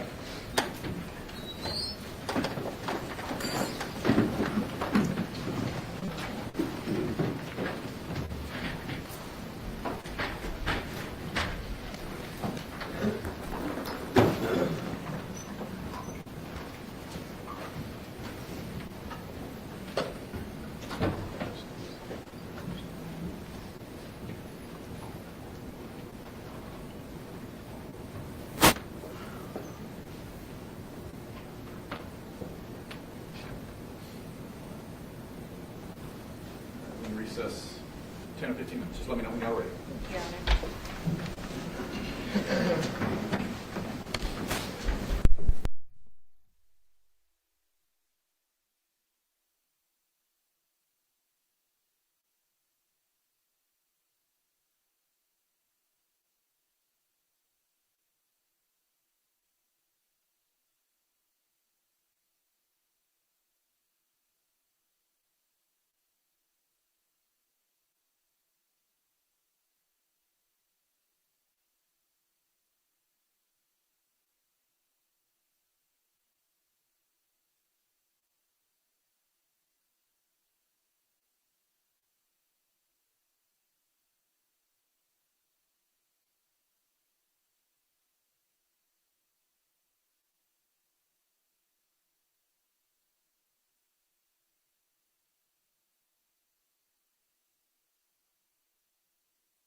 you remain at rest.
Council approach. Please be seated.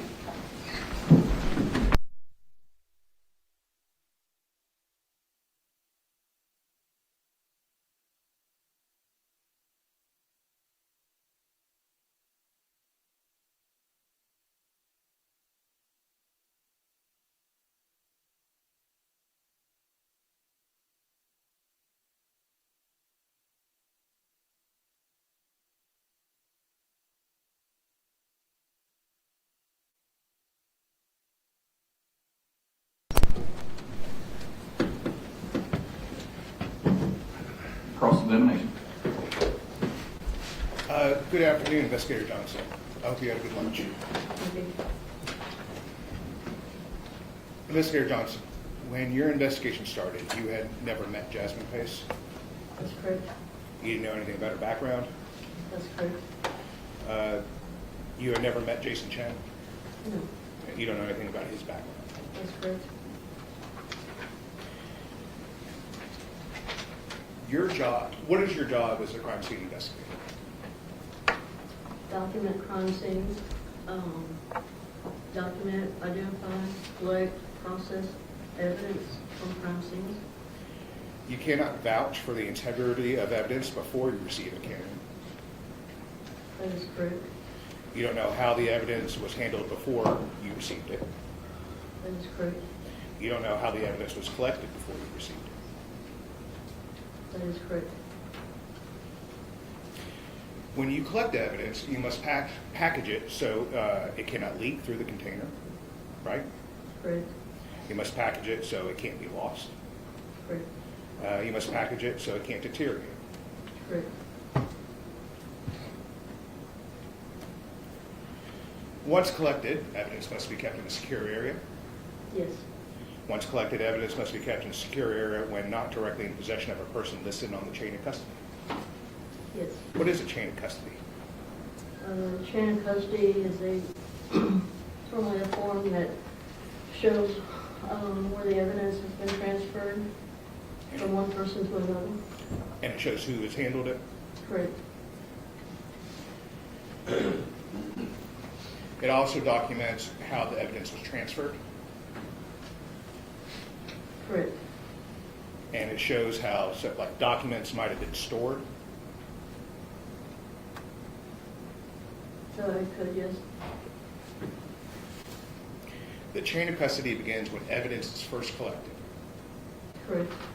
The chain of custody may begin at the crime scene. Yes. The chain of custody continues with each transfer of the evidence to law enforcement, to the crime laboratory, and wherever else it might go. Correct. And you must keep complete documentation regarding this chain of custody. Correct. And there's a chain of custody log, correct? Correct. And you maintain that log? Once it's submitted to property, then property and evidence maintains that chain of custody as far as who checks out items of evidence. And the reason you do that is so you can ensure that there's no loss or alteration of the evidence prior to trial. Correct. So I want to talk about kind of the collection of evidence. Victims in cases can bring evidence to a crime scene without even knowing it. Yes, Suspects can bring evidence to a crime scene without even knowing it.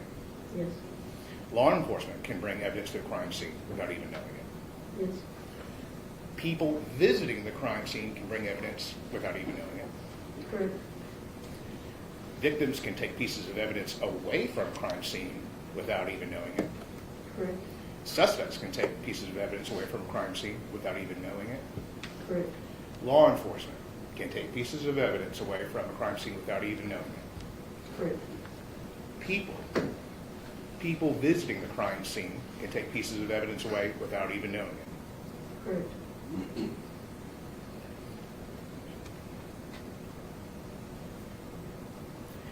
On direct, you talked a little bit about transfer evidence. What is transfer evidence? It's when you have custody of an item of evidence and you transfer that custody to someone else.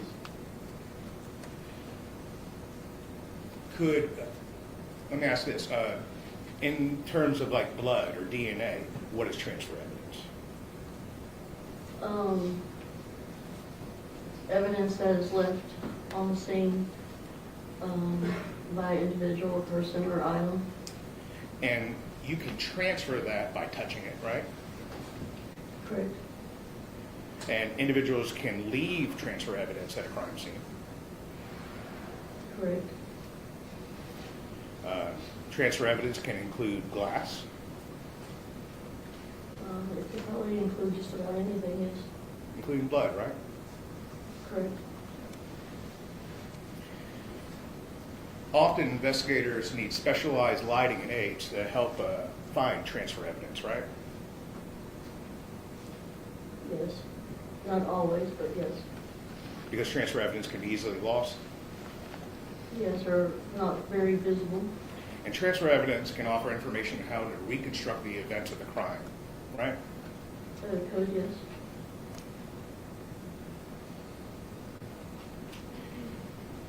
At a crime scene, most crime scenes, there's often tiny pieces of fragments of physical evidence that can help tell the story of what happened, right? Correct. That's what your job is, to tell the story of what happened. And collect the items. Yes. And those items can tell a Document the story, items. right? Like, yes, Hair, fibers, clothing, carpeting, pieces of glass, blood, can all help tell the story of what happened. yes, they could. These tiny pieces of evidence are called trace evidence, right? Yes, Trace evidence can be transferred when two objects touch. yes, Transfer evidence can be transferred between evidence. if proper precautions are not taken, yes.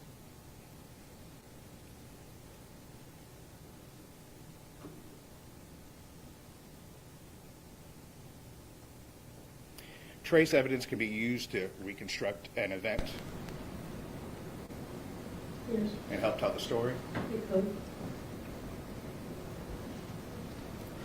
Evidence can be used to prove that a person or a thing was present in a place. It could. If you collect evidence carefully, is it true that a crime scene can yield a lot of information?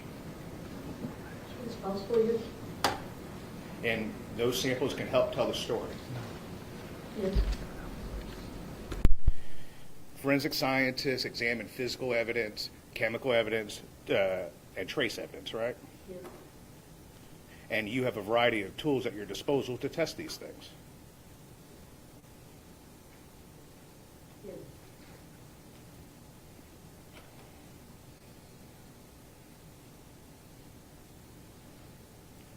The importance of trace evidence, though, in the context of crime scene can sometimes be hard to understand.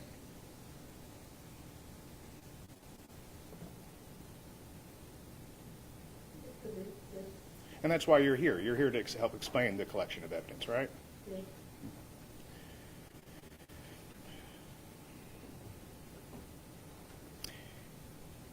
hypothetically, trace evidence could determine whether an item or maybe even a body was moved.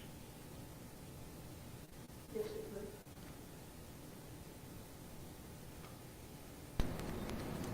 I want to go back to transfer evidence. What's the difference between direct transfer evidence and indirect transfer evidence? I guess the indirect transfer would be, say I walk through a crime scene, and something sticks on the bottom of my shoe or booty, and then I transfer it to another location in that crime scene. So direct evidence is when trace evidence transfers from the original source to another place. It could be this. So, for example, if a bleeding person brushed against a tree at a crime scene, that would be direct evidence, right? Direct transfer. Yes.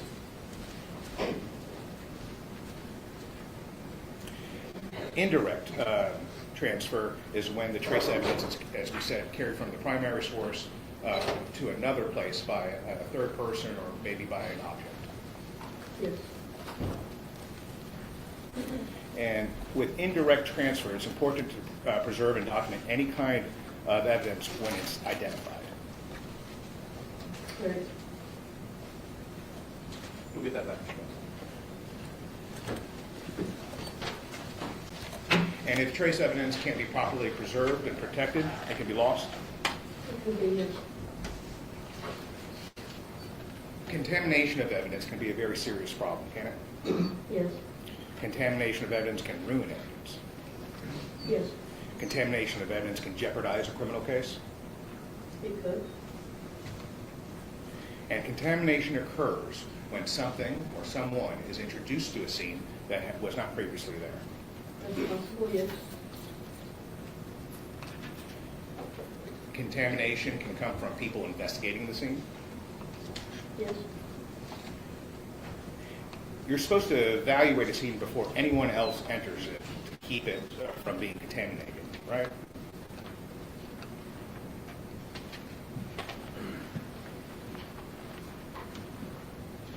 Could you repeat that? Sure.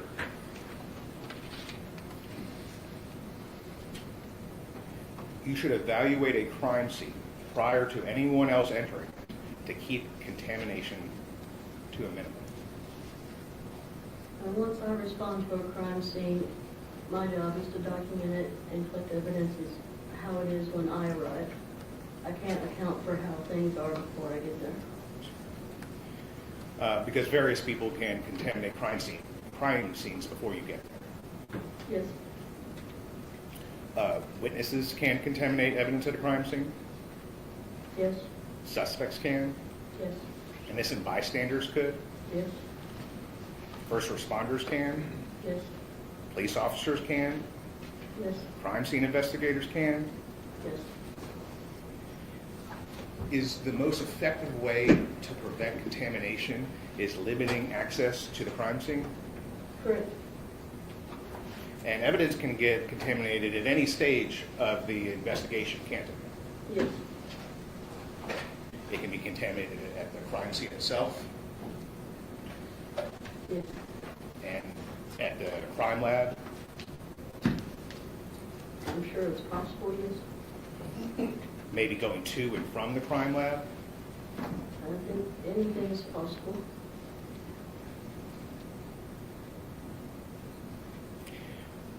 You would say, it's a fair statement to say that everyone that comes in contact with this evidence has to guard, has a responsibility for making sure it doesn't become contaminated. Correct. So crime scenes are usually disorganized. That's why it's a crime scene, right? I don't know if I would say disorganized.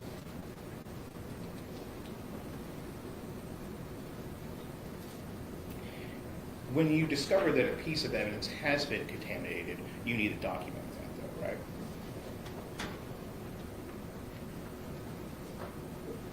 The evidence would be documented how it is when I observe it. And if you don't document any the contamination that may have occurred, that evidence could then be misleading. There could be, yes. And it could be misleading to investigators, right? Yes, And it could be misleading to forensic scientists. correct.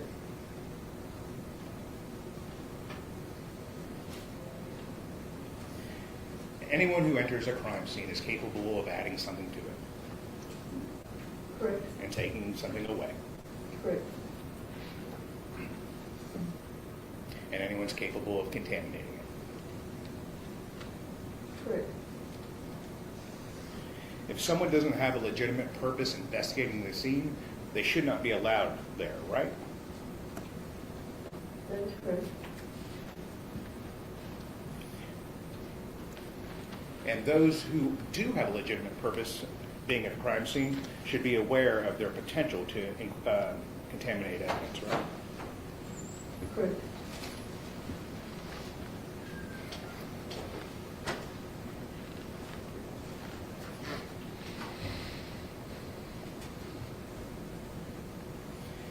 I want to talk to you about DNA, blood.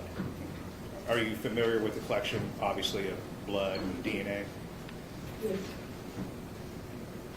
And we talked about how trace evidence or direct transfer, but DNA can transfer from person to person or person to an object. Yes. And that's called primary transfer. Yes. And because of these types of transfers, sometimes you can, for example, find blood in a room in which the source of the blood was never present. It's possible, yes. And other forms of DNA can be transferred the same way. Yes.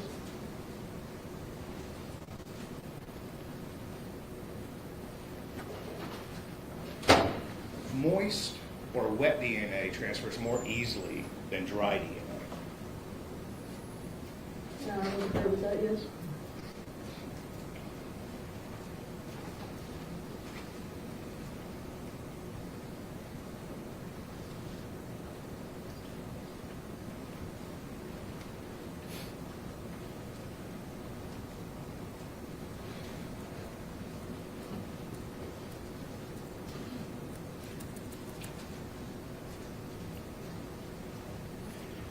Investigator Johnson, I want to ask you some questions about Blue Star. You're familiar with Blue Star? Well, somewhat. It is, you were asked a question on direct. Do you know the difference between Blue Star and luminol? I don't know, we use Blue Star. Luminol is a little bit different, I believe, as far as the lighting conditions that are required and stuff. And is luminol in Blue Star? That I don't know. Good question. How many times have you used Blue Star? Probably about 15 to 20 times. Over how long of a period of time? 7.5 years. Blue Star is considered a presumptive test for blood, right? Correct. Meaning it only suggests the presence of blood, but does not confirm it. Is that right? That's correct.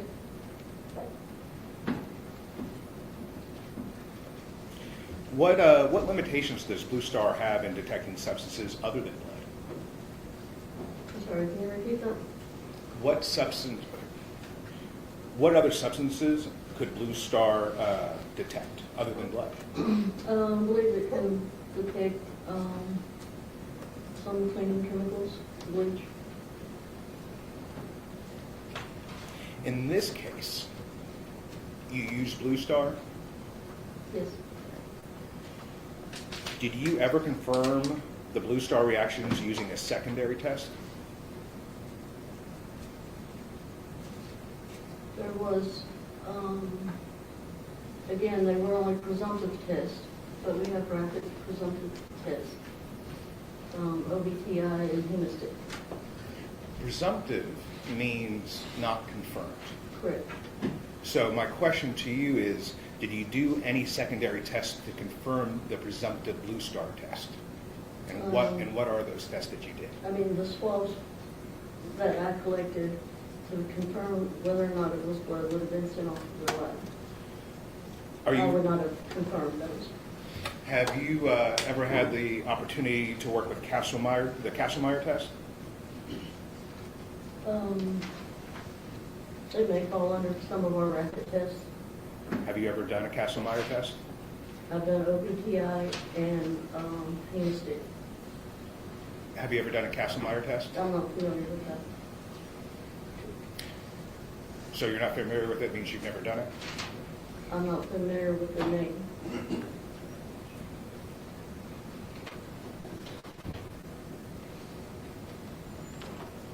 Why? So other than sending off the blood spots to the lab, did you do any other scientific test as a criminal investigator to confirm that it was blood? Just the presumptive test.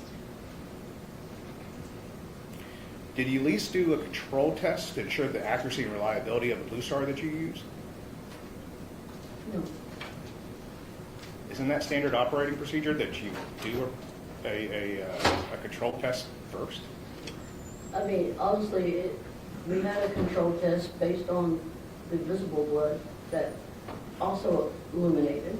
No, that's the actual testing that you did. Did you do a control, a scientific control? No. Are you, if you're not familiar with the Castlemeyer test, are you at least familiar with the Tetman or Takayama test? No, I'm not. Those tests can definitively confirm blood. Do you know that? I did not know that. Witness says she doesn't know. Why wouldn't you use any of these alternative tests? All I know are the tools that we have at our use.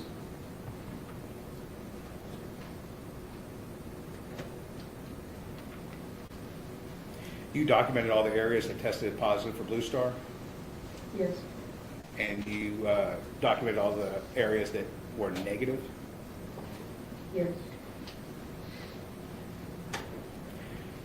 At any point, did you see anything that was possibly blood that you later confirmed to be a false positive? No.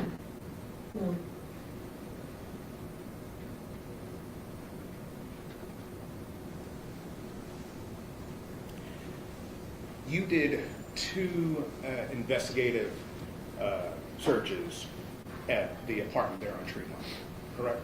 We did multiple searches. You did one in November, Yes, and you did one in June yes. of 2023.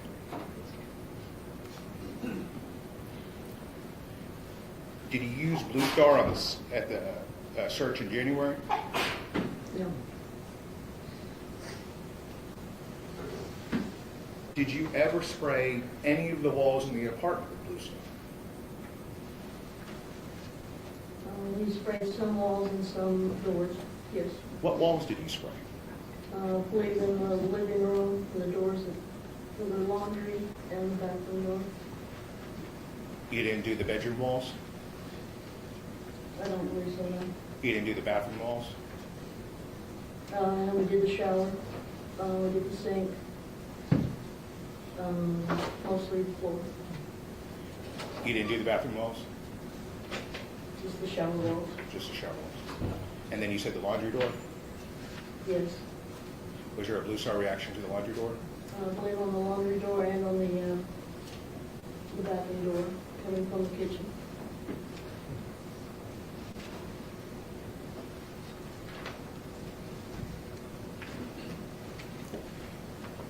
So between these 2 different searches, why did you have to do a second search? Because additional evidence was discovered. Why didn't you discover it the first time?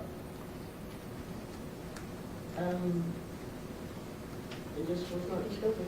I know we searched under the bed. But you didn't see that spot? Well, I was on the back side of the carpet, so no, I wouldn't have seen that spot. And hands and knees with the flashlight looking under the bed, did not see any discoloration at that time. Was that because your investigation was rushed? No. You testified that over a 3-day period that you were awake for 51 hours. Yes. Perhaps you might have been too tired to be able to find the spots on your first search? I mean, it's possible, but I do take my time when I process things.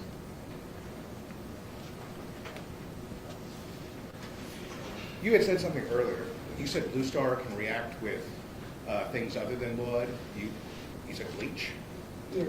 What about hydrogen peroxide? That I'm not sure.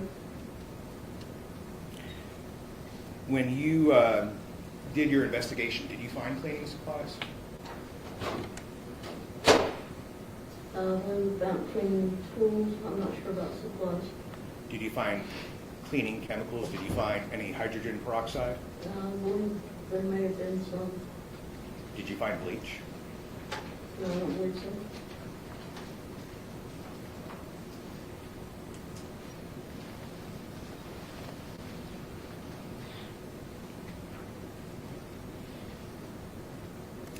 In your opinion, when you did your search in November, do you think anyone had tried to clean up a crime scene?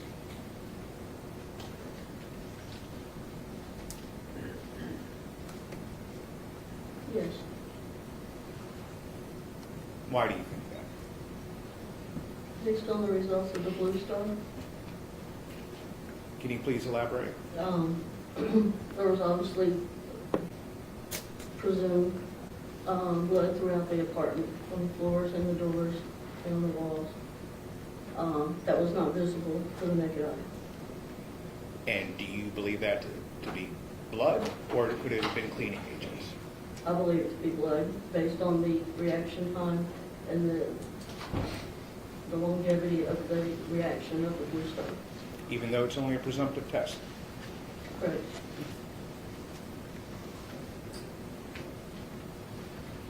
Wouldn't the act of cleaning potentially spread residual substances, such as blood or those cleaning agents? Yes, it could, yes. And how would that happen? When you're cleaning up, say, a large pool of blood and you're wiping it on other surfaces, that's going to transfer that blood to other surfaces.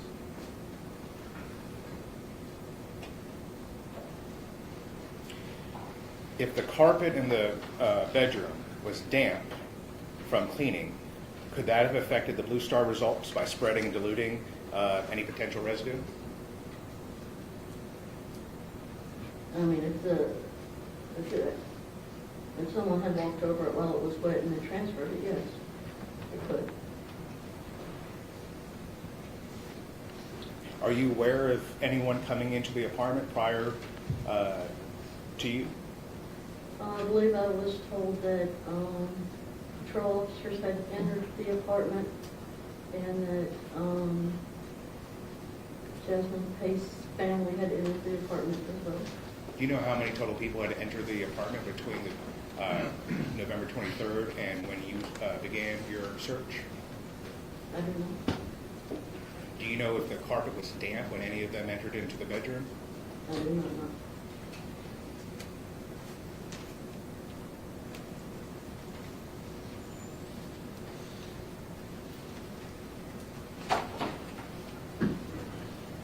Isn't it possible that the individuals walking through the apartment could have tracked blood, cleaning agents, debris, or any of these other substances across various areas in the apartment? And it's possible, yes. I mean, as far as the carpet being damp, I mean, as far as that specific carpet there, I mean, it was covered up with the beds, but I don't think any transfer would have came from that particular blood pool. There was other blood spots on other parts of the carpet, correct? Yes. In front of the dresser, Yes. in front of the TV. Yes. There was blood spots not covered by furniture. Correct. Those could have been cleaned with, or those could have been cleaned with cleaning materials, right? It's possible, yes. And those spots could have been damp. Could have. Did you interview either of those two officers that went in? No. Did you interview the Pace family or Bean family? No. You didn't ask any of them if the carpet was damp? Objection. She said she didn't interview. Okay, withdraw.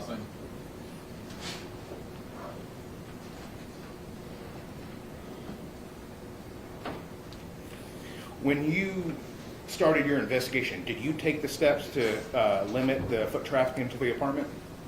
Yes, after completing my initial walkthrough, I advised the officer not to let anybody else inside the apartment for any reason. Because once I arrive on scene, it's my scene. And why do you want to prevent anyone else from coming in there? Just to prevent any disturbance of the evidence or any contamination of the evidence. Were shoe prints or other marks observed in the Blue Star? No, You didn't see any footprints in the Blue Star? I did not see any footprints in the Blue Star. Did you speak with Investigator Crawford about your investigation? Yes, And you conferred with him about the Blue Star? yes, Was he present with the Blue Star, or when the Blue Star was applied? yes.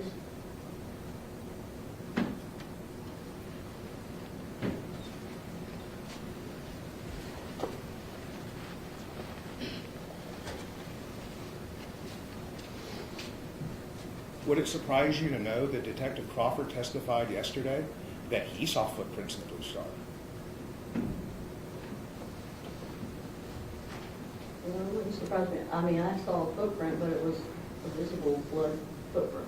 Visible blood footprint. Mhm. Did that light up in the Blue Star? Yes, it would have, yes. So you saw a footprint in the Blue Star. Yes.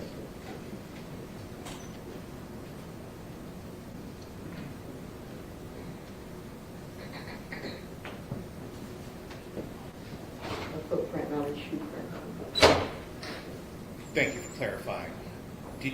If you need me to separate, did you find any shoe prints in the I did Blue not. Star? Except for that one? Yes, the footprint, yes. You can't definitively say that the reactions observed with Blue Star were not caused by cleaning agents, can you? Based on my training and experience, I can say, based on the longevity of the reaction of the Blue Star and the intensity of the luminescing of the area is a lot different than if it was a chemical agent or bleach or some other item. If it's a chemical bleach or chemical cleaning agent, it's not going to be as intense in color, and it's not going to last nearly as long. Seconds. So you believed it to be blood based on the brightness of the Blue Star, correct? Correct. And based on the other presumptive tests I conducted. And again, presumptive means it cannot be confirmed. Correct. And you did no test that confirmed it to be blood there at the scene, right? Correct.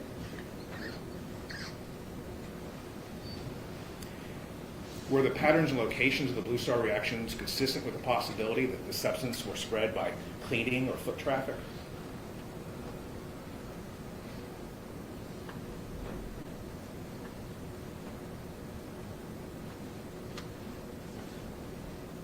Can you repeat that, please? Sure.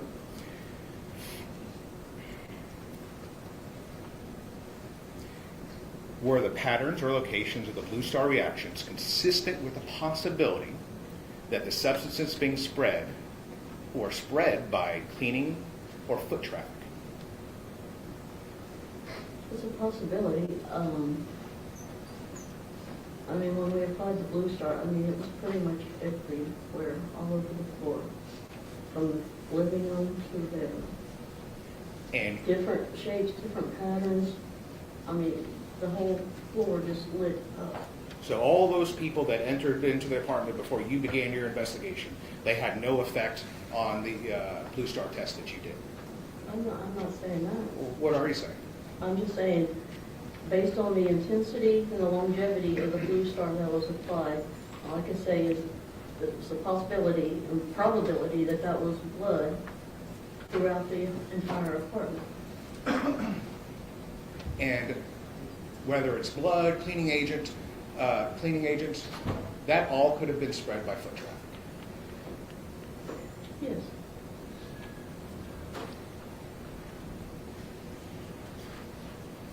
So I saw all these pictures where you have this yellow tape and this white tape for measurements.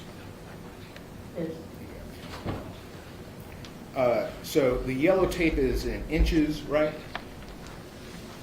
Yes. And the white tape is in centimeters? Yes.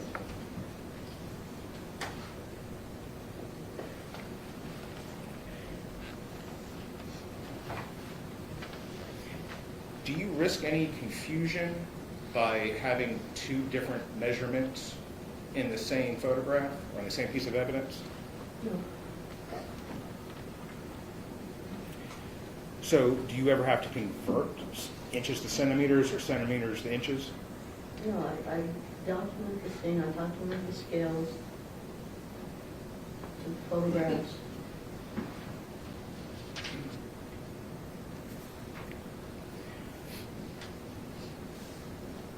Let me ask you about the Camry. The Camry, you believe that, what scientific test did you perform to believe that the suitcase was in the trunk? Scientifically. You stated that you believe that the suitcase was in the trunk based on those marks that we saw on the map. I could not eliminate that as the item that left the marks in the trunk. What scientific test did you do? Measurements. Okay. What was the measurement of the wheels? Measurements of the wheels were approximately, like I said, this was not a critical comparison. I'm not certified to do critical comparisons of wheel marks. My job is to say, yes or no, could this suitcase cause these marks? I could not say this suitcase did not cause it. But I could say it's a possibility that it did, because it fit within the parameters of those measurements. So if I understand you say, the suitcase could have done it, it could have not have done it, right? If it did not do it, I could say it did not do it because the wheelbase would have been way off or different and not consistent with the track marks. But it's fair to say that you can't confirm that the suitcase made those marks. Correct. I want to talk about the search that you did in January. You returned there to do a second search, and this is approximately, what, 5 weeks, 6 weeks after your first search? Yes. Isn't it true that during that time the apartment could have been accessed by others? It could have, I would not know that. Because it was not, the apartment was no longer secure after you finished your first investigation? It was no longer an active crime scene. And people that may have accessed that apartment could have altered evidence that you collected? Could have. Could have contaminated that evidence? Possible. After 5 or 6 weeks, you'd agree that the scene could change significantly, couldn't it? Yes. And it did change significantly, didn't it? Yes. To your knowledge, did law enforcement take any steps to ensure the apartment remained undisturbed between your first and second investigation? I do not know.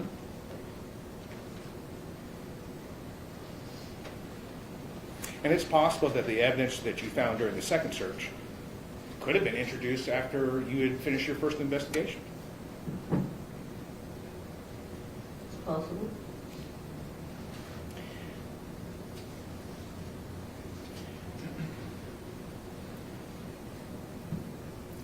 You'd agree with me that conducting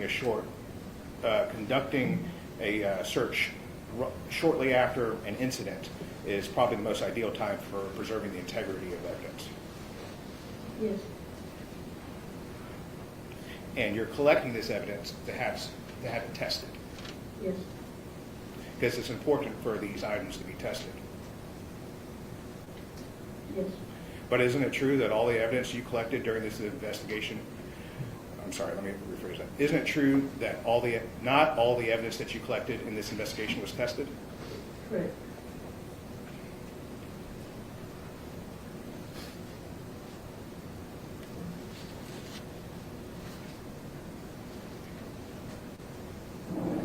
Dr. Candace.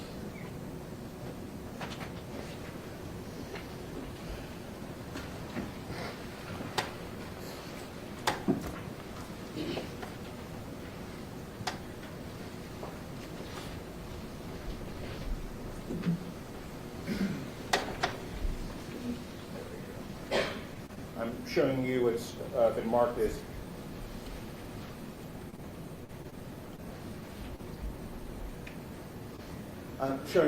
marked as exhibit number 149. It's a collective exhibit. What are we looking at here? Okay, there's the light switch in the bathroom. Was that tested?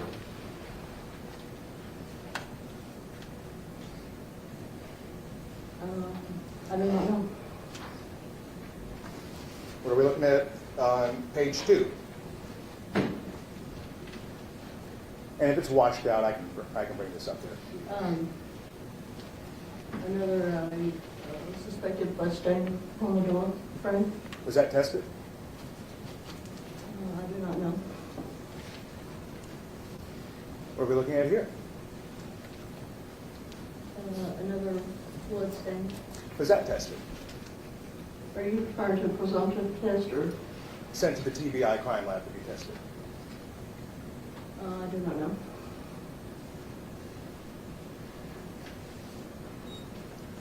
Number 5, we saw this spot earlier. Was this tested at the TBI crime lab? I do not know.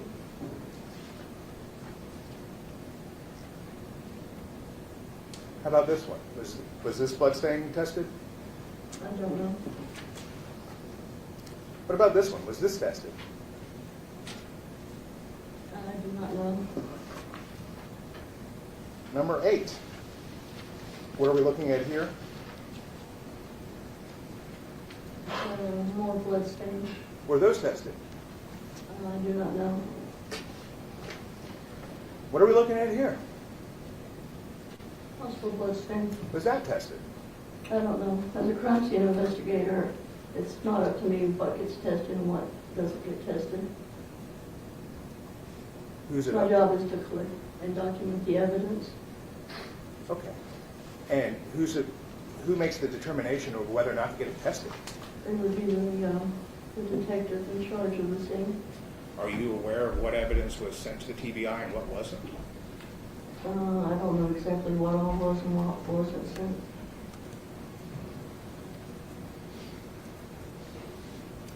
Do you have any say in what evidence gets tested or not? No, sir. So you don't determine which criteria of what items, you don't determine the criteria of what items get tested? No, sir.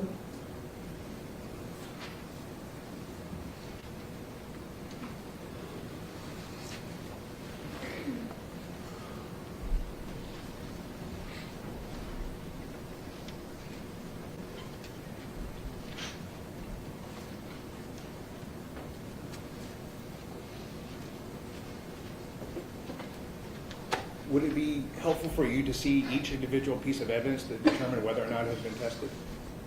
If you got to look at the white tag on it? It would be whether or not it had evidence taken from the crime lab on there. Okay, so when the jury gets this evidence back, what can they look for to see what pieces of evidence were actually tested by TBI? Will there be a color sticker on it? What are we looking for? I believe TBI uses orange evidence tape, So, but if they don't test an item, I don't know if they open it or not. That's a TBI thing. is it hazard? Is that the orange tape you're talking about? No. Is this the orange tape? Yes. So this is something that was tested by the TBI? Yes.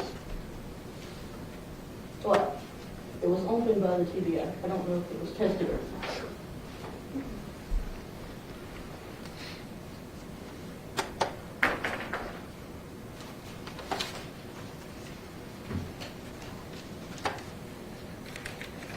I'm showing you what's been marked. We'll start with 159.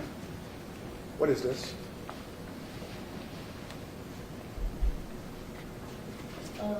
Sealed bags full of suspected blood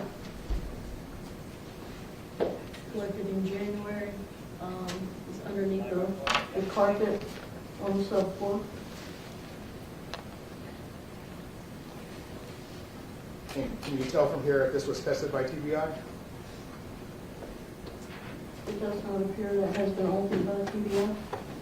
What about this one? This is 160. I'm saying it does not appear to have a TBI evidence tape on it. What's the description of these two bags that you have in the red? The location of where it was recovered was under the carpet on the subfloor. Okay. I'm asking about on the red tags where it says description. Is it sealed bag? What does that say next to it for on each of them? Swab, suspected lead. Suspected lead, right? Yes. Because your blue star can't confirm that to be actual blood, so you have to put that. Correct.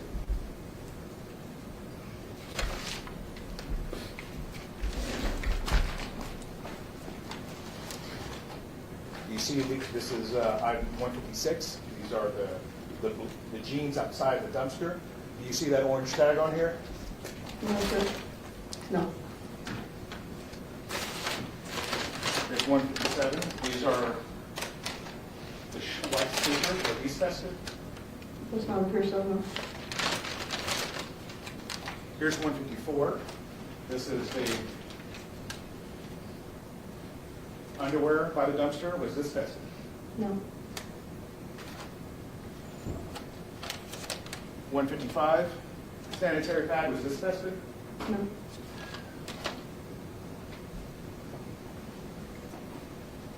May I have that last exhibit? Oh, I'm sorry, sir. I thought you had it.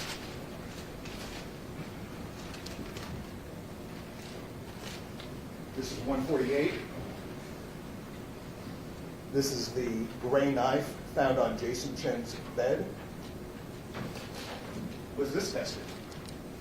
It does not look like it was, no.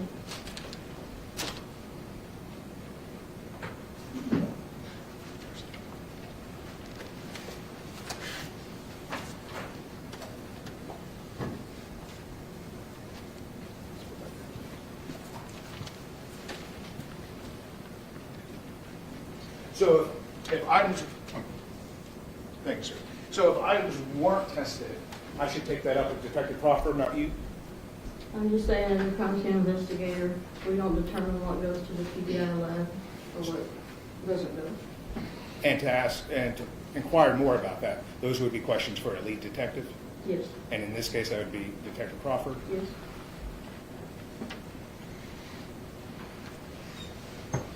And you had no decision in what items were being tested?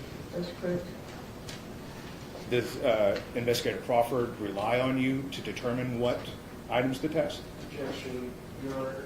She was asked previously, do you have anything to do with the criteria to determine whether or not an item was tested? She said no.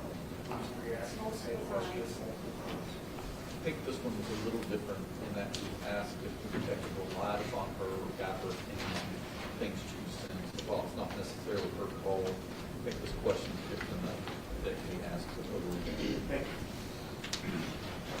There may be occasions when the lead detective would ask, but in this case, I don't think it was. I think it could have been based on the photographs and the evidence report for him to decide which item to send.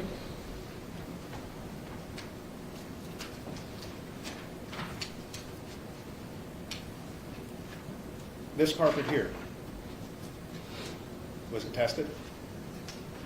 I don't believe so, huh? Was the padding tested? I don't believe so, no.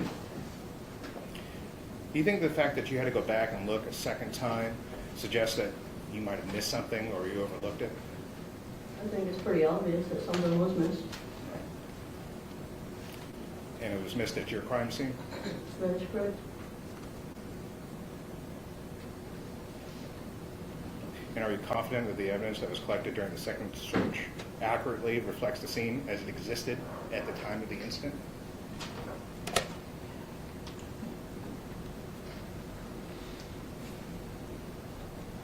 Yes. And you'd agree that conducting multiple searches over time increases the risk of contamination? It could, yes. and that could lead to the misinterpretation of evidence. It's possible.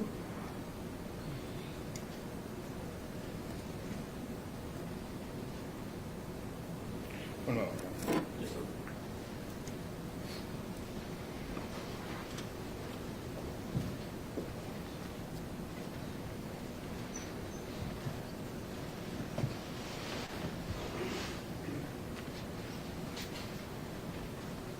Thank you, Mr. Chair. I'll pass it. Redirect.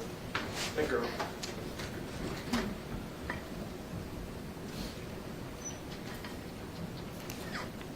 Ma'am, in defendant's contaminated crime scene, Yes, that sometimes that happened intentionally. yes.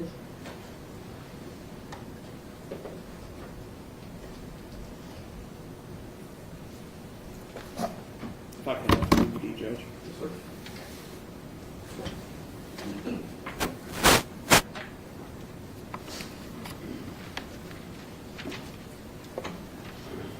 Would you describe moving a bed from one wall to another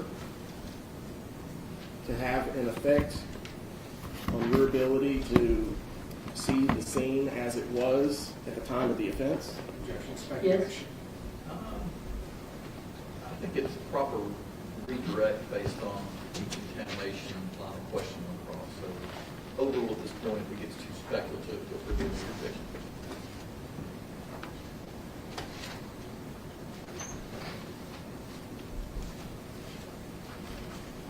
And I'm going to put up on the screen a photo. This is Exhibit 73. Was this the scene as it was, as you found it, on the day of the search warrant? Yes, What wall was the bed on? bed was on the north wall.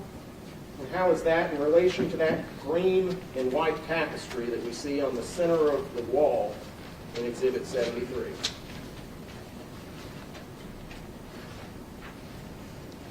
The tapestry is on the east wall. East wall. Where would the headboard be? The bed was on the east wall, it would be right here. Okay. That document, can Judge? Exhibit 173. I'm sorry, 117.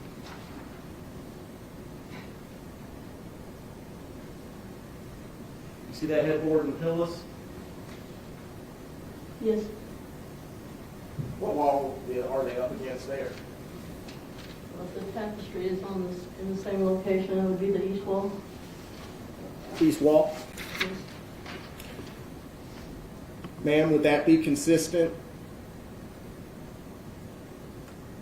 with the bed having been moved from the east wall to the north wall at some point between when this photograph was taken and when you made entry? And there's objection, yes. Let the question be asked, and you can object to it. Sure. And when you made entry into that apartment? Objection, speculation. Yeah, she wasn't there for this. I think the question was, it's fair to conclude that the bed was moved between the time that the picture was taken with the headboard on the east wall, time when the headboard was on. She used to know when that first picture was taken. He didn't say that. He said when it's between, it just has to be between the two times. So over. That be consistent? Yes, Ma'am, were you present at the second time that you went to the apartment in Tremont Street? yes, I was there. Okay. And was the bed placed against the east wall? Yes, If I can have DVD. Yes, sir. I'm now showing you 127 11. Is that the bed placed on the east wall? Yes, that's correct. You see the stain to the left side of the headboard?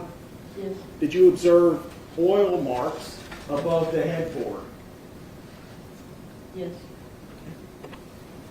Would that be consistent with the bed being moved in a position that it would cover up the stain that we see on this carpet? yes,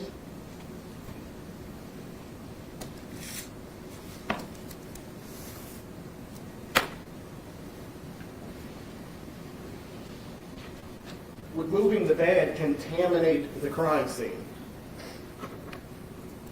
yes, What about mopping up blood? Would that contaminate the crime scene, ma'am? yes,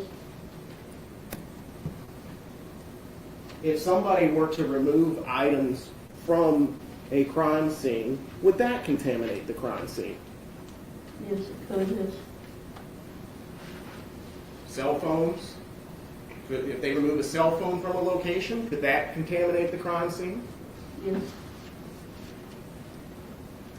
What about specifically a homicide scene? What about moving the body? Does that contaminate the crime scene? yes, I said it alters the crime scene somewhat, yes, Alters it? Makes it more difficult to figure out what happened? yes, Which transfers easier? Blood that's fresh and wet? Or blood that, say, has dried for 4 days?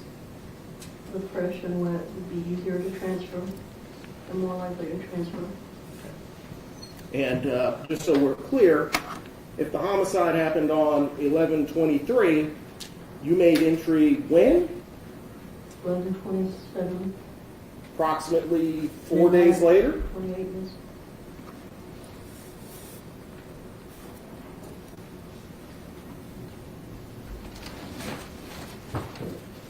You mentioned that bleach can cause blue star reaction. Call that testimony? yes,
And I'm handing you, it's been marked for identification purposes as item 175. Is this an item that you've seen before?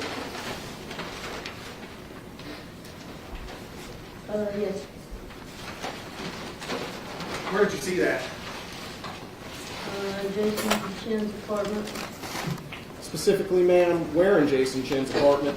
he was on the couch, Ma'am, I'm showing you what's been admitted into evidence as Exhibit 41. Do you see the item on this, or in this exhibit? yes, What is it? the 2 rolls of paper towels, Okay. You see the packaging, ma'am? It says 6 equals 15.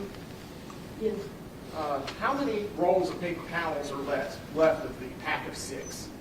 2, 2? Meaning that 4 are gone. correct, Moved to admit into evidence 175. So admitted.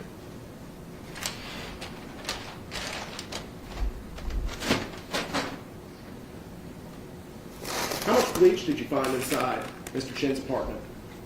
I don't recall finding any bleach, But we see an item sitting next to the paper towels there in the center. Can you identify that? Looks like a bottle of alcohol. Specifically, do you know what type of alcohol?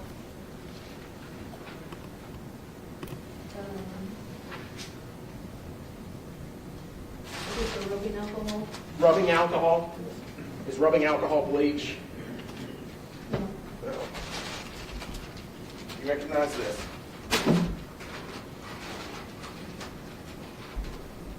Yes. What is it? It's a silver bottle, or a silver bag containing the alcohol bottle with a Walgreens bag. Same one that we see sitting right there, a Walgreens bag, you said? Yes. What brand isopropyl alcohol is this? Walgreens. I move to admit 160, or 176 in evidence.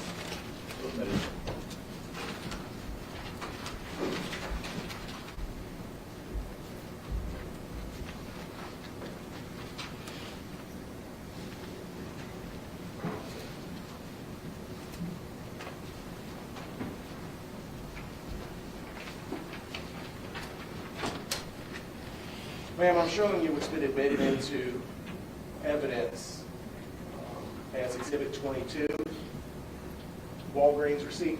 Would you mind reading what the first item is that was purchased at 7 o'clock p.m. on the 23rd of November, 2022? It has WALG IPA 91%, 16 ounce. Is that consistent with the bottle of isopropyl alcohol that is now in evidence in this case? Yes. What about the last thing purchased on that list? What is that? Bounty, appears to be Bounty paper towels. And is that consistent, ma'am, with the paper towels that are now in evidence Yes. as Exhibit 175? Yes. Okay. And do you see at the very bottom of the receipt that you have in your hand where it says payment type, Visa debit? Yes. Could you please read that number out to the jury? 435546 and then 4189. Oh. Would you please compare that to the photograph that we have of Mr. Chin's credit card that we admitted into evidence? Part of that exhibit? Yes, they're on the same numbers. The same numbers. Okay. Thank you, ma'am. I'm now showing you Exhibit 23, another Walgreens receipt. Would you mind pointing out and telling the jury what Mr. Chin purchased at 1:41 p.m.? Hydrogen peroxide. And the last item? Hydrogen peroxide. Would you compare the payment at the bottom to what's on the screen? Mr. Chin's Regions debit card? Yes. Is it the same? Yes.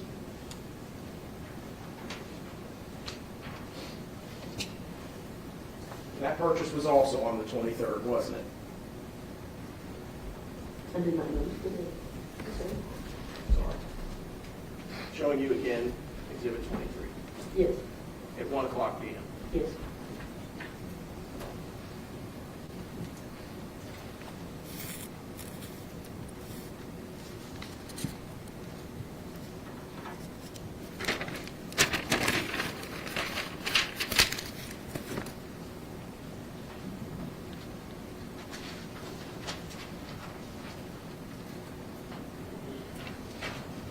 Now showing you what's been admitted into evidence as Exhibit 19. Ma'am, would you mind telling the jury what the fourth item down was that was purchased during that transaction?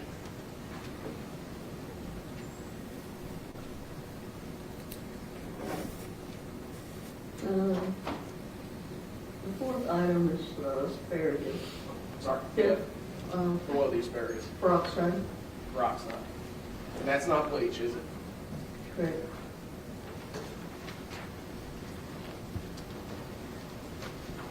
How many bottles of hydrogen peroxide did you find in Mr. Chin's apartment?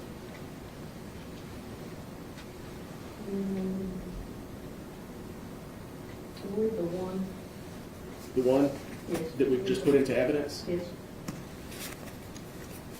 If I told you that item 176 was isopropyl alcohol, is that the only cleaning supply that you found? I believe so, yes. Okay. So you never located any of the other bottles? Correct.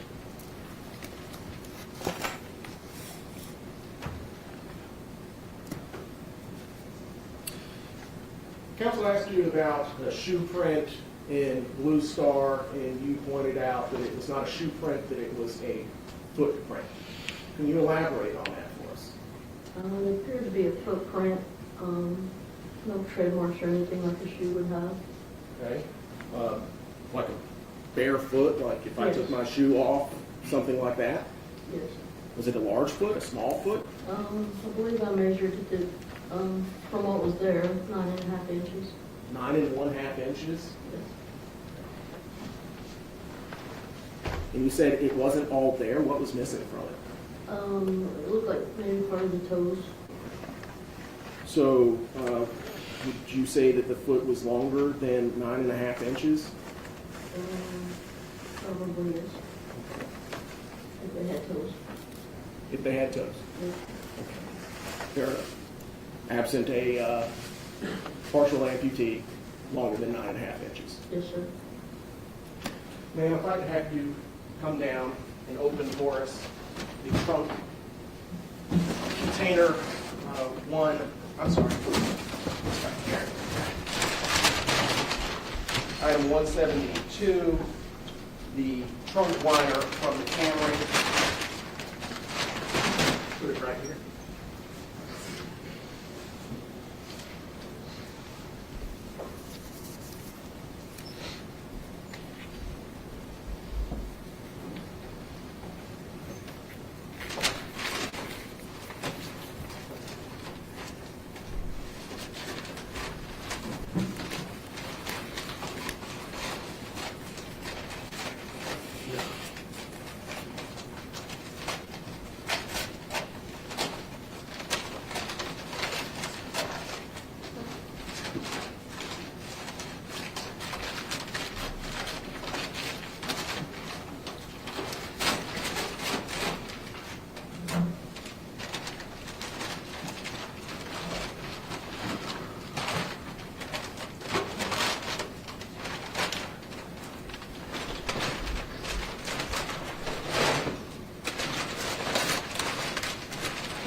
If any jurors need to stand up to view better, feel free to do so.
Would you please show the jury the marks that we could see on the trunk liner that you took measurements of?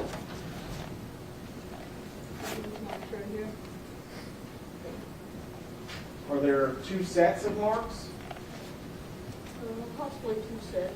Okay. Now, ma'am, I'm going to pull out item 173.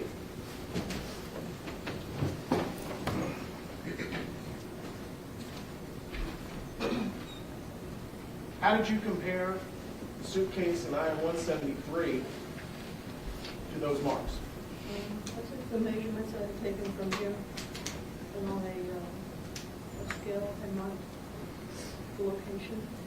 And I took that- You're soft-spoken, I don't know if the jury can hear you. I'm sorry, I took the piece of scale, a ruler, marked the measurements on here, and then I took that ruler to where the suitcase was.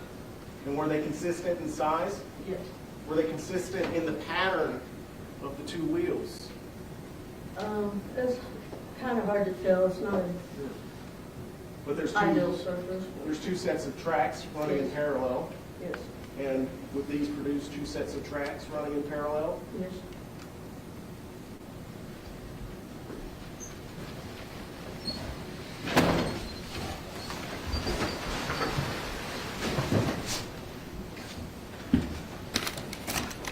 Counsel asked you about a knife, exhibit number 148. You mind opening that up for us?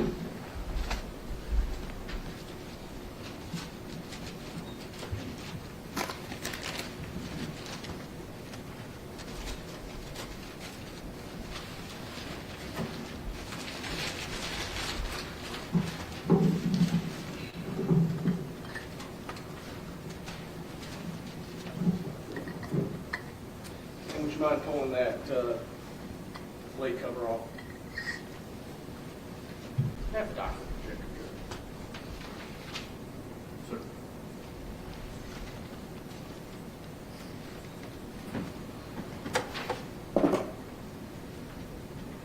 How would you describe the blade of this knife? It's a smooth edge blade. I think it was approximately 5 inches. Would you describe it as complete? Yes. About how wide would you say it is, as far as from cutting edge to the spine? Approximately an inch. About an inch?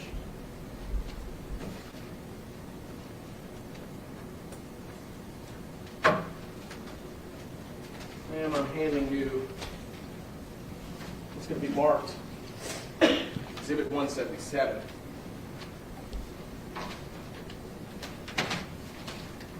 Have you seen that item before? Yes. You know what it is? Yes. Broken knife blade. Have you looked at it? Uh-huh. Do you know where it came from? Yes. What is it? It's a broken knife blade recovered during autopsy of Jasmine case. I moved to admit it to evidence. Item 177. Any objection? 177. Am I taking it out? Showing the jury.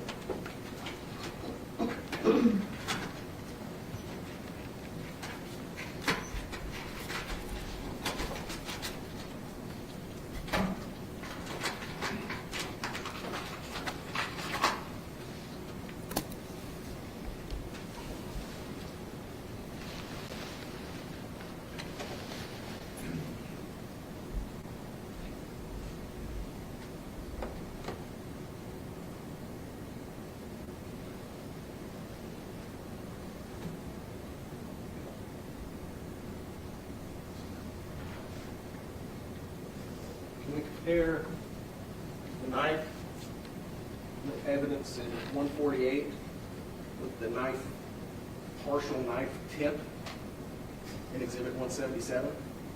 Are there differences? That knife is significantly smaller. Is it intact? It is intact. Does it appear as though that came from this knife? No.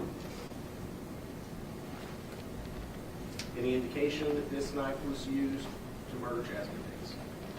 No. Thank you.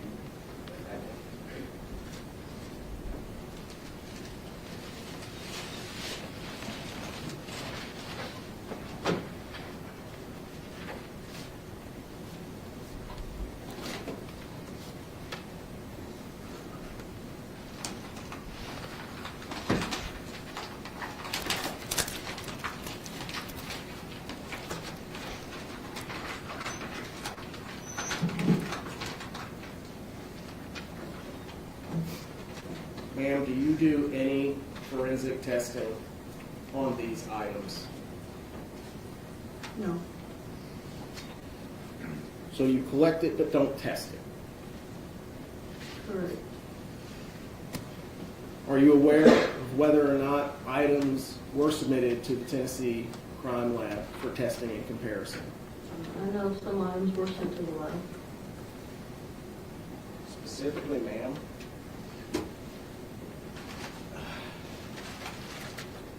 Exhibit 141.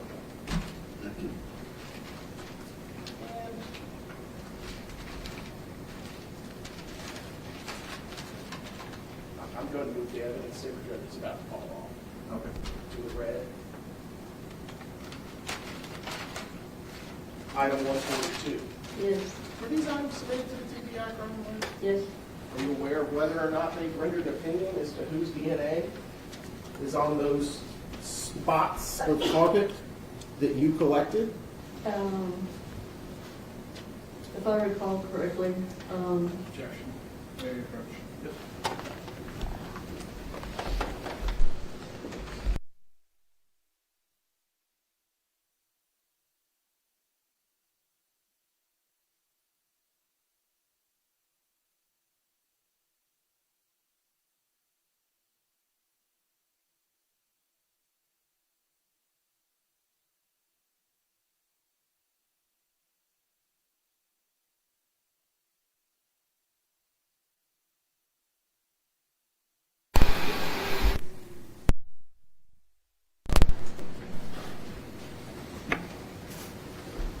Are you aware of whether or not a conclusion had been reached regarding those two items of evidence?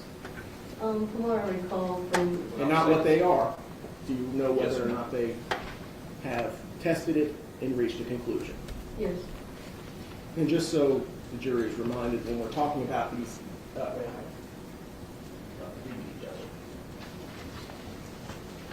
the items that we're talking about, is that piece of carpet from the threshold between the bathroom and the bedroom? yes,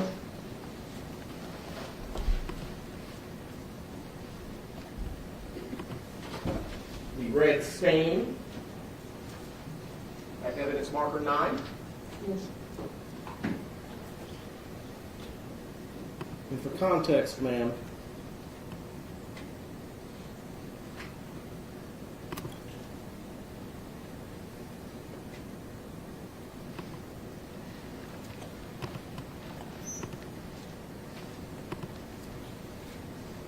that square came from where in this photograph?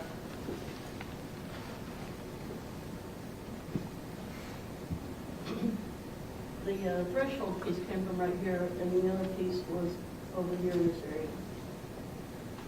Was there a blue star reaction in close proximity to both of those items that were submitted to the TBI crime lab? Yes,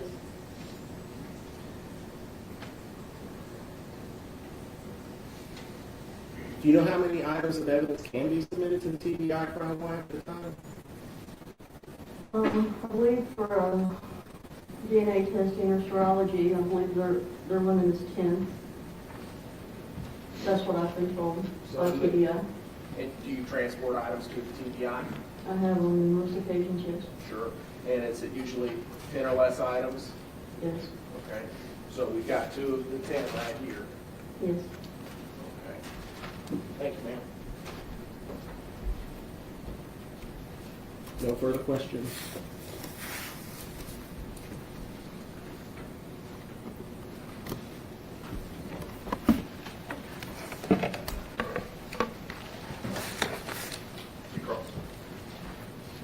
Do you know the names of those 2 officers that went into the apartment?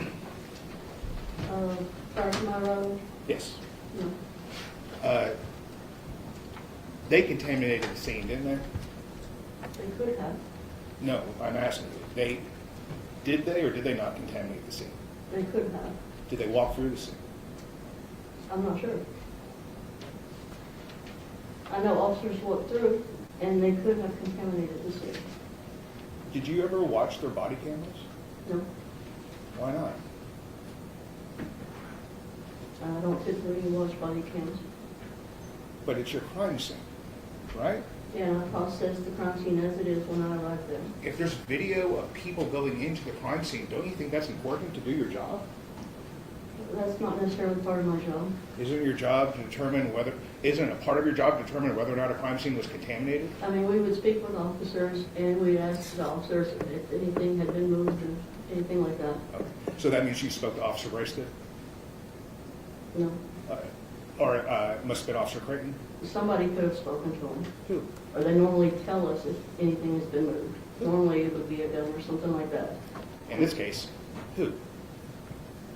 Nobody had informed us that anything had been moved. So when you did your first investigation, you didn't know at the time those two officers had been in there? I knew officers had been in there. Okay. And you didn't talk to them before you did your investigation? That's correct. But you at least spoke to them after you did your investigation? No. No? Were you aware, or we talked about earlier, the family went into the apartment, the Pace family and Bean family, they went into the apartment? Correct. Okay.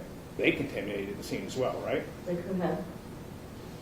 Did you interview or talk with any As of a them? crime scene investigator, we do not talk to witnesses. Did you talk to another law enforcement officer that interviewed them, that asked about whether or not they contaminated the scene? If I spoke with anyone, it would have been Detective Crawford. Wouldn't it have been helpful to know where they went into the apartment? Like I said, that it was pretty much a shotgun apartment. It's pretty much one way in, one way out. So it wouldn't have been helpful? I don't know that it would have made a difference in this case. The more information that you have about a crime scene, the better, right? Of course. So you had an opportunity, if not you, but another law enforcement officer could have talked to them to find out information about contaminating the scene. We could have you. But no one did that. As far as you, I don't know if Detective Crawford did or not. I don't know. but he didn't talk to you about that. Then. If something had been changed or altered, he probably would have talked to me about it. The knife that wasn't used here, the silver knife, example number 11, that wasn't tested for DNA, Correct. and that was your choice or someone else's choice? I mean, we could take a DNA swab of it, but ultimately it would have to be sent to the lab, and TBI preferred that the actual item be sent for testing. So the knife wasn't sent, was a sample of it sent? A swab, as you said?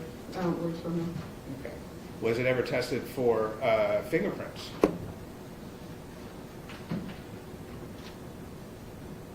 I don't believe so, no. Because at the time, we didn't know if it was going to be tested for DNA. But it wasn't No. tested for DNA, so then did you test it for fingerprints? No, because I would not know if it was going to be tested at a later time for DNA, and I would not want to fingerprint it to compromise any That makes sense. DNA. So whose choice was it to not ultimately look for fingerprints on it? Yours or someone else's? I mean, ultimately, it's my choice, because I wouldn't want to compromise any potential DNA if it was going to be sent to the lab. After you, no, you're misunderstanding. After you had already decided you're not sending it off to the TBI crime lab for DNA, and you're not doing a swab of it for DNA, why can't you do fingerprints then? Once I submit it to property and evidence, I would have to receive a processing request to process it any further. And that would come from the lead investigator? Usually, yes.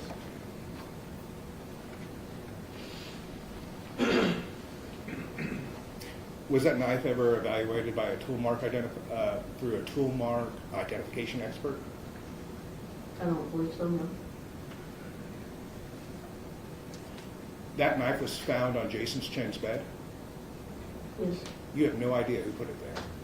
that is correct. Can rubbing alcohol cause the false positive in Blue Star? I'm not for certain. I know that some cleaning chemicals and bleach can. But as far as the alcohol that was found in Jason Chen's apartment, you don't know? I do not know. Just because you didn't find any bleach bottles doesn't mean bleach wasn't used though, right? It's not impossible. Things could have been thrown away? Correct.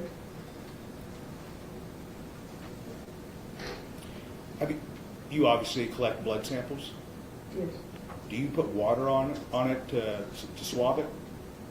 If it's a dry sample, we'll use distilled water Why? to prevent contamination. You put, well, no, not the distilled part, but why do you put water on it? To get a sample from a dry specimen. Because it's easier to lift when it's wet. Correct.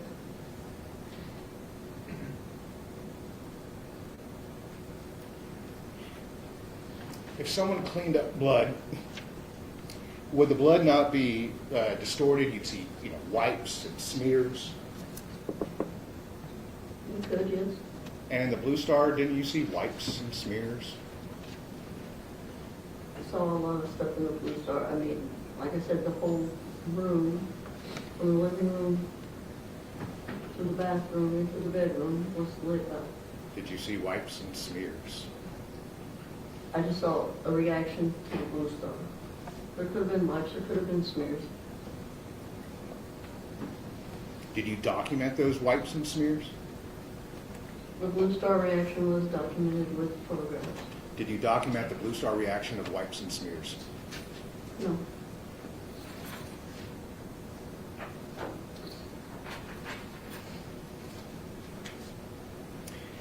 If you're cleaning dry blood with cleaning materials, that would make it easier to transfer.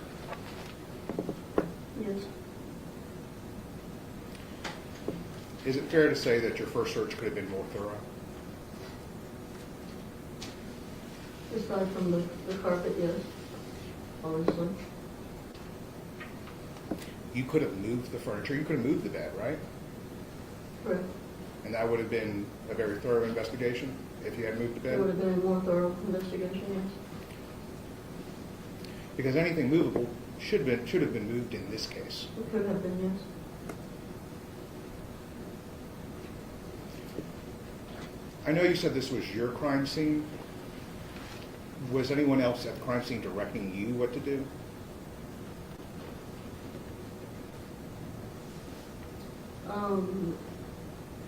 Initially, no.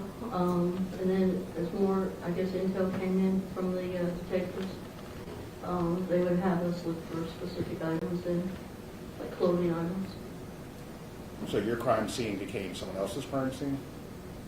No, we just received additional information as far as what to look for. And someone directed you on how to conduct your investigation?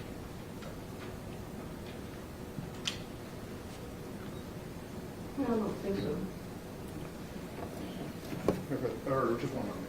Sir?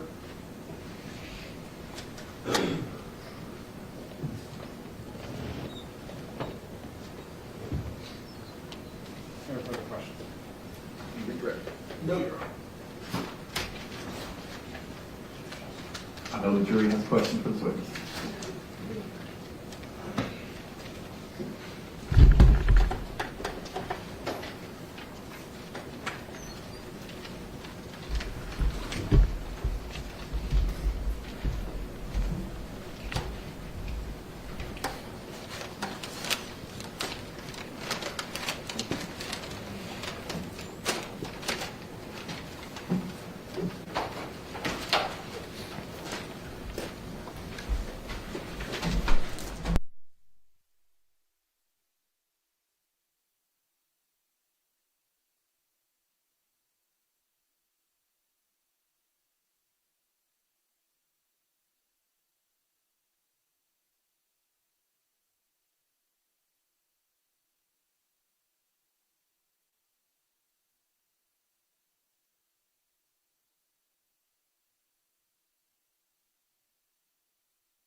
Ms. Johnson, the jury has some questions. So I'm going to ask them if you can face the jury when answering, please. Were any used towels or used paper towels located or collected?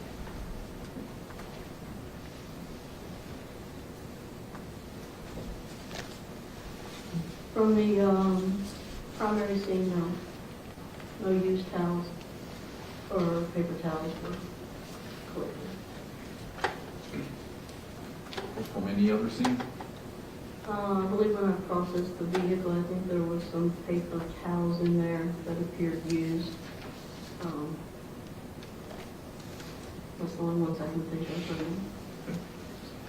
Can you explain how peroxide might be a useful cleaning agent?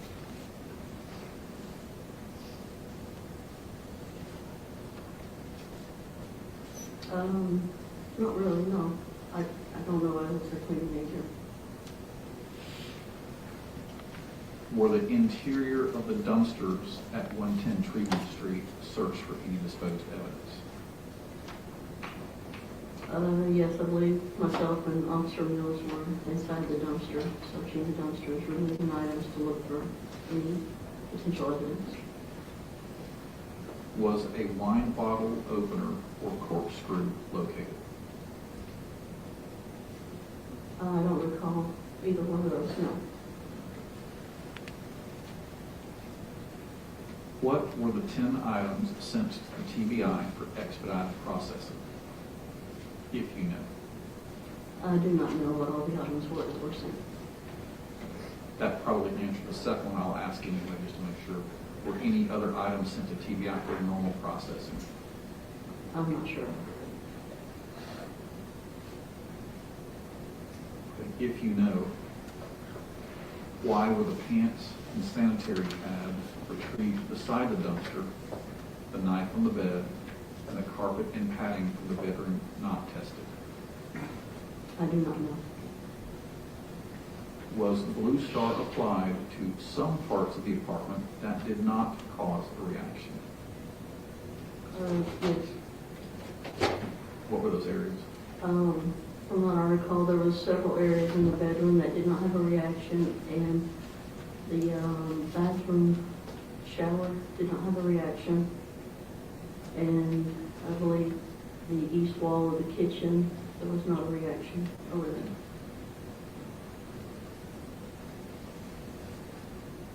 Okay, so a juror asked a question. There would have to be a foundation laid first before you can answer this question. Okay, so I'm going to ask this foundational question first.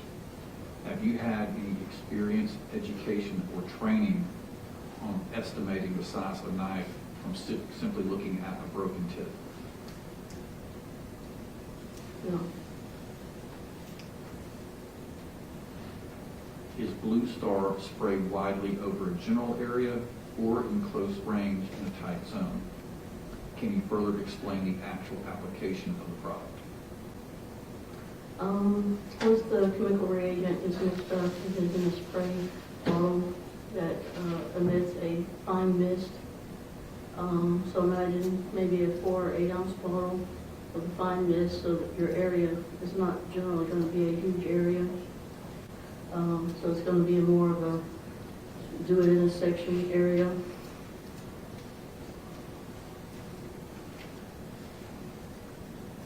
Who notified CSU to go back to the Tremont complex in January? I can only speak that I was notified by my supervisor. In the same unit, CSU unit? Yes, my crime scene supervisor. Were any of Jasmine Pace's belongings identified and submitted as evidence when you searched Jason Chin's apartment?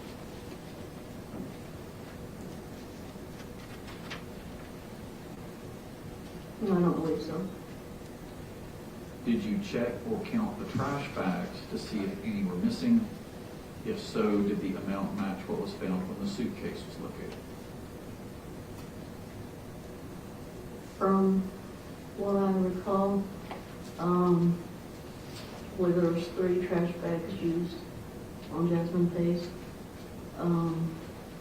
And I believe in the box was either 11 or 12 remaining.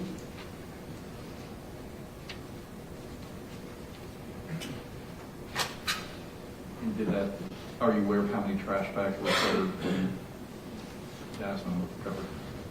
I believe 3. And did that match the amount in the box, or do you know? Not the total amount, no. Any redirect based on what the jury asked?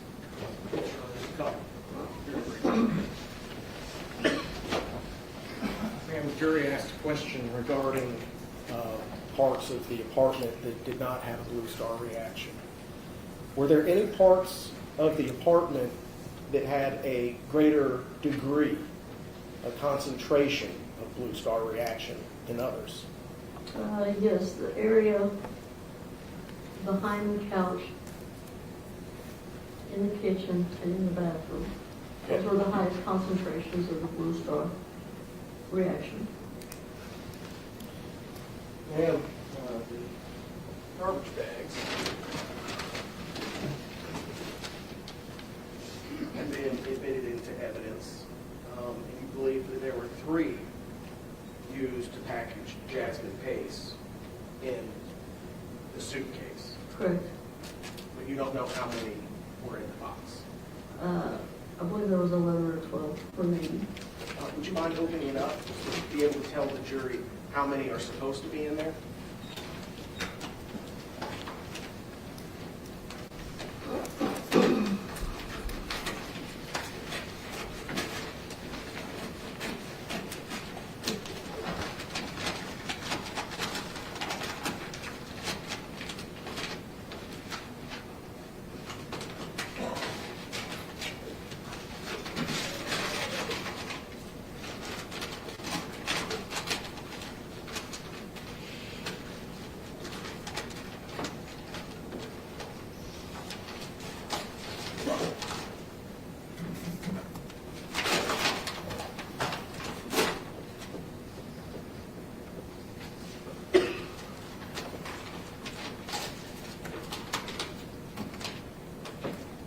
Forty.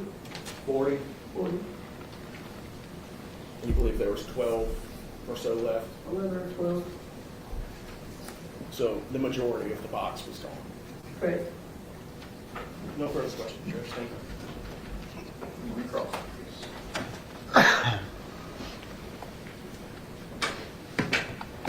You found 3 connected paper towels in the camera, I believe so, yes. and those were collected in evidence. Yes, I believe so. Did they have any blood on them? I did not observe any visible blood on them, no. Did you do any other testing on it? I did not. Did you submit it to TBI for testing? I did not. Was there any evidence collected that Jason Cheng had purchased trash bags at Walmart? I do not know.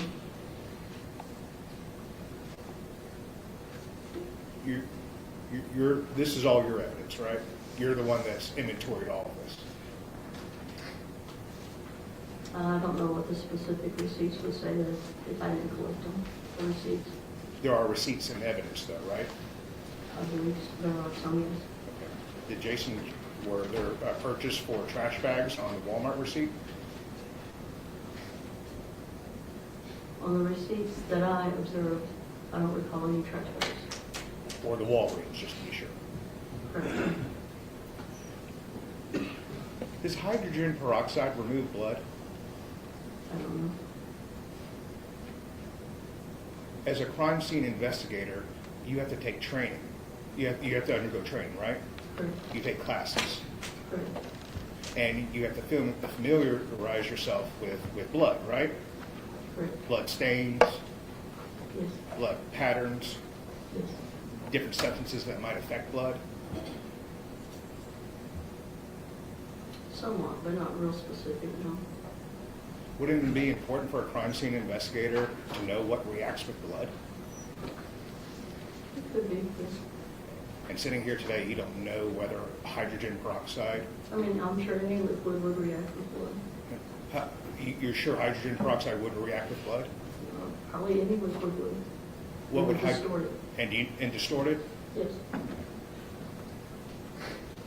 Do they put peroxide in laundry detergent?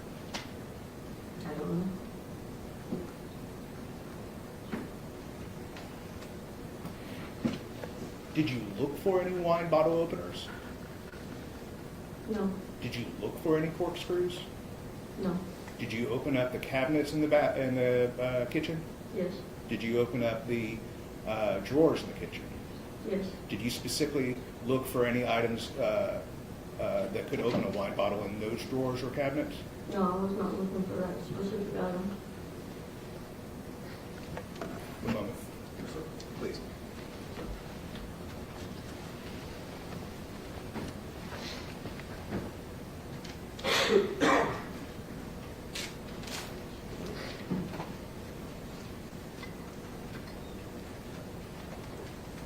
Thank you.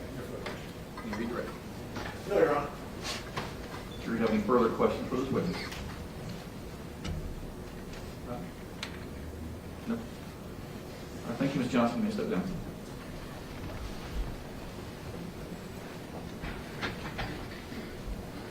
It's almost 4 o'clock. This would be time for a mid-afternoon break. Let's go ahead and take that and be back in 15 minutes.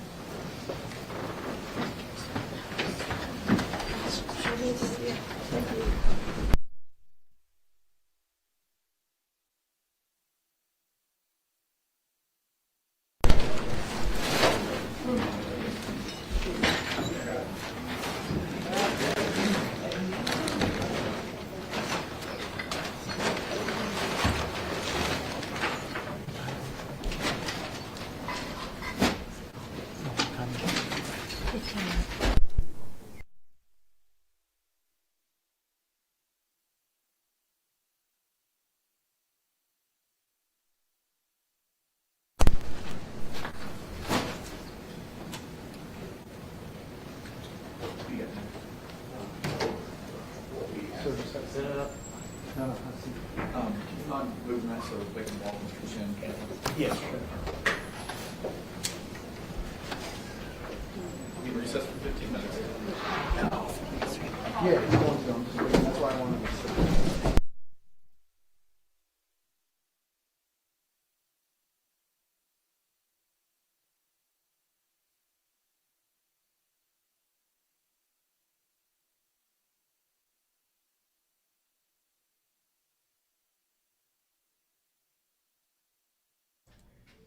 So court is in their afternoon break. It's just a little bit after 4 p.m. And they just wrapped up with the crime scene investigator that we've been hearing from all day long, Michelle Johnson. She has several years of experience as a crime scene investigator, and she revealed a couple of pretty key things in this afternoon testimony. So let's go through some of that. Some of perhaps the most interesting things that she talked about were some of the evidence. And you can see here, this is a picture of a bag of evidence of a pair of pants that was found outside of a dumpster at Jason Chin's apartment. Now, there's been a lot of discussion about this dumpster and what was found there and whether or not it was tested. So you can see in court today, they actually entered into the record a lot of the evidence, when before we've just seen pictures like this one.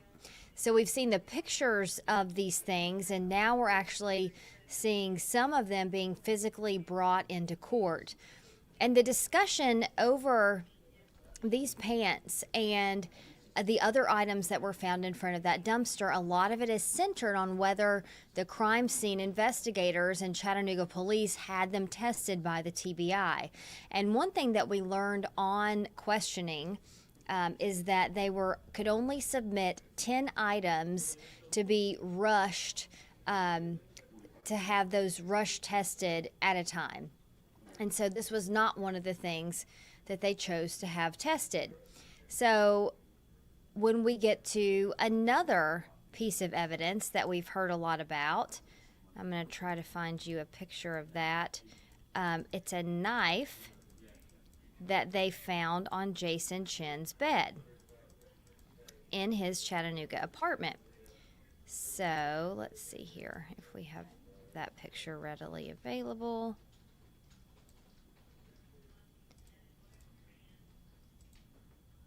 Nope, that's trash bags, glass, the carpet.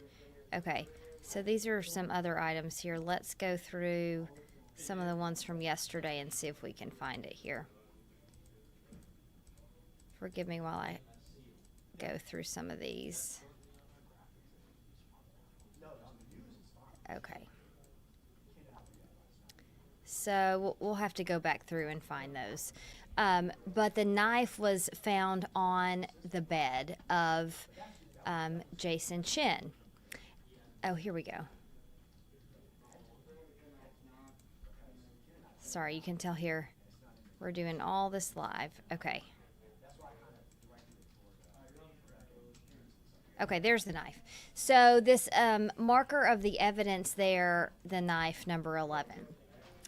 The defense on cross-examination of Michelle Johnson made a lot of, put a lot of emphasis on the fact that here's a knife, but was it tested by the TBI? And they said no, it wasn't tested. Then we get to a moment that was pretty dramatic after they're pointing out that this knife that the jury has seen a lot of in these pictures was not tested by the TBI. And then we may have gotten an indication of why it was not tested when the prosecution goes back up for redirect. So let's listen in on that. That's why I asked you about a knife, number, exhibit number 148. You mind opening that up for us?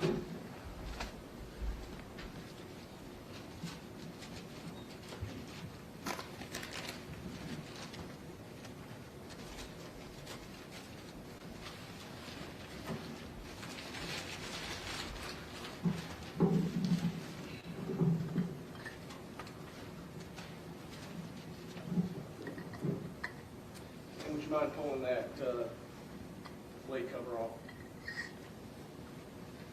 Have the document.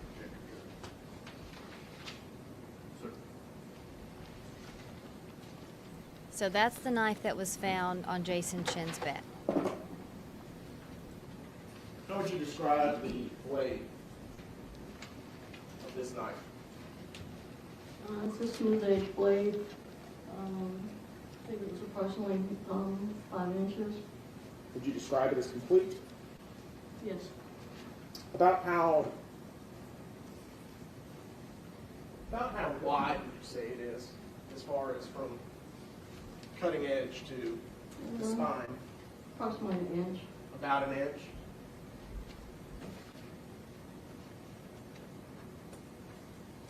And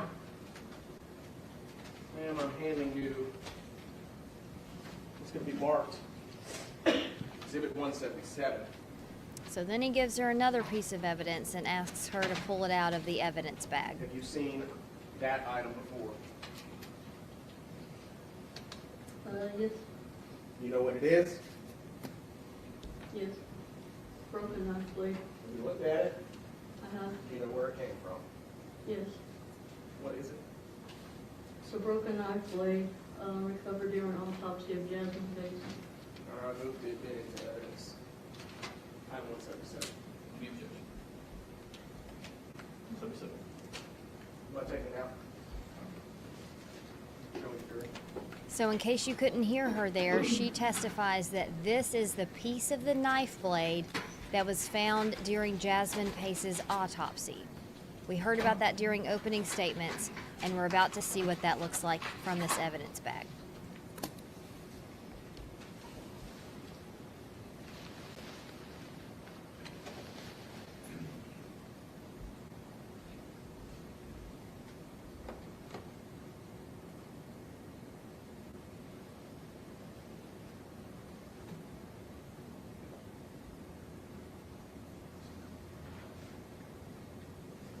Can we compare the knife, the evidence in 148 with the knife, partial knife tip in Exhibit 177?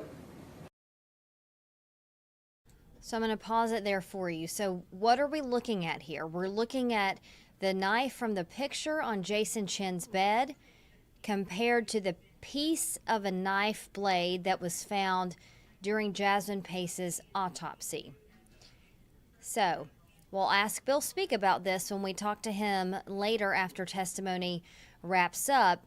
But this seems to be dispelling some of the defense's questioning about why this other knife was not sent to the TBI. So you can see the difference in size there, and that one part is a piece of a broken knife and the other is a complete knife. Okay, let's go back to another piece of evidence that they talked about today, or two pieces of evidence. So this is from Jason Chin's car that was found in his parents' garage at their Nolensville, Tennessee home when they arrested him. Now, you're going to want to pay attention to these white kind of rounded marks here. They pointed those out, and then they brought this out. So what is this? This is the suitcase that Jasmine Pace's body was found inside of. That's the prosecutor there, the homicide prosecutor working under District Attorney Cody Wamp, Paul Moyle there. And they're asking Investigator Johnson if the wheels at the bottom of this suitcase match the size of these wheel marks that were in the back of Jason Chin's car. Now, her answer here was not conclusive. I believe if you go back, her answer was, I couldn't prove that they weren't, which meant that she explained that the wheels were not a different size than those that were showing up here, but they couldn't prove conclusively that those marks came from that particular suitcase. So some of the other testimony that we've heard a lot about today is about contamination of the crime scene. And if you'll remember, possible contamination of the crime scene. If you'll remember, the state's very first witness, Katrina Bean, Jasmine Pace's mother, talked about something that we've heard a lot about during these hearings and other parts of the trial. And that was about them going into Jasmine Pace's mother and other family members going into Jason Chin's apartment complex and in his actual apartment as they, before police were able to get there. Before police came and got a search warrant even. They knew Jasmine was missing. They wanted to go in to try to find her, and so that's what they did. This is Katrina Bean on the stand from day one. Now, she testified that they used a credit card to get into Jason Chin's apartment complex and that they removed several items. What did they remove? That was part of the testimony today. A laptop, a notebook, a cell phone, and then Jasmine Pace's ID and a credit card that they found of her. So they removed those items as they tried to find their daughter. So when they went back today and asked this investigator, Michelle Johnson, about this, a lot of what they were asking about was the crime scene contaminated? Was the evidence that you collected contaminated by people other than officers walking back and forth through the apartment and people going in and looking for things? And she admitted the Pace family was in the apartment. And a lot of the questioning was, could this have been contaminated? And her answer was, it's possible. Could this have made the evidence, altered the evidence? And her answer was, it was possible. So again, them talking about the chain of command of evidence, where the evidence was, who could have touched it, who might have moved it from the time that the murder happened inside the apartment to the time that the police came with their search warrant. And we do know that several days passed between that as they were looking for Jasmine Pace, as they were calling police, asking for help. And both the prosecution has admitted police didn't give them much help, and the defense, I believe, even called the Chattanooga Police Department in this way incompetent for not going in and doing some things sooner. So that will be even more on display, we think, when we hear more testimony. We've heard from our crew in the courtroom that there could be another crime scene investigator coming up next. We don't know that for sure. It's something that we will look at. We also know from Bill Speak that one of the big testimonies we're still waiting to hear from in this trial is the medical examiner. Of course, Jasmine Pace's body found inside that suitcase. We know that her hands were handcuffed to other parts of her body. And then from this picture that you see there, that piece of the knife found during the autopsy, also probably a big part of that medical examiner's testimony. One thing we also know that actually came from a juror's question was that Jason Chin had a wound on his hand, and when asked where that came from, Chattanooga police investigator Zach Crawford said it could have been from knife slippage. And if you'll remember, police and prosecutors say that Jasmine Pace was stabbed 60 separate times, and then her body found in that suitcase. A big question: what happened to her body before she died? What happened to her body after she died? Lots still to learn from this testimony. So we'll go back to wait on this afternoon break to be over. It should be over in just a few moments, and then we'll pick up this testimony once again.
And we'll call our next witness. State calls Kristen Schubert, formerly known as Kristen Booker.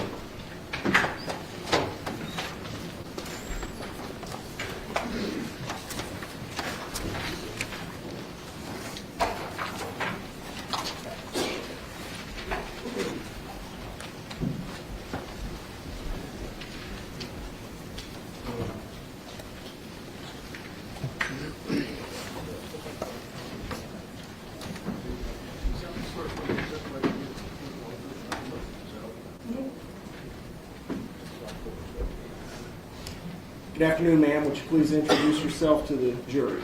My name is Investigator Kristen Schubert, And how do you spell your last name, ma'am? Shubert. What do you do for a living? I work for the Chattanooga Police Department Crime Scene Unit. What do you do specifically for the crime scene unit? I am a crime scene investigator. How long have you worked in that capacity as a crime scene investigator? Going on 8 years. Have you received any kind of specialized training that assists you in the performance of your duties as a crime scene investigator? I have. When you first get hired on there, you do 6 months of field training with a senior investigator. I have attended and graduated from the National Forensic Academy. I am certified through them as a crime scene investigator. I am also a certified crime scene analyst through the International Association for Identification, which is the largest forensic organization. I have received additional training in crime scene reconstruction, shooting incident reconstruction, death investigation, bloodstain pattern analysis, and advanced bloodstain pattern analysis. What is the National Forensics Academy? It is an intensive 10-week-long forensic training school in which investigators from all over the country and sometimes from overseas will be sent by their departments to stay at that location for 10 weeks of various forensic disciplines. But where's that held? That is in Oak Ridge, Tennessee. Who puts that on? It's called the Law Enforcement Innovation Center. It's part of the LEIC, which is connected to the UT Knoxville campus. It is located in Oak Ridge, but it's an offset from the UT. What's LEIC? Law Enforcement Innovation Center. Okay. Ma'am, I'd like to ask you, were you working as a crime scene investigator on November the 28th of 2022? Yes, it was. On that day, did you have an occasion to respond to 110 Tremont Street, specifically apartment 210? Yes, I was requested by Investigator Johnson. What time were you requested? I believe she called me somewhere around 7 a.m. and I arrived there around 8:20 that morning. Were you responsible for that crime scene? I was not. How long had other investigators been there, do you know? Several hours, as far as I'm aware. Why were you called in? I was called in by Investigator Johnson to just assist in the documentation of the Blue Star process. Now, ma'am, we've seen a lot of Blue Star pictures, and I promise this will be the last one.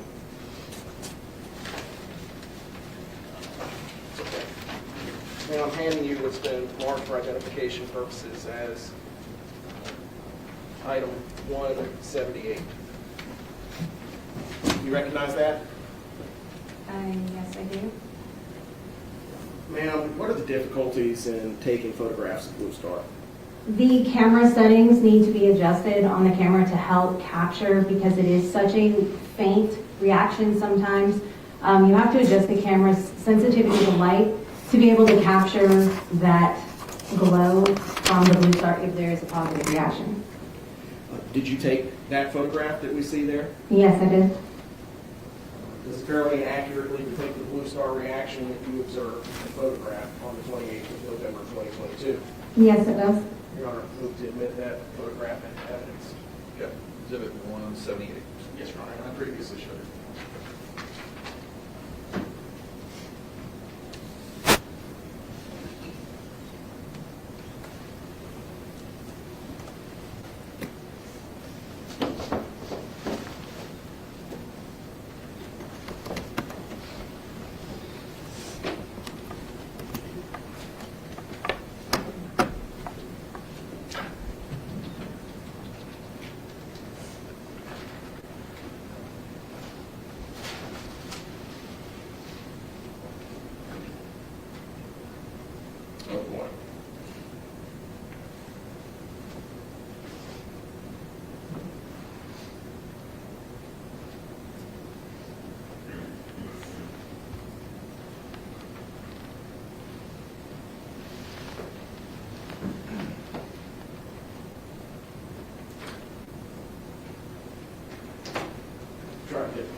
There we go.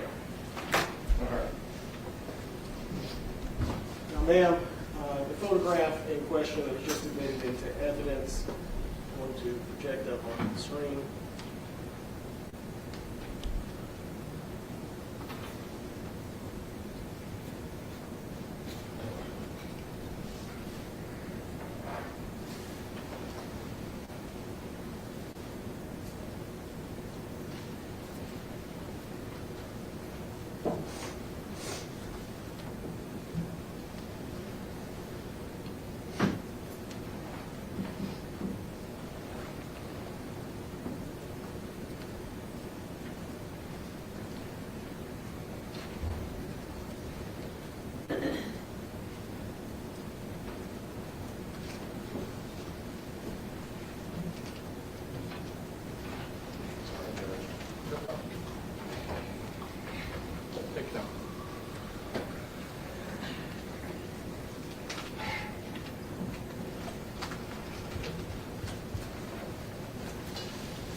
There we go.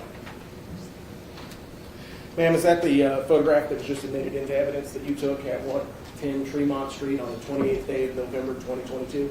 Yes, it is. Tell the jury what Blue Star is. Blue Star is a chemiluminescent blood reagent, and investigators use it to help identify areas of interest where the blood may not be visible to the naked eye. When it is applied, it reacts with the iron in your blood, and if there's a positive reaction, you will see that blue or light blue glow, and that is then documented with photographs, and swabs of those areas are taken for further testing. Have you received specialized training on the application of Blue Star We have received training on the application, yes. at the National Forensics Academy? Yes. So are there other substances other than the iron in blood that can cause a Blue Star reaction? There are several false positives with Blue Star. Such as? There's weasel blood, ferret blood, which is an odd thing. There's some root vegetables, some cleaning products. I'd like to focus on the cleaning products. What type of cleaning products? There's all kinds of different ones. Bleach in specific will give a false positive. However, the reaction looks different than that of blood. How does it look different than that of blood? Depending on how soon it's been applied, sometimes it can look more white. It's not quite as an intense, long-lasting glow that you might get from blood. So you'll see it, and then it will fade rather quickly. And like I said, sometimes it's not quite as blue. It's more of a white, very, very light blue reaction. Do you know whether or not isopropyl alcohol can give a false positive under Blue Star? I would have to look up specifically, but I know that there are several chemicals, some root vegetables, and then obviously animals within that family that will. But you don't know hydrogen peroxide or isopropyl alcohol? Not specifically, I do not. Okay. So after you assisted with the photographing of the Blue Star reaction that we see here, were you able to make any observations about how high up the various walls, the door that we see right there in that photograph, the Blue Star reaction went? In this particular instance, I know when I was there, we did not spray all the way up to ceilings and things like that. It was midway up the door. In this particular case, the door handle is, it's kind of level with the door handle area. Which would be approximately how high off the ground? 3.5 feet. 3.5 feet, somewhere in there? Yeah. Okay. Standard size door, though? Yeah. In addition to doing the Blue Star photography, did you observe blood on any other surfaces inside 110 Tremont? There were several items or several areas marked in that apartment when I arrived that was being handled by the lead investigators and the other investigators that were on scene prior to my arrival. Do you know who the lead investigator was on scene? Investigator Johnson. And you mentioned other areas being handled. What were those other areas? They were in the living room, bathroom. There were areas in the bedroom that had been marked, and carpet samples had been taken. This all occurred prior to me getting there. I observed some areas in the bathroom that were near the door frame that had been marked, down below near the floor in the door jamb area. These had all been marked by Investigator Johnson prior to my arrival. Are you familiar with a term called cast-off? I am. What is cast-off, ma'am? Ultimately, in very layman's terms, it is basically a blood-bearing item in motion where the blood then releases from that item and comes into contact with a surface, whether that be a wall, a chair, a ceiling. What do you mean by a blood-bearing object? So if you were to use a baseball bat and hit somebody with a baseball bat, that first impact is not going to cause necessarily blood to be on that bat to be dispersed in a cast-off pattern. Once the skull is fractured or opened and blood starts to pool in that area, the second hit to somebody would then create more blood to be deposited on the bat. Once that bat is then pulled backwards again in motion after blood has been dispersed onto that item, then the blood drops would release from the object as it's in motion, and when it comes into contact with another surface, it creates what they call a cast-off pattern. Do they have a unique appearance? Generally, depending on the size of the item, sometimes you get more elongated or elliptical type shape in a very kind of linear pattern. Like I said, the baseball bat would create a closer to 90-degree blood drop in the beginning as it hits the ceiling, and as it goes backwards, it becomes much more, the blood drops become much more linear, much more elongated as it goes backwards, depending on the angle that that blood drop is hitting that surface. Does it create like a teardrop shape? If there is directionality as to where that blood drop is traveling, you will have like a terminal end. So you've got your leading edge where the blood drop hits your surface, and then as it hits your surface, it starts to stretch out and sometimes will leave what's called a tail. The tail is indicating the direction that blood drop was traveling when it hit the surface. Did you observe any cast-off in 110 Tremont Street? There was one spot in the picture that I saw in the bathroom. There, I observed there were two very small stains by the door frame that leads from the bathroom into the bedroom. There were two very small stains up above, kind of off to the, I guess it would be the east. So up into the east of the door frame, there were two blood drops that I saw that had tails on them, indicating they were traveling up and east of the door frame. Thank you, Matt.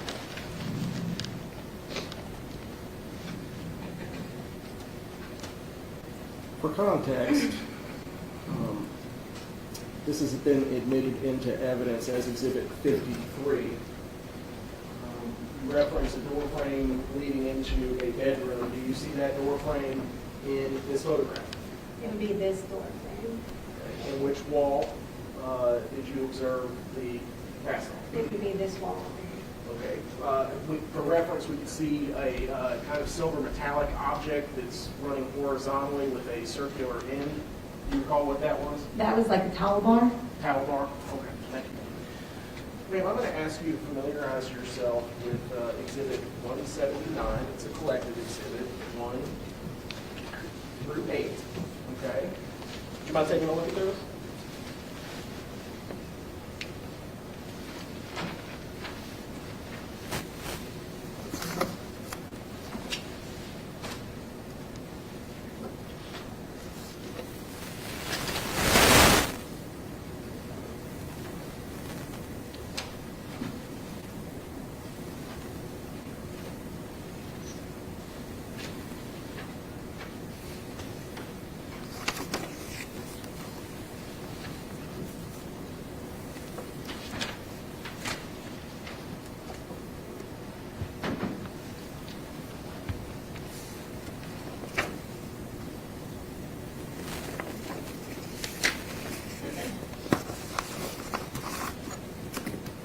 you recognize those photos? I do. What do they depict, General? This is the area that we were just discussing in the bathroom, that's just east of the door frame in the photo. Do they barely and accurately show what you saw? Yes. Move to admit into evidence 179-128. So admitted. May I publish? Thank you. All right, ma'am, this is 179-1. Could you please point out to the jury where in this photograph the blood is in your record? Up here, where you can see these tails on the end of the stains. So, if we were to look at that for directionality, what general direction was it coming from? So if you're looking at the tails are going this direction, which means the leading edge of the blood stain was down here below, showing that the blood drops came from this general direction. Okay, so zooming back out would place it down towards the door itself, That's correct. and the threshold of the door, the transition from one room to the other. Yes. Okay, thank you. Now I'm going to show you 179-2. Is that just a closer picture? Yes, it's the same area of the door. 179-3. This is a close-up of some of the spatter that was below that. The drops that we were looking at a second ago are up here close to the top. When you say spatter below it, could you please point that out for the jury? It's these more circular drops on the wall that don't, from what I can see from this photo, don't show as much directionality as the other ones. And I zoomed in. Would you mind pointing those out again? These ones. So even though it's got somewhat of an elongation, it's not sufficient for you, based upon your training at the National Forensics Academy and also the blood pattern. The same pattern analysis in the advanced blood stain pattern. Not enough to draw any conclusions on that. There's small tail here, and possibly here, but because of the angle of the photo and the clarity of the photo, I would stick with the ones that are very evident, that they have directionality in it. Yes, ma'am. Thank you. And now 179-4, 5, and 6. Is what we see in photograph 6 one of those ones that you described as having a tail? This is, you can see, it's hard to see in that photo. Because I can zoom in a little more. But there's a leading edge right here. Then the blood drop hits the rest, it elongates, and then the tail is the terminal end where that blood stain ends. Thank you, ma'am.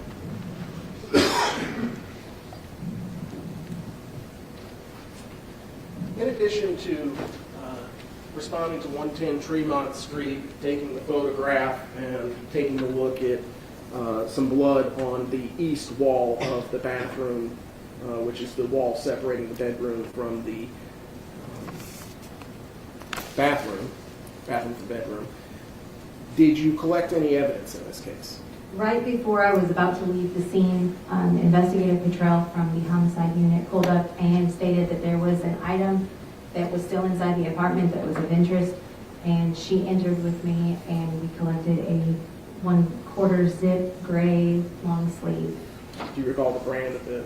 I do not. Okay. I have a moment, Your Honor. Sir.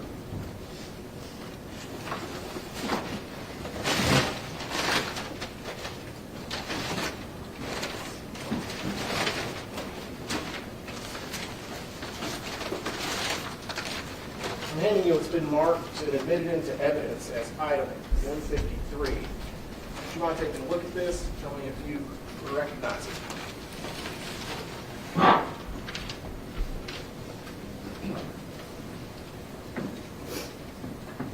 Yes, I do.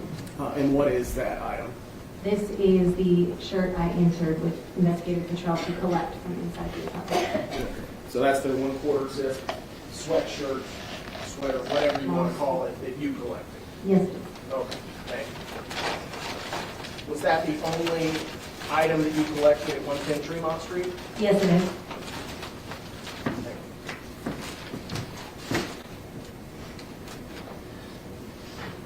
Were you working the following day? The Yes, I 29th? was. Okay. On that day, did you happen to do anything regarding the missing person case at this point of Miss Jasmine Pace? I was contacted by Detective Slaughter from the homicide unit and asked to begin processing of the Jasmine Pace vehicle. Specifically, ma'am, what were you looking for inside the vehicle? He had instructed us to do DNA, fingerprints, and Blue Star, and then look for receipts from a certain day to the day of the search. One of the places that you looked for DNA evidence was that steering wheel. Yes, it was. Why would you look at the steering wheel of the vehicle for DNA? The steering wheels obviously are a highly touched location. You have to maneuver and manipulate the steering wheel when driving. There is a braided surface on the inside of most steering wheels that is a little more abrasive. So when you're looking at touch DNA and where somebody might slough off DNA at, that abraded, rougher surface of your steering wheel where you're grabbing and you're maneuvering it a lot is a good location to swap for that. You mentioned touch DNA. What is touch DNA? It's just they're able to do more with less. They don't need quite as big of a sample nowadays to be able to identify somebody. So touch DNA is just saying that when you touch something, we're going to go and swab it, and the lab now is able to use such a minute amount to get your DNA profile that it's called touch DNA. Just because you swab something, is there a guarantee that you're going to collect a large enough quantity of DNA for analysis based on Absolutely not. results? Okay. So it's just kind of a shot hoping that you catch something. More or less, there's several areas that we would do on a vehicle, knowing the lab has told us some of them don't usually produce much for us, but we do it because there is an off chance that we might get it. So. And in this case, did you actually swab the steering wheel for touch DNA? We do it to collect DNA, yes. Did you do it on this particular occasion? Yes, I did. How do you collect that? The cotton swabs come in packets of 2. So we would put on gloves, you would open the package of cotton swabs. Like I said, there's 2 in each package. We use distilled sterile water. It comes in a little container. You break open that container. You would then wet one of the swabs, leaving one dry. In the area in which you're wanting to collect, you would then use both swabs in that area, the wet and the dry. Then you would package those in a DNA box. That DNA box is then placed in another container, and that is sent to the lab for testing. Why would you need to wet the swab first? There are several reasons. Sometimes it might be really hot outside or something, and those cells might be stuck to something, so you dampen that surface and then use the dry one to collect behind it. In cases where you've got a wet stain, it may not be necessary to wet one and have one dry, because if you're doing a pooling of blood per se, it's already wet, so you just use both swabs in that wet spot. When you're talking about a drier location, sometimes you need to wet it or hydrate that area a little bit and then use the dry swab to come behind it and collect it off that surface. So if it's wet, it's easier to transfer from the surface to the cotton swab. Rather than something that's stuck to a surface, yes. And dry. Yes. How long does it take for something to dry out like that? Yes, it depends on the environmental conditions. Sure. Could dry out in a matter of days. I would assume so, yes. Blood specifically, can that dry out in a couple of days? Yes. I'm handing you what's been marked for identification as 180. You recognize that? Yes, I do. What is it? This is the swab taken from the steering wheel of the Equinox. Did it belong to whom? Jasmine Pace. Your Honor, I move to admit into evidence 180 swab taken from Jasmine Pace's steering wheel. So admitted. Now, was that item submitted to the Tennessee Bureau of Investigation Crime Laboratory for analysis? Yes, it was. Okay, and that's indicated by what? They have their their tape at the bottom that specifically says CBI lab. So that item was sent to the lab? Yes, it was.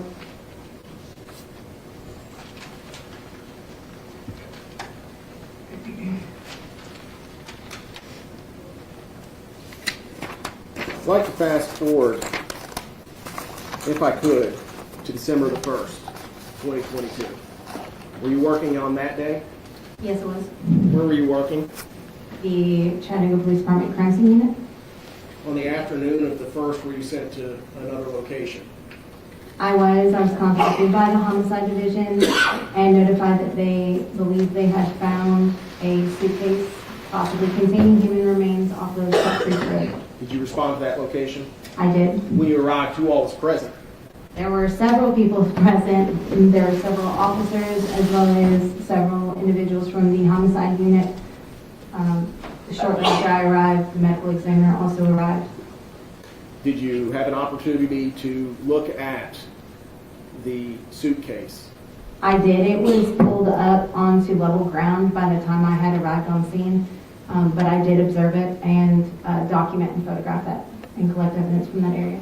Ma'am, I'm now going to retrieve from what's been previously marked for identification only as 173. Please tell me if you recognize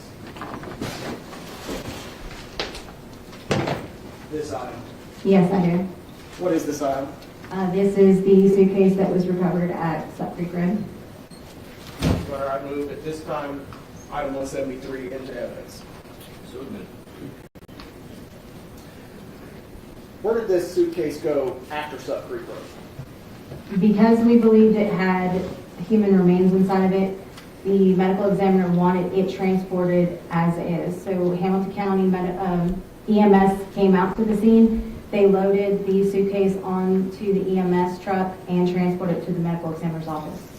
Where did you go to the medical examiner's office as well? Yes, I did. And what happened when you all arrived at the medical examiner's office?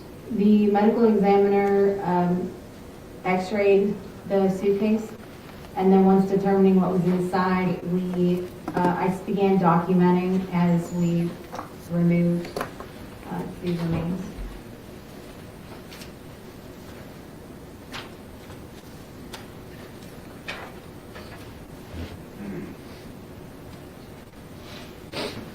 Ma'am, I'm handing you what's been marked for identification as Exhibit 181, 1 through 5. Would you familiarize yourself with those?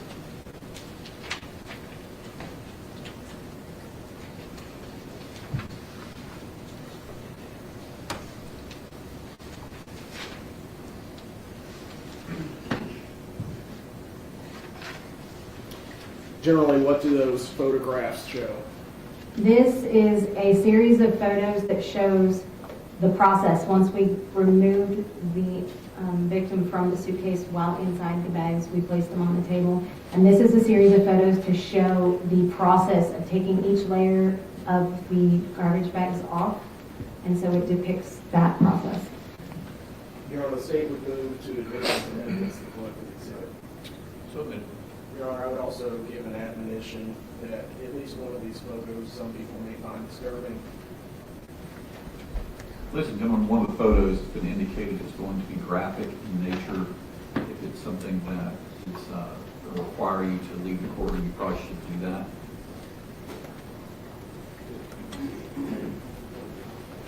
I'll remind the media of the court's admonition earlier.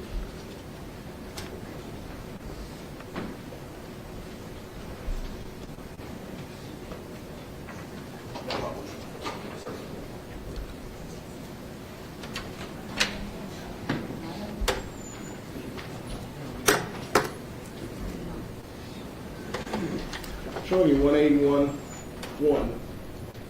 You recognize the individual shown on the right side of this photograph? Yes, I do. That is Dr. Cogswell. Who is he? He is the Hamilton County Medical Examiner. And what are we looking at in the center of this photograph, ma'am? This is the bags with the victim's remains in it outside of the suitcase. In all, how many layers of bags were there? There were 3. 1812. What does this photograph show? This is looking into layer number 2. We had just cut the outside layer of the bag here, and on the inside you can see the second layer. 1813. This would be when we entered the innermost layer, the 3rd layer of the garbage bags. Ma'am, there appears to be a metallic object towards the center of this photograph. Can you identify those for us? This is the set of handcuffs, one to her wrist and one to her ankle, On which side? her right side. 1814. This is Dr. Cogswell peeling back each layer of the garbage bags. And the one, Judge, that people would probably find most disturbing, 1815. What are we looking at here? This is just another view as we're getting through the layers of garbage bags to the victim. And you can see I believe it's the shackle on the left side. Left shackle. And the left, around the left ankle. What's the difference between the handcuffs and a shackle?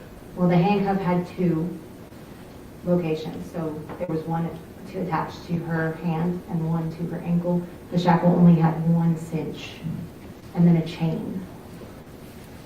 Were you present for the entirety of the autopsy? I was not. I was there to collect the suitcase as well as the garbage bags after they were removed. They needed to dry out, so I took custody of those items and I left. I did not stay further.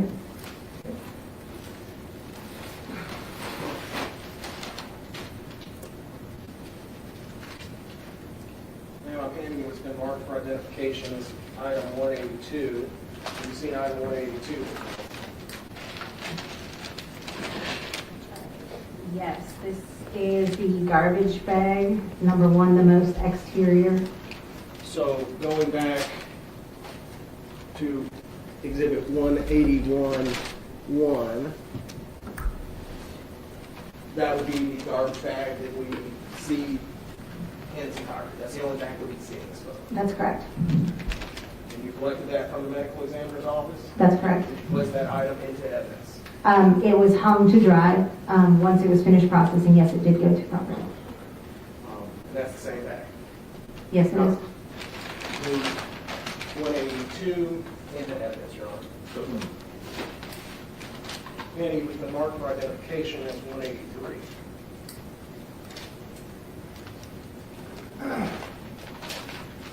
Recognize this item? Yes, I do. This is the middle garbage bag, the second layer. So if we're looking at 181-2, can we see it in that photo? It would have been this layer here. Okay. Thank you, ma'am. And that's the same garbage bag shown in that photograph in the middle. Yes, it is. I'll move 183 into evidence, Your Honor. So good.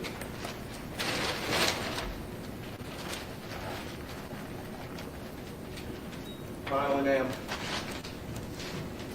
can you please take a look at this? Tell me if you've seen it before. This is layer number 3.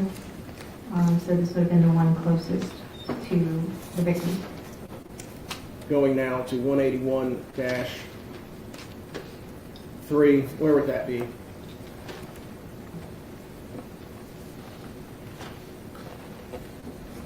Thank you. Now, ma'am, you mentioned a drying process. Where was that done? We had set up a drying area in our vehicle processing bay. We hung string from the ceiling and we were able to document like which bag was which and then hang them to dry with butcher paper below them to catch anything that would fall from them. Handing you, been marked for identification as 185. You recognize that photograph? Yes, I do. What does it depict? This is what the bags look like in the vehicle processing bag after they were hung. Fairly and accurately show that? Yes, it does. Moved into evidence, I'm sorry, Judge. Got it myself. We got winning enforcement, is that correct? Oh, I'm sorry, 184 would be the garbage bag, I'll move that into evidence. 185 is, sorry. Could you please tell us which bag is number 1, which one's number 2, and which one's number 3 in this photograph? So it's hard to see. I had actually drawn it on this, and I believe they were labeled at some point. But I believe this is the outermost, the middle is the middle, and then this was the innermost. Okay. And after they were dried out, did you package them? After they were dried out, they were swabbed for DNA and processed for fingerprints, and then they were packaged. Okay. So after that process, they were packaged and placed into evidence. That's correct. Now, since we're on the topic of DNA, did you take any swabs of the suitcase? Yes, I did. Specifically, ma'am, what parts of that suitcase did you swab? I believe I swabbed all of the handled areas, the pull-up handle, the zipper area. I was, again, looking for areas that are high-touch areas on a suitcase that might have the highest probability to produce any DNA.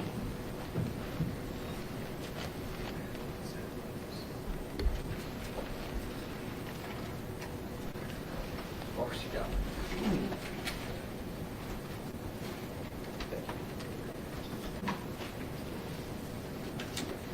Now I'm handing you what's been marked.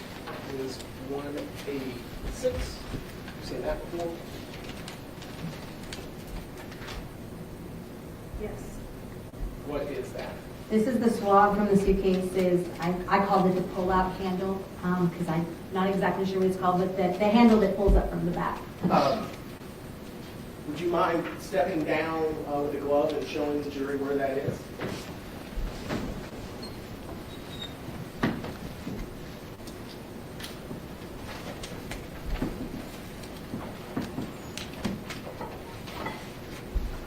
Okay, so that's a pull-up handle. That's what I call it. Sure. Okay. And Judge, may she stay there? Is that I want to turn the microphone around so they can hear her better.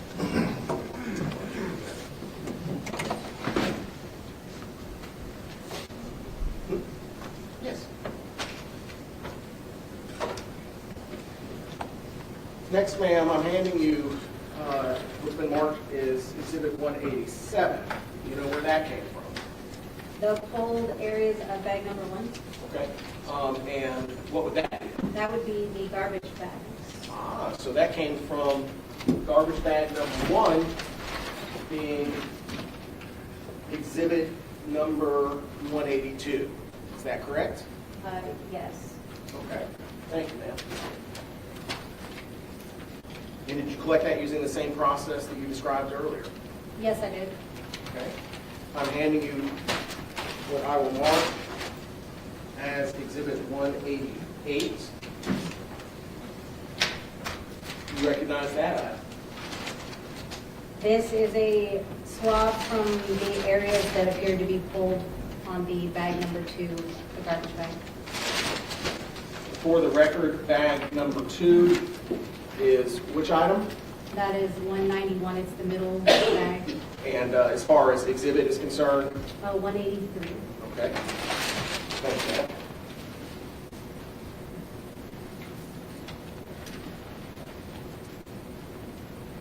Handing you now 189 for identification.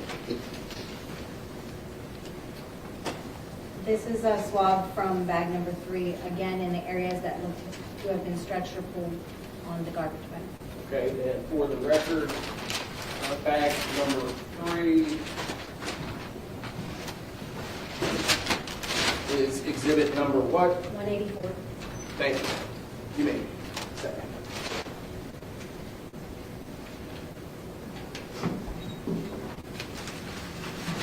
So you collected all of these from those items that you previously testified about? Yes, I did.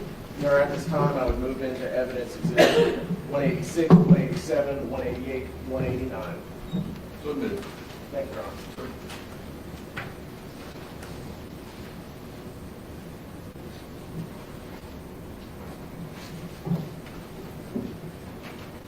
Did you ever receive the shackles and handcuffs from the medical examiner's office?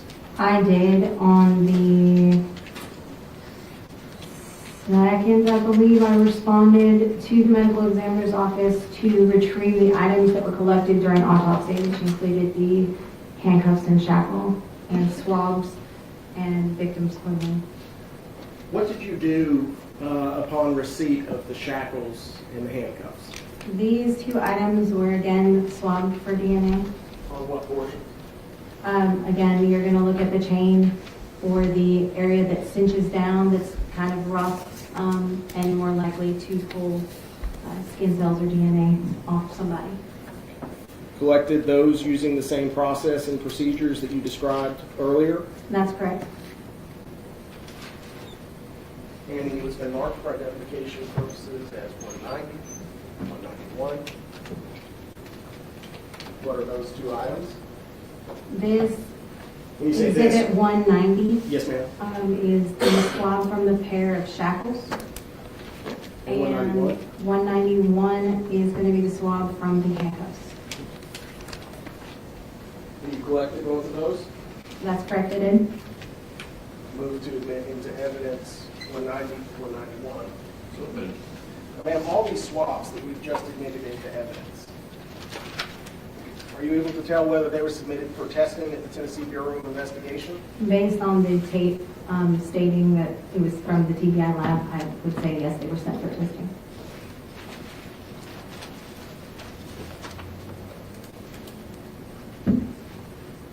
If I could have a moment, Judge. Yes, sir.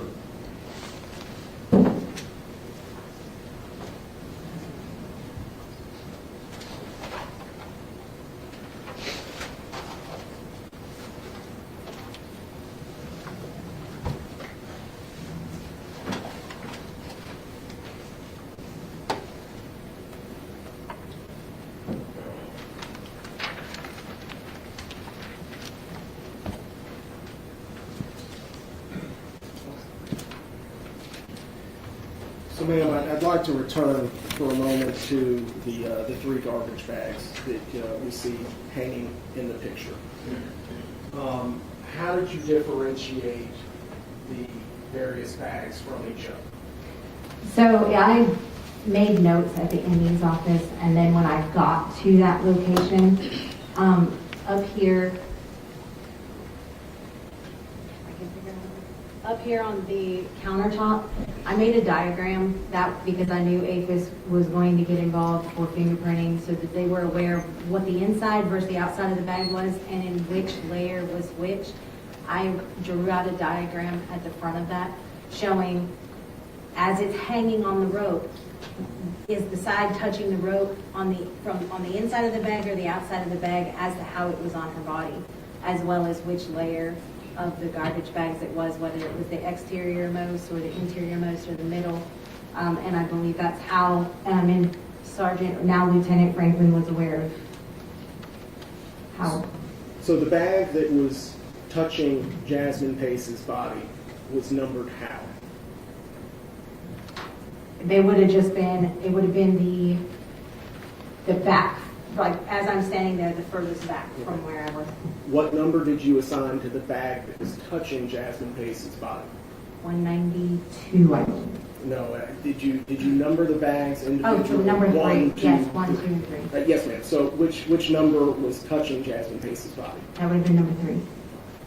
And the bag, the middle layer bag was bag number what? 2. And the outermost bag is bag number? Number 1. Thank you. And you labeled them both inside and outside? As for to the what was APHIS? touching, yes. Sure. So the outermost edge of the outermost bag would be outside bag 1. Yes. Then you have inside bag 1. Yes. Then outside bag 2. Yes. Then inside bag 2. Correct. Then outside bag 3. Yes. And inside bag 3. Correct. Thank you. No further questions.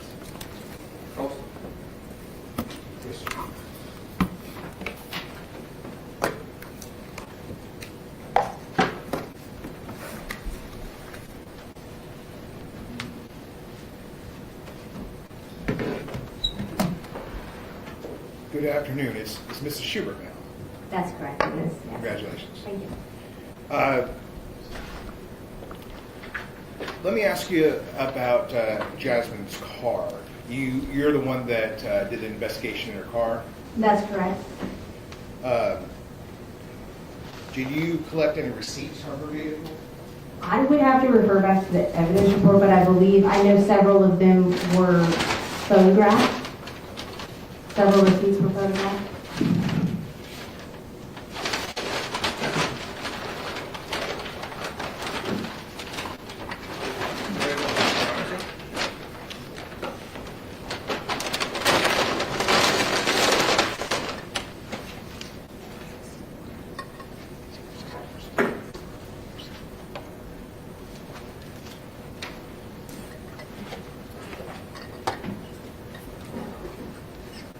Can you please identify this for us?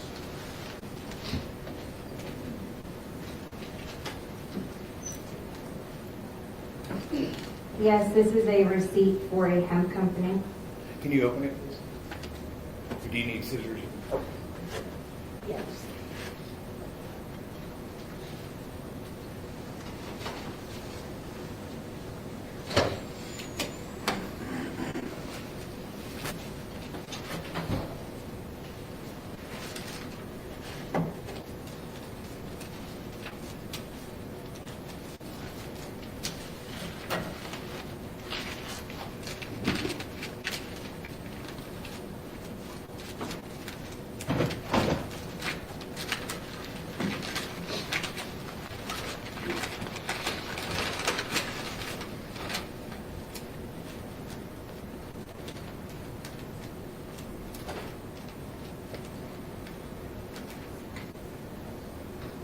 What is that? And this is an Elevate Hemp Company receipt. Is that the receipt that you found in Jasmine's vehicle? Yes. It's best I can move this to evidence wherever exhibit number 192. I would like to see, I would like to see.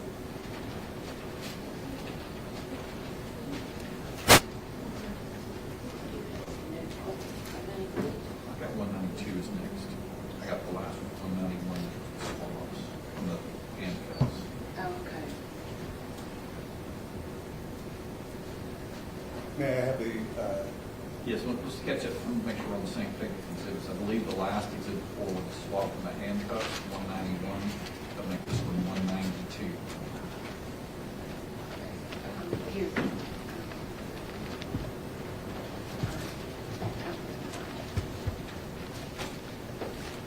I'm sorry, you wanted the document in? yes. What?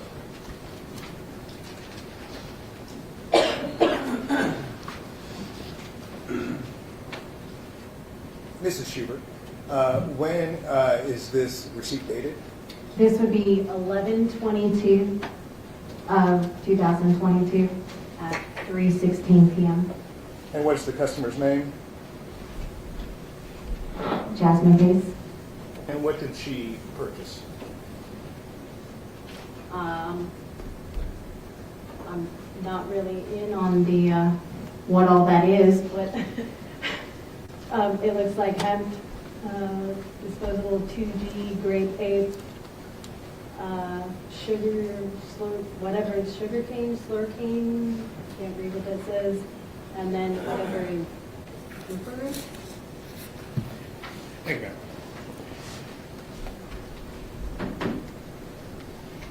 Let me ask you about your investigation at Jason's Chen's apartment. Did you spray the Blue Star? I did not. You sprayed the Blue Star. I believe Investigator Brown, Who held the light? Investigator Johnson. And what did you do?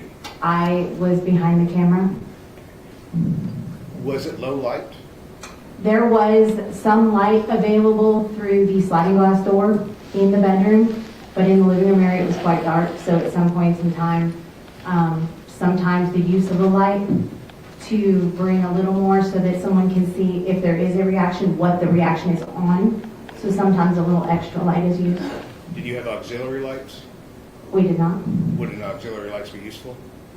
Sometimes that's overpowering. The way you adjust your camera, sometimes that a flash of light. We're not turning lights on like in this room. When we're utilizing a flashlight, it's more, you turn it on, turn it off. It's just a burst of light not a constant light. So a flashlight or some sort of external light would just be used quickly. Wouldn't you say the brightness of the light might change the brightness of the fluorescence of the blue star? No, ultimately not. The light is just lighting the environment. The camera is still capturing the same result. So with the light off, you would almost argue that it fluoresces more with no other external lighting than without it, or with it. You weren't in the courtroom, but we saw these blue star pictures that you took, right? Some of them, yes. Who took the others? There were some taken prior to me getting there. Had someone already applied blue star before you got there? I think they took a couple before I got there, yes. Who? I would not be able to answer that. Why if you know the reason, why wouldn't they wait for you to get there? Sometimes people have difficulty with their camera, and I think that's what they were having, is they needed some assistance with the documentation portion on the camera, which is why they called me to assist with the camera settings. Because one person has to control the light, If you have that many people, yes, one person controls the light. and one person has to spray the blue star, right? Yes. And then one person has to take the pictures. If you have that many people to provide that, yes. Sometimes somebody taking a picture might also have to flash a flashlight if you don't have 3 investigators available. So you weren't in here when we saw all these pictures. Sometimes the blue star on that screen looks very different than the blue star on that screen. Why is that? I would assume it's the resolution on the monitors. So when you get these pictures, the resolution of those pictures can also change the fluorescence of the blue star, or the strength of the fluorescence of the blue star. I'm not a camera expert, so I wouldn't be able to tell you. I know that in person, the reactions were very bright in person, as well as what it showed on the picture. Did you blue star the walls in the bedroom? No. Why not? They had a layout of what they were blue starring, and like I said, I was there to just capture the reaction. So it wasn't up to you. No, I was not making decisions. It was not my scene. Did you blue star the bathroom, the walls of the bathroom? The walls of the bathroom, I do not believe, no. What is the Castlemeyer test? It's a presumptive test. Castlemeyer's presumptive. Presumptive, yes. It's also known as phenolphthalein. It's part of the phenolphthalein test. We do not refer to it as Castlemeyer. We use hemosticks. We also use OBTI because it's blood specific for human blood, as opposed to phenolphthalein. Are all those tests presumptive tests? They all are, Okay. including Worcester.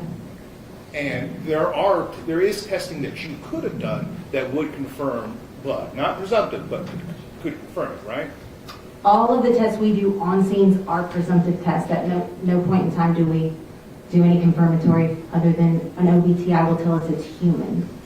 There are tests available to investigators. You may CPD, Chattanooga Police Department may not have them, but there are tests that forensic investigators can use at the scene to determine whether or not it is blood and can confirm it, right? I'm sure there is some sort of machine or something out there that can be used, but we do not possess it.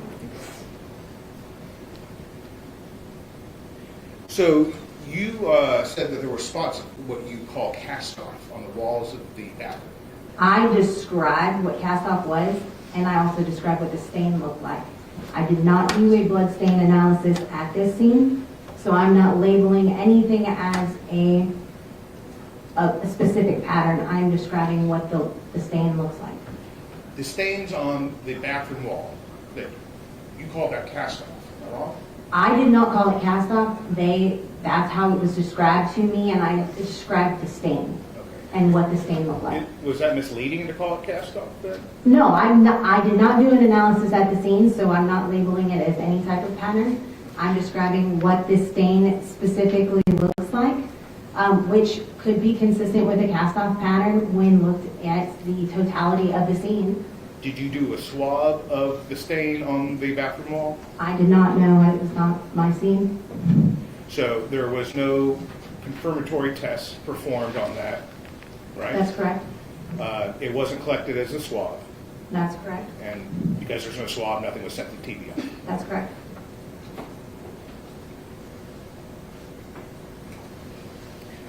If it was cast off, you don't know which object, if an object it came from. No, it could have been a hand, could have been a knife, could have been a blood-bearing object in motion. Could have been a t-shirt. And it could be anything. In essence, yes. Did you observe Blue Star reactions on the floor? Yes. Did you see any footprints? I would have to go back and examine those better to see if I mean, I guess some of the stains potentially could have looked like prints of some kind. So I was talking about shoe prints there. Did you see footprints? No, it was shoes. But you saw no footprints. I would have to go back and look at the photos. Investigator Johnson, who testified right before you, said that she saw a footprint without toes. Did you see what she saw? I didn't examine those photographs as closely as she did, so I wouldn't be able to say. Did you see any wiping in the Blue Star? I do believe that in some of the photos I saw what looked like smearing, maybe. Smearing. What about like swipes? Swipes and wipes are usually described in bloodstain pattern analysis of stains that you would see on a wall. Right. But on the floor where you're cleaning it up, I'm saying more of like if someone was to take it and do this on the floor as they're trying to clean it. So yes, a swipe or a wipe would be a bloodstain pattern term, yes. And you saw that? There were areas where I saw, like if something had been moved around, yes. What about slippage? Did you see slippage? As far as on the body? On the floor of the Blue Star. I don't know, I was not looking at that. What do you know what leucocrystal violet is? Leucocrystal violet is also a blood reagent that is used to enhance blood. It's a light purple color. Did you use that? No, I did not. Have you ever used it? I have in training, yes, I have. We just recently purchased it and received it, so we have not been able to use it on the scene yet, but I have used it in training as well as at the NFA. And it makes these patterns in the Blue Star easier to see, right? It enhances blood, kind of like Blue Star, except it's a purple color, or a needle black, does the same thing. And Chattanooga Police Department just got this technology? We received it, yes. And is this a new technology? It is not, but we've been using the same kind of chemicals for a long time, and as prices change and as money becomes available, we're trying to upgrade what we have available to us as investigators. So now, yes, we do have leucocrystal violet or LCD. So with more funds, you can do better investigations. With more funds, we can buy more to assist in investigations, yes.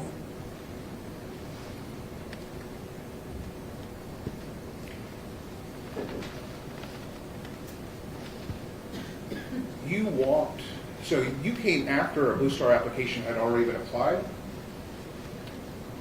That's correct. and you walked through the scene? With booties applied, yes. Would blood go on the booties? If there was blood on the floor, would your booties soak up the blood? If there was pools of blood or fresh blood, yes.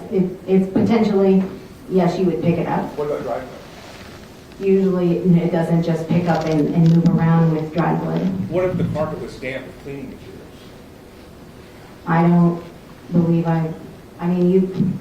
is it possible? I can't say it's out of the realm of possibility, but the investigators walking around don't make singular drops on the ground. It's possible for even crime scene investigators to contaminate a scene, right? Not saying it's impossible.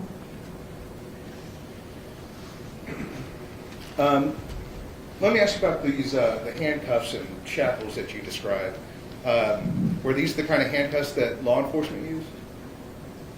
I wouldn't know. I've seen several different types, brands, makes, models of handcuffs. Did you collect these handcuffs into evidence? I did. Okay. Were they lightweight or heavy? They were decently heavy. One of the handcuffs had the key attached to it. I believe it was the handcuffs. Yeah, you had talked about chain, right? Then what was on the end of that chain? On the shackle, I don't recall what was at the end of the shackle part. The handcuffs had keys hanging from it, from the middle. Was there a mechanism on the handcuff, a button you could press that would instantly release it? I didn't fidget with the handcuffs. I took the swabs and I secured them. I don't want to know if you fidgeted with it. No, I don't. I don't touch the mechanisms on it in case that was going to be sent off for testing. I'm not asking you if you touched the mechanism or see if the mechanism worked. I'm just asking you, did you observe the mechanism? Did you see the button on there? I don't recall that.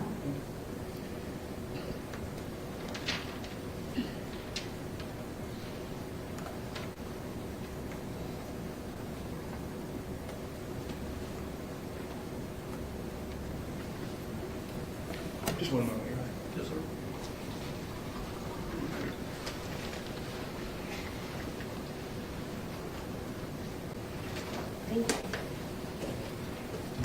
Thank you, Mrs. Schubert. Any redirect? No, Your Honor. Jury, have any questions for Mrs. Schubert?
One of the questions was basically asking for information about the question process.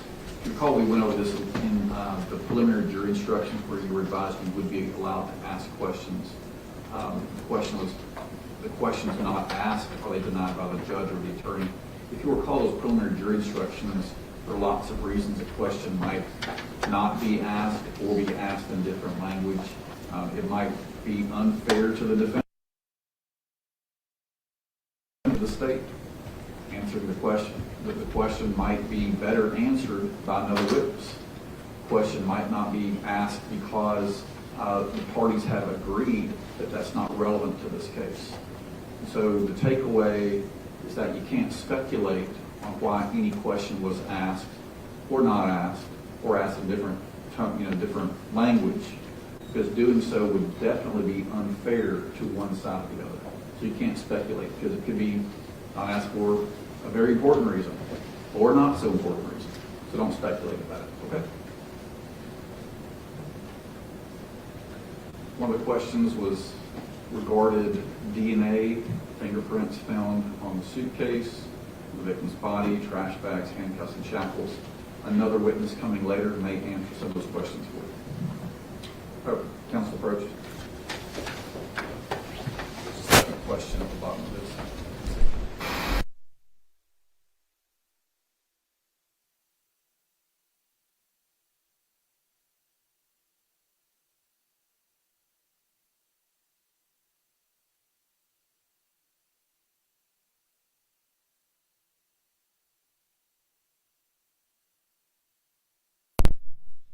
There was another question on the bottom of this that I didn't catch the first time. The question is, was the victim drug tested? That answer will also come in through a different witness.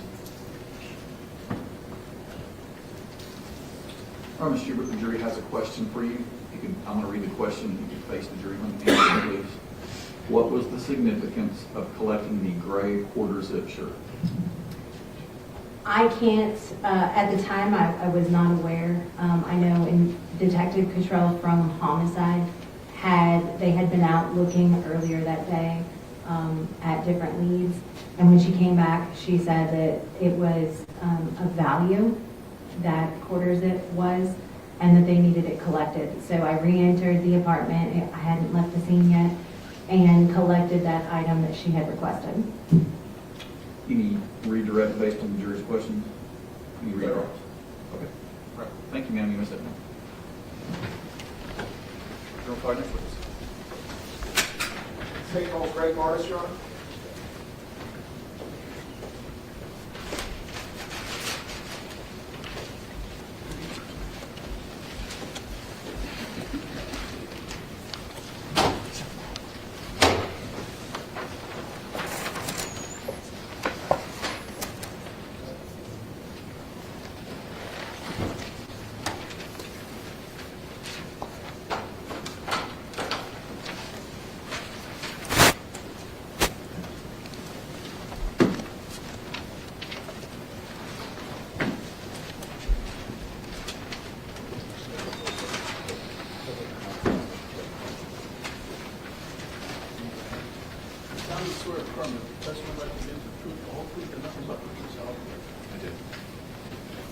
Good afternoon, sir. Would you please state your full name for the record?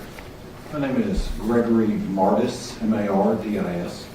Sir, are you working anywhere currently? I am retired from the Chattanooga Police Department. How long had you worked for the Chattanooga Police Department? 25 years.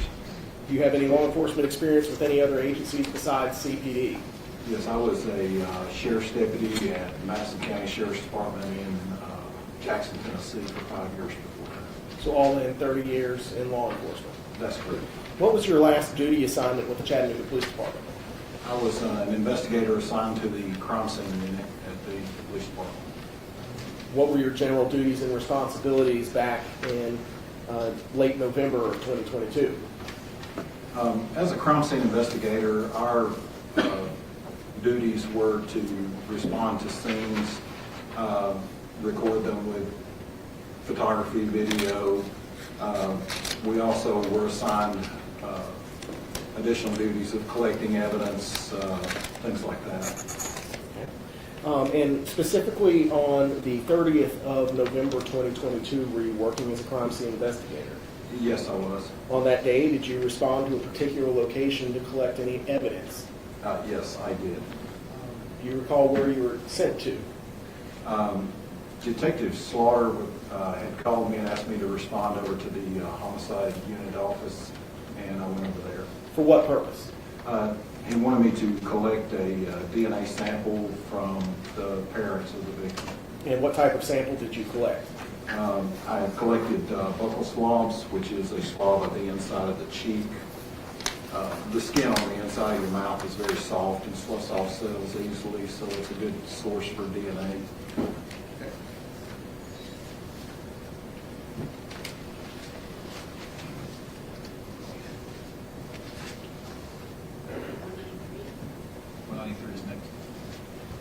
Sir, I'm handing you what's been marked for identification purposes as Exhibit 193. Tell me if you recognize that item. Yes, sir, I do. Where did that item come from? That is a swab from Katrina Pace. Who collected that swab? I collected that. At the homicide office? That's correct. On what day? November the 30th, You're right. 2022. Your Honor, at this time, I would move to admit item 193 into evidence. So admitted. Sir, I'm handing you what's been marked for identification purposes as Exhibit 194. You seen that before? Yes, I have.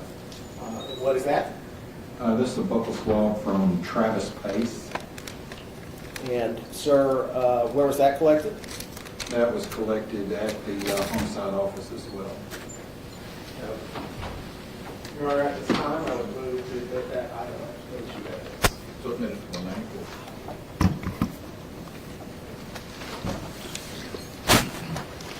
Did you go to another location on that day to work on the homicide of Miss Jasmine Pace? Yes, I did. Do you recall what location you were sent to?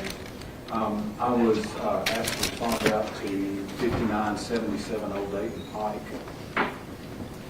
Were you told what that location was? I was told that this was the location that the victim resided at. And what was the purpose of going to that particular location? That location had already been searched prior, and they wanted me to collect a known sample for DNA for the victim from that location. So what types of things would you, as a crime scene investigator, attempt to collect for known samples of DNA from somebody? I was looking for something that would be specific to the victim. As I said earlier, the inside of the mouth is an excellent source for DNA. I collected the victim's toothbrush from a toothbrush holder. I also collected a second toothbrush from a bag that was on the bed. I located a hair clip with some hair attached to it. Collected that, and also collected a stick of deodorant. Specifically, sir, were you able to collect a toothbrush from a shower in a pool house? Yes, that's correct. Sir, I'm showing you what's been, can I have a DVD, Judge? I'm showing you what's been admitted into evidence as Exhibit 17. I'm going to focus in and zoom in on the bottom. Do you recognize that object? Yes, that's the shower stall in the pool house. Do you see the toothbrush that you collected in this photograph? It's in the very back, against the back wall there. Okay, thank you, sir. I'm handing you what's been marked for identification as 195. Do you recognize this item? Yes, I do. What is that item? This is that toothbrush that we were just looking at in the photograph. And you collected it from the Pace residence on Old Dayton Pike? That's correct. Your Honor, I would move 195. You mentioned another toothbrush. That's correct. I'm handing you now what's been marked for identification purposes as Exhibit 196. You recognize 196? Yes, I do. What is that? This is the toothbrush that was collected from the bag on the bed in the pool house. Okay. Your Honor, at this time, I would move 196 into evidence. Thank you. Sure.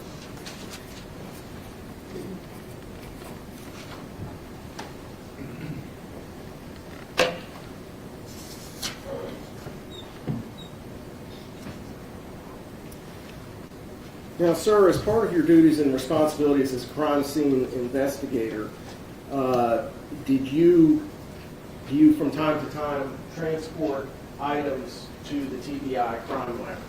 That's correct, we do. And why do they have y'all transport items from the Chattanooga Police property room to the TBI crime laboratory? Anything, whatever testing they may be needing done at TBI, we transport it up there personally in order to ensure security. Okay. And sir, after you collected those toothbrushes that are now in evidence as 195 and 196, did you receive further instructions that day? Yes, I did. Where is that? I was instructed to place these items into property, which I did. There are items 49 through 52. I then checked those items along with several other items out and transported them to the TBI lab in Knoxville, Tennessee. Okay. Specifically, sir, did you transport various samples of carpet?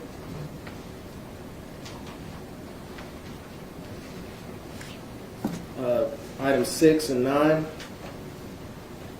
6 and 9 were transported, yes. Okay, and that's the CPD property numbers? Yes. And did you also transport a buccal swab of Jason Chin, item 46? Item 46, yes, that's correct. The buccal swabs of Travis Pace and Katrina Pace? Yes, that's correct. And those 2 toothbrushes as well? Yes.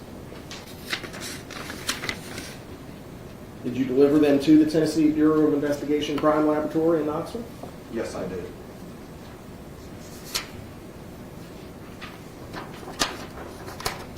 I'd now like to ask you about your activities on or about December the 7th, 2022. Were you working on that day? Yes, I was. In what capacity? I was again working as a crime scene investigator. And on that day, were you sent to a location to perform crime scene duties? Yes, I was. Specifically on the 7th day of December, what were you asked to do? I responded to the homicide unit offices. Once there, I was requested to fingerprint Mr. Chin and also to collect a hair sample from him. May we approach? Yes, sir.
So you went to the crime scene office to collect a fingerprint from Jason Chen. That's correct. Do you see the person named Jason Chen in the courtroom here today? Yes, sir. Who's described what they're wearing?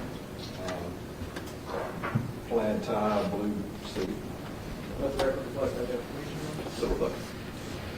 Person witness? Yes. Sir, I'm handing you a collection of photographs. Do you recognize the individuals in these photographs? Without showing. Objection. So, you're going to look at that just like that, okay? Yes, sir. You recognize the individuals in that? Yes, I do. Okay. Who's depicted in this photograph? Myself, Mr. Chen, and Investigator Puckett. Was this image created at the time that you were doing something? Yes, I was. What were you doing? I was fingerprinting Mr. Chen at that time. For identification. Okay. Ladies and gentlemen, this exhibit's going to be entered for identification only. That means, as you might have gathered, we're keeping a record of everything. It's part of a record, but it will not be something that goes back to the future jury. No reason to speculate on why that's the case, but legally, this witness has identified Jason Chen from the photograph. During the process, we personally witnessed and participated in the printing, getting labels from the defendant, Jason Chen. How does one take fingerprints, sir? I'm sorry. That's collected. 196. Negative, 197. Okay. 196 was a toothbrush from the bag on the bed. That track appears general. It does now. I bet it would throw us all off. I'm sorry. What do you have for the toothbrush from the bag on the bed? As I see 196. 196? So this is 197 for ID only. Thank you, Your Honor. How does one take fingerprints, sir? I use black printer's ink. I'll put the ink on the person's fingers, on the ridges on the fingers, and then that's transferred onto a cardboard card. Is there any information that is placed at the top of the card? Our complaint number, the person's name. And who is responsible for placing that information onto the card that you just described? Us doing the fingerprint. So in this particular case, on the 7th of December, you were? Yes. Sir, I'm handing you what's been marked for identification as 198 and 199. Do you recognize these two items? Yes, these are the copies of the fingerprint cards. Okay, and 198 consists of 2 pages, as does 199. That's correct. Okay. You said these are copies of the cards.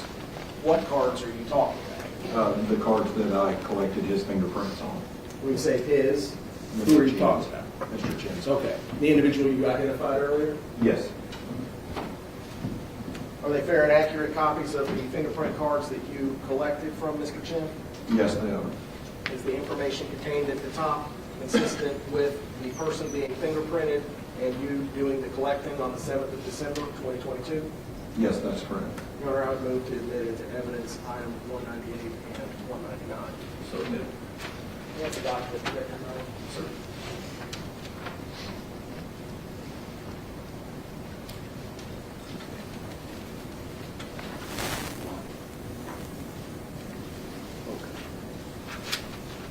All right, sir. So there are several different areas that are pink, and they have writing on it, and it looks like a circle. Could you please orient the jury to what we're looking at and what is placed in each one of those various sections of the print card? The information at the top, like we said, my name and badge number. This is the index, and here we have the circled which hand it is. So these prints were taken from the left hand of Mr. Chen. That's correct. This is the left index finger. This is called a writer's impression. That is this section of the hand right here, like that. And that's how I take that. I put that on the card just like that. And then down here is a palm print where the hand is placed flat on the card and pushed down. Okay. And on the second page of Exhibit 199,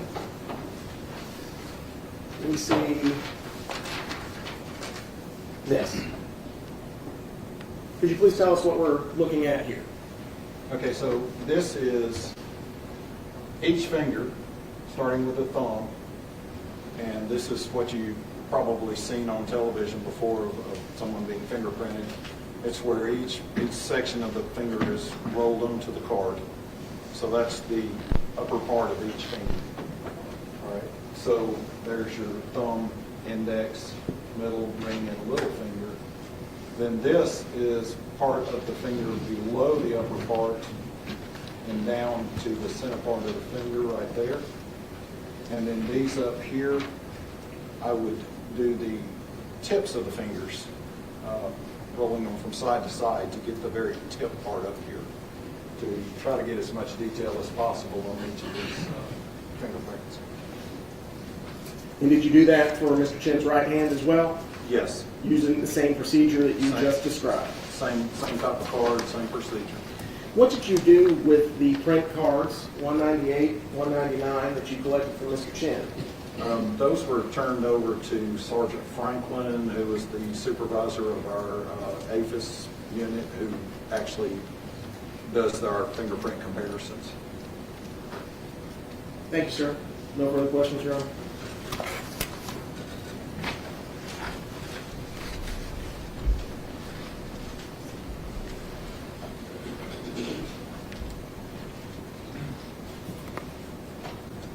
Ross? There are no questions for this witness. Jury, have any questions for Investigator Morris? All right, thank you, sir. Next up, then.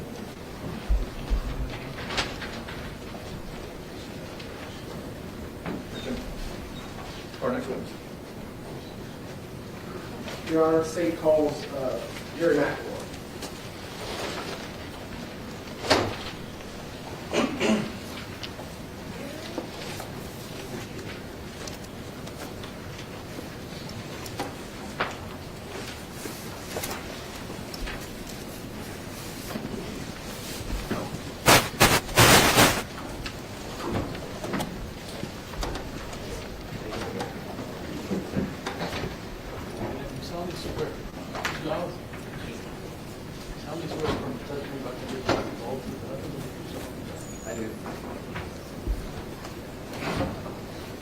Good afternoon, sir. Would you please state your full name for the record? Jerry McElroy. And sir, how do you spell your last name for the court reporter? McElroy.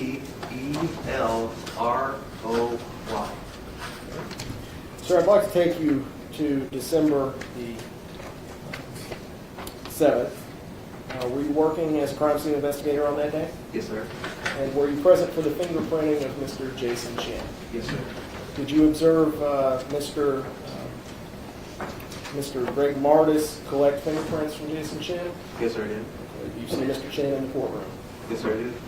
Could you please describe what he's wearing for the jury? Looks like a navy jacket, plaid tie, light blue shirt, and glasses. Thank you, sir. In addition to observing the fingerprinting of Mr. Jason Chin, were you working on the 7th day of July 2023? Yes, sir.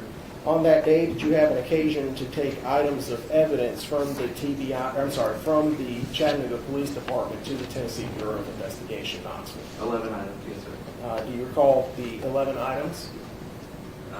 10 of them were swabs and one was a tile backing. Tile backerboard? Backerboard, yes, sir. But I don't recall each individual swab. Sure.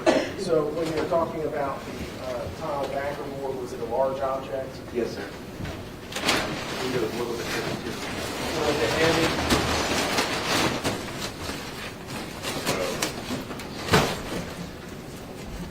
Sir, did you transport this item to the Tennessee Bureau of Investigation, Knoxville? Yes, that's item 199. That's what I transported. Okay. you mentioned a large number of swabs. Correct. Specifically, sir?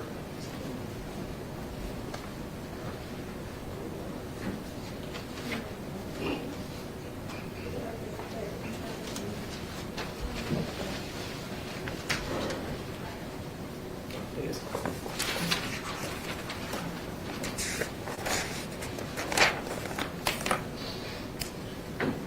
Specifically, sir?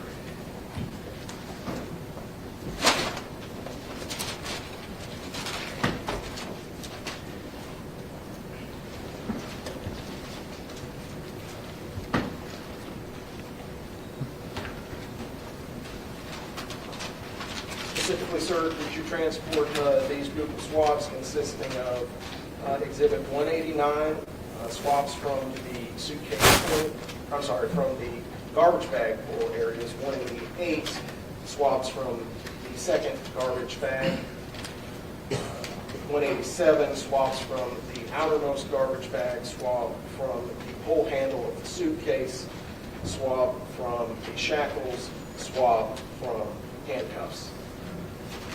That's all 10 items, and yes, sir.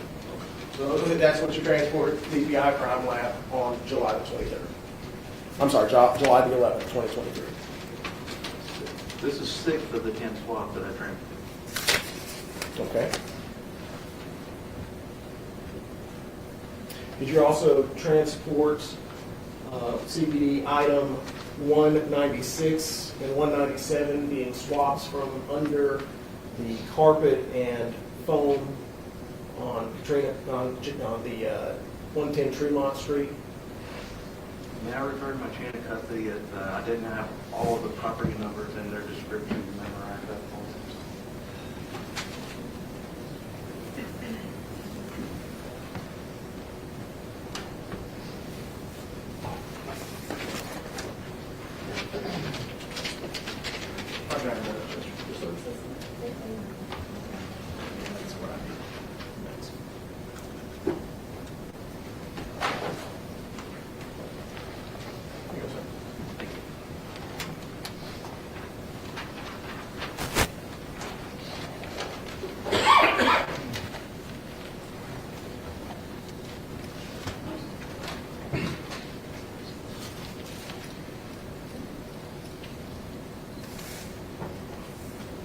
I'm sorry, can you repeat the question?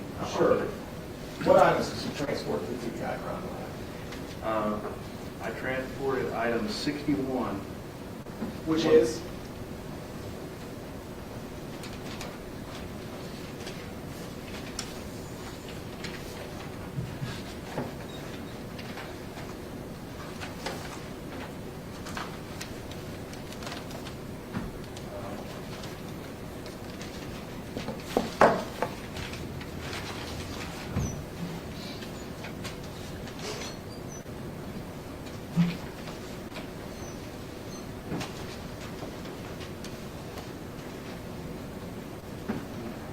It's a swap.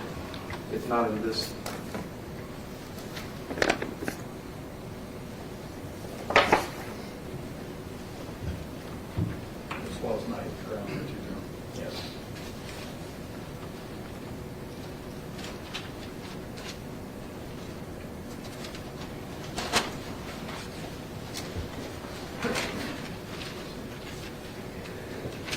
Swab from the Chevy Equinox steering wheel, Judge.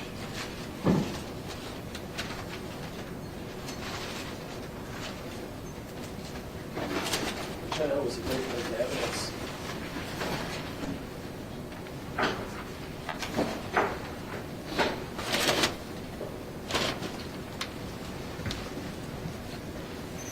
Got it, 180.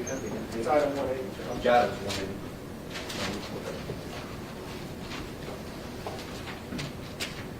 Item 61, did you transport that to the TBI Crime Lab? Yes, sir, it is. Did you transport Exhibit 190, which is item 142, to the TBI Crime Lab? Yes, sir, it is. Did you transport Exhibit 186, which is item 126, to the TBI Crime Lab? Yes, sir, it is. Did you transport Exhibit 191, which is item 143, to the TBI Crime Lab? Item 191. No, sir. Exhibit 191, item 143. Correct, yes, sir, I did. Okay. How about Exhibit 187, item 139 to the TBI crime lab? Yes, sir, I did. How about Exhibit 188, which is item 140 to the TBI crime lab? Yes, sir, I did. How about Exhibit 189, item 141 on your list? Did you take that to the TBI crime lab? Yes, sir, I did. How about item 193, Yes, sir. which is a buccal swab of Renovations?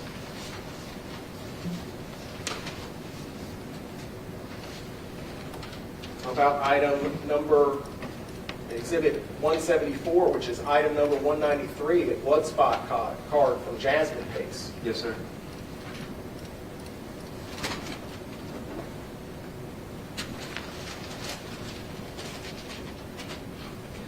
How about item 194, which is item 48, a buccal swab from Travis case?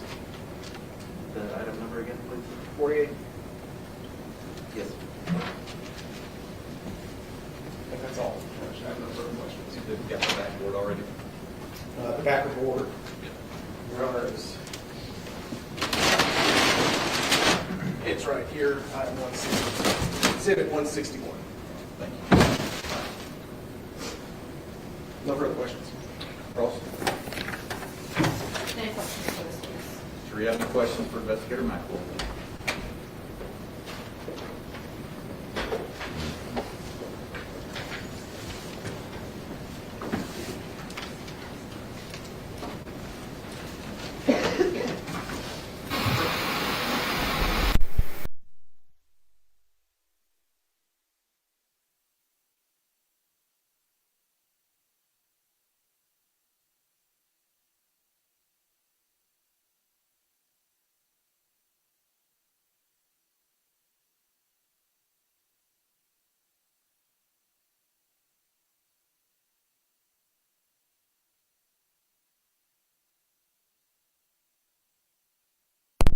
McElroy, the jury has a question. I'll ask if you can face them and answer it, okay? Are the items you transported to the TBI different than the items that Investigator Martis transported? I believe so. I haven't seen what he transported because I was responsible for what I transported. So without referring to what he transported, I can't tell you that. I apologize. But there is a record of chain of custody of what he took to the lab and what I took to the lab. I think I'm going to ask a follow-up on this one. It's customary for one investigator to transport items to the TBI, correct?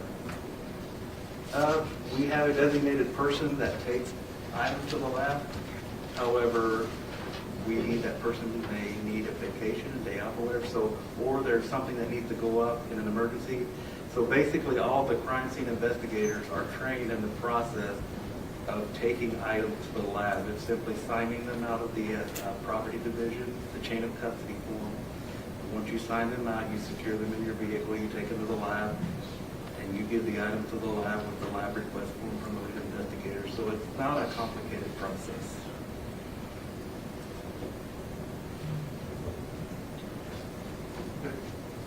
They want to follow up with that? No, Judge. Okay. Any? Ross? No, Your Honor. Thank you, Investigator McElroy. Conceding you.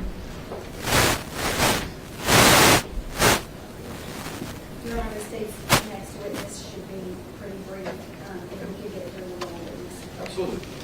Jurors, again, we worked a little, we stopped a little earlier last night. Like we talked about when we were doing jury selection, sometimes we'll have a day where we'll have to go over a little bit, get through the witnesses who are available to testify today.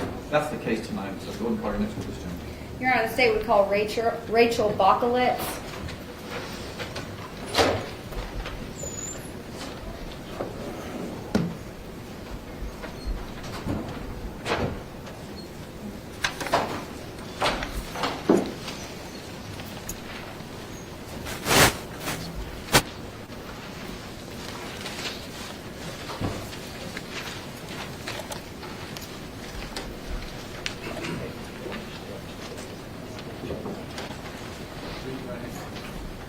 swear affirm that the testimony about to give the truth, the whole truth, and nothing but the truth, so help you God? Hello. Can you state your full name for the record and spell your last name since it's a little bit interesting? Rachel Bakalitz, B-A-K-A-L-E-T-Z. All right, and Ms. Bakalitz, can you let the jury know where you're currently employed? Yes, I'm currently employed with Tennessee Bureau of Investigation, TBI, as a special agent in the Digital Forensic Unit. And when did you join TBI? I joined TBI in September of 2024. Where did you work before you joined the Tennessee Bureau of Investigation? One place that I worked before Tennessee Bureau of Investigation was Chattanooga Police Department. How long were you with the Chattanooga Police Department? I was at Chattanooga Police Department for about 10 months. What did you do before the Chattanooga Police Department? I was a student at East Tennessee State University, where I got my bachelor's and master's degree in computer science. Okay, so you went from the computer science degree to the Chattanooga Police Department in the Digital Forensics Unit? That's correct. Can you describe for the jury what, and you're currently in the Digital Forensic Unit at TBI as well, is that correct? That's correct. Can you explain to the jury what the Digital Forensics Unit is? So the Digital Forensic Unit will download and extract data from digital devices. They'll also do things like get video and other types of digital evidence like that. So what types of extractions would you commonly do for the Chattanooga Police Department when you were there? So some of the types of extractions I would do would be SIM cards, mobile phones, sometimes tablets, and occasionally we do computers, laptops, desktops. Would you do extractions at the request of an investigator? That's correct. All of our downloads were worked as part of requests for different investigations. Do you recall being involved at all in the case of State of Tennessee versus Jason Chin? Yes, I do. That's correct. Were you asked by the lead investigator to review any type of digital evidence in that case? Yes, I was asked to review the SIM card for that case. All right. I'm going to hand you what's already been labeled Exhibit 166. See, do you recognize that? Yes, I recognize that. What is that? That is the evidence bag that contained the SIM card that I was requested to process. Your Honor, I'm sorry, can I have DVD? And did you get that item out of property? Yes, I got the item out of property at Chattanooga Police. And so explain that to the jury. When an investigator asks you to do something, what's your next step? So when the investigator makes the initial request to digitally examine a device or item, we would then go to the property department at Chattanooga Police and sign out or check out the item, take it back to the lab, and process the item as requested. Did you do that in this case with the item in front of you? Yes, that's correct. Is there any record on the item in front of you that you have checked that out and opened it to review its belongings, its content? Yes, that's correct. Can you tell the jury what that is? So what that would be a report that was generated from the forensic examination and the downloading of the item, which is the SIM card. I'm sorry, Agent. I meant actually on the physical bag there. Is there anything that represents that you have opened that and So sorry. and no, it's okay, reviewed its contents? Yes, my initials on the evidence tape would indicate that I opened the item for some reason and then closed the item and sealed it back with evidence tape. Is that typical in the CPD protocol to initial when you've opened a piece of evidence? Yes, that's correct. I'm sorry, go ahead. We do initial when we seal the pieces of evidence back. And are your initials on that bag? Yes, they are. Okay. And then, so now let's go to the report. So did you review what's in the contents of this bag? Yes. And what is it? It is a SIM card. Okay, and when you review a SIM card, what do you do with it? When we review the SIM cards, We'll typically plug them, so we'll start a program and we'll plug a adapter up to a computer, and the program will forensically extract and download the data that's on the device. In this case, it was a SIM card.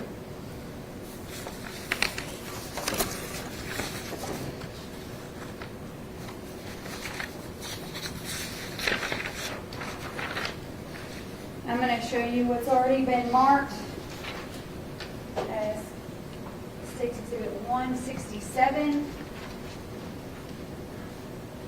Do you recognize that photo? Yes. What is that? That is the SIM card that I was requested to examine and download. Is it in that bag in front of you? Well, was it in that bag? Yes. Okay, and will you turn around and look at the screen for me? Is that the same photo that you have in your hand? Yes. What do those numbers represent on a SIM card like that?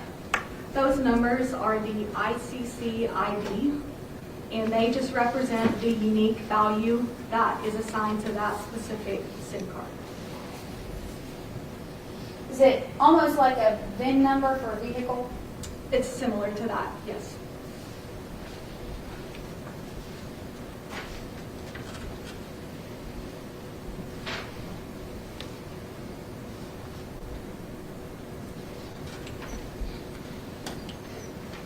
When you examine digital evidence like this for an investigator, do you issue a report? That's correct. We do write a report for any item that comes through our lab. And did you do that in this case? Yes, I did. Also, when you insert the SIM card into your program, does the program actually generate a report about that SIM card as well? Yes, the program will generate a report about the item. Did that happen in this case? Yes, it did. Show you two documents. You'll just take a look at them. Do you recognize those documents? Yes. The one that's in your hand right now, what is that?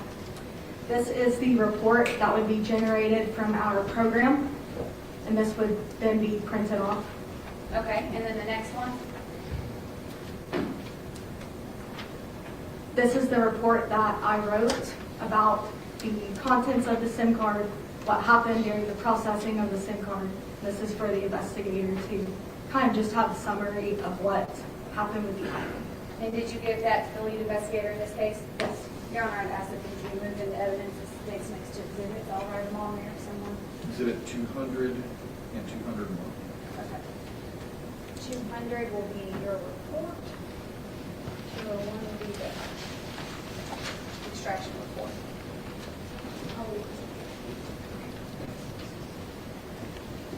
So I'll show you on the screen behind you. Exhibit 200, is this your report that you would have delivered to Investigator Crawford? Yes. And can you, there's a laser here. I'll use laser and I'll ask you questions about it. So what is this identifier number?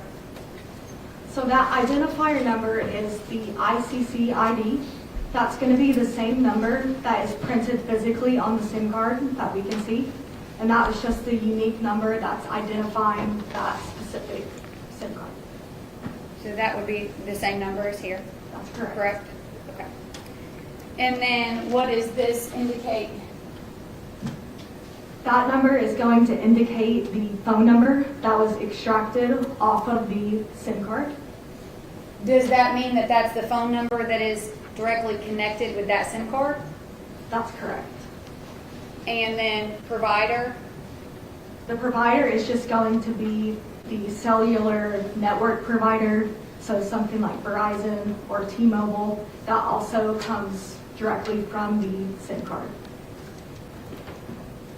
Okay, and is this the examination report that is generated from the download itself into the program? Yes. Okay, and ICC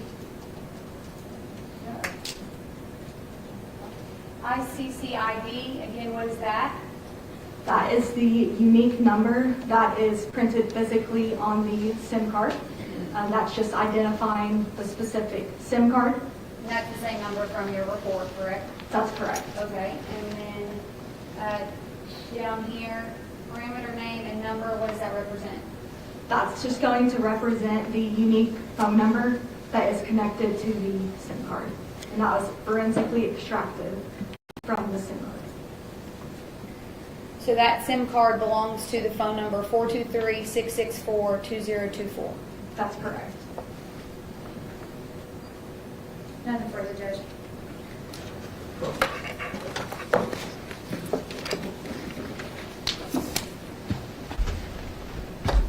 No questions. Do you have any questions, Mrs. Bocklitz? Ms. Bocklitz, thanks for dropping in. Thanks so much. Any more witnesses tonight, Kevin? No. All right, ladies and gentlemen, it's about 6:20. We went over a little bit today, but we needed to get through the witnesses who were only available for today. We're going to let you go. I really like the barbecue at the place you're going to tonight. So hopefully everyone will try that too. Again, I must remind you your admonition not to discuss the case with anyone, yourself, among yourselves, until it's time to deliberate. With that, let me just say before we cut you loose, one, we get everything taken care of tomorrow. 3 cases. All right.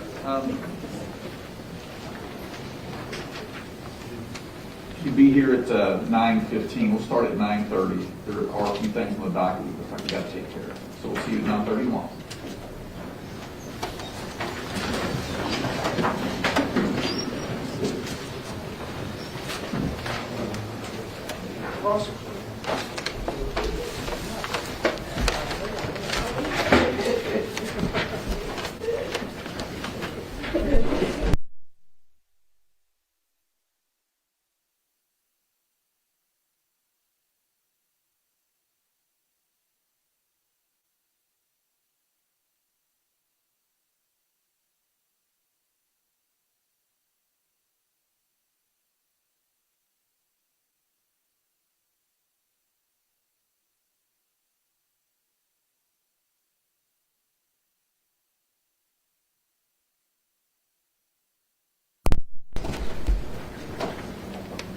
Any matters be taken up by either party before we adjourn tonight? Okay, who we go through tomorrow? Do we know? Mark Crawford and Special Agent Thank you. You read our 16 to the Court's adjourned until 9 a.m. Sure, you ready? Yes, sir. This way. Okay. You need to speak. No problem.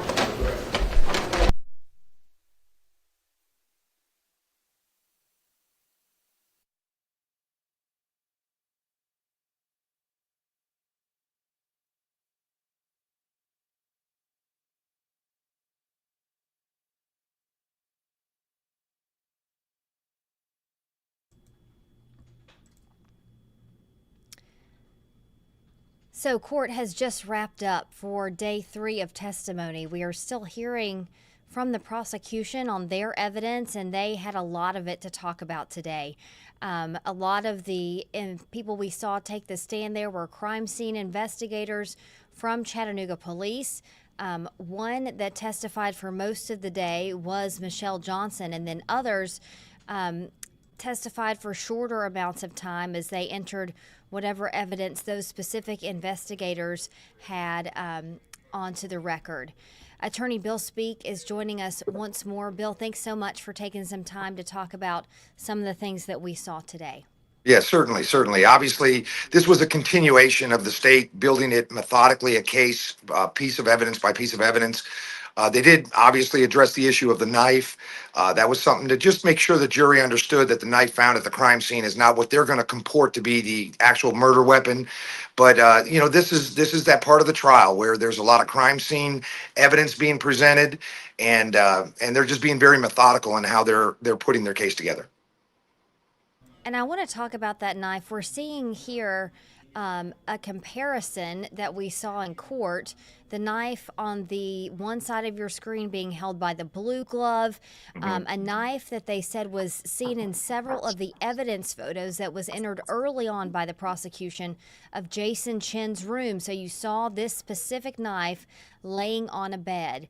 And there were lots of questions about, did the TBI test this knife by the defense? Was this sent off for testing? What did they find?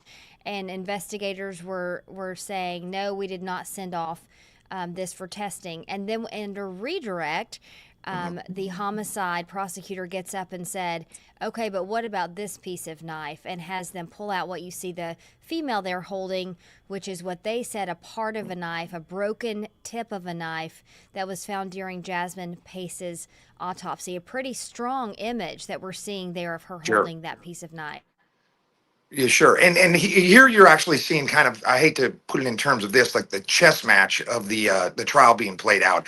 The defense is obviously, it's defending its client. It's attacking the investigation, trying to poke holes in the investigation and show where maybe they dropped the ball.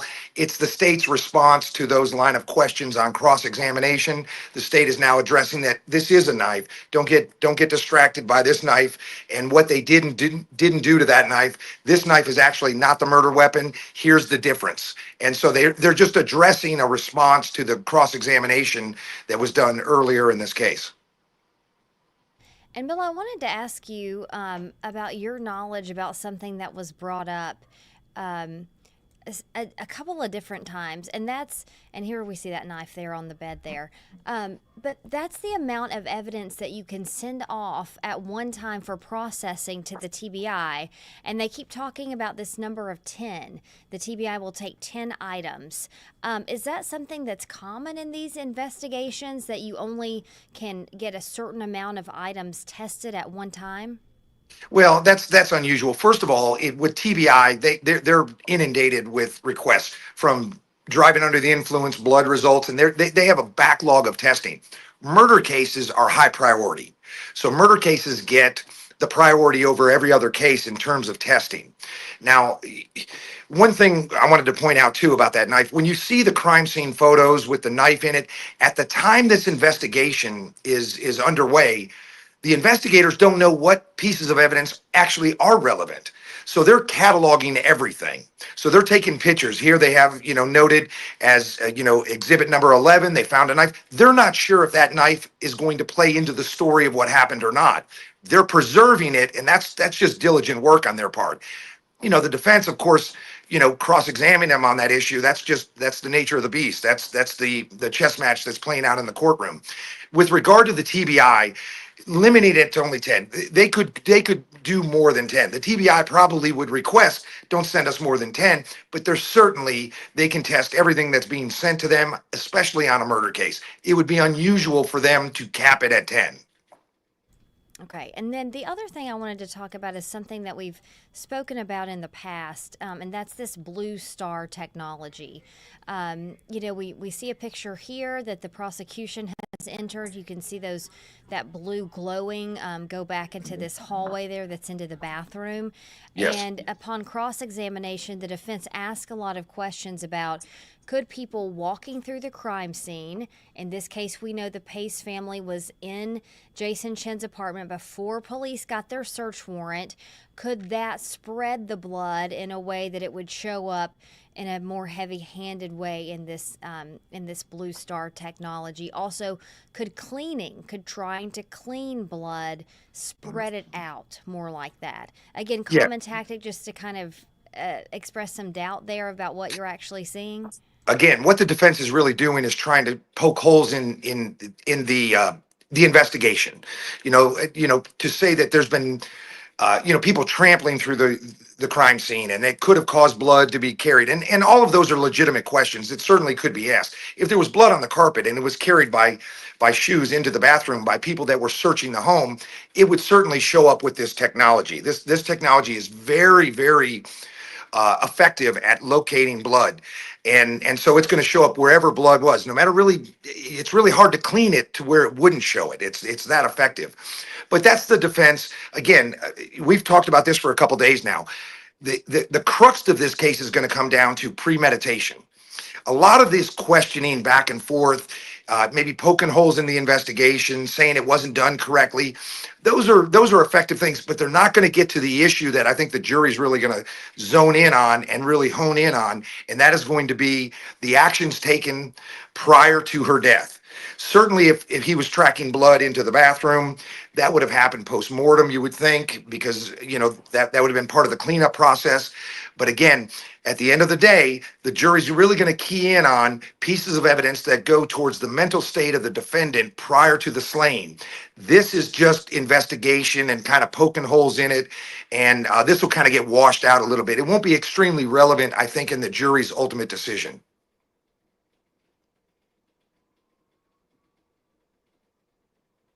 I don't have.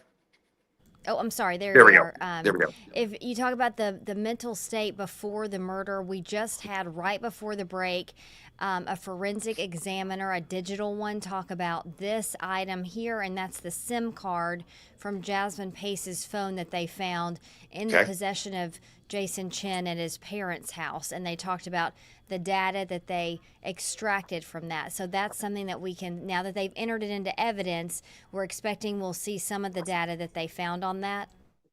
Well, and again, if there's data that's on it that's relevant to what happened, to the mindset of the defendant prior to the slaying, you know, communication that happened before what we would generally consider the time of her death.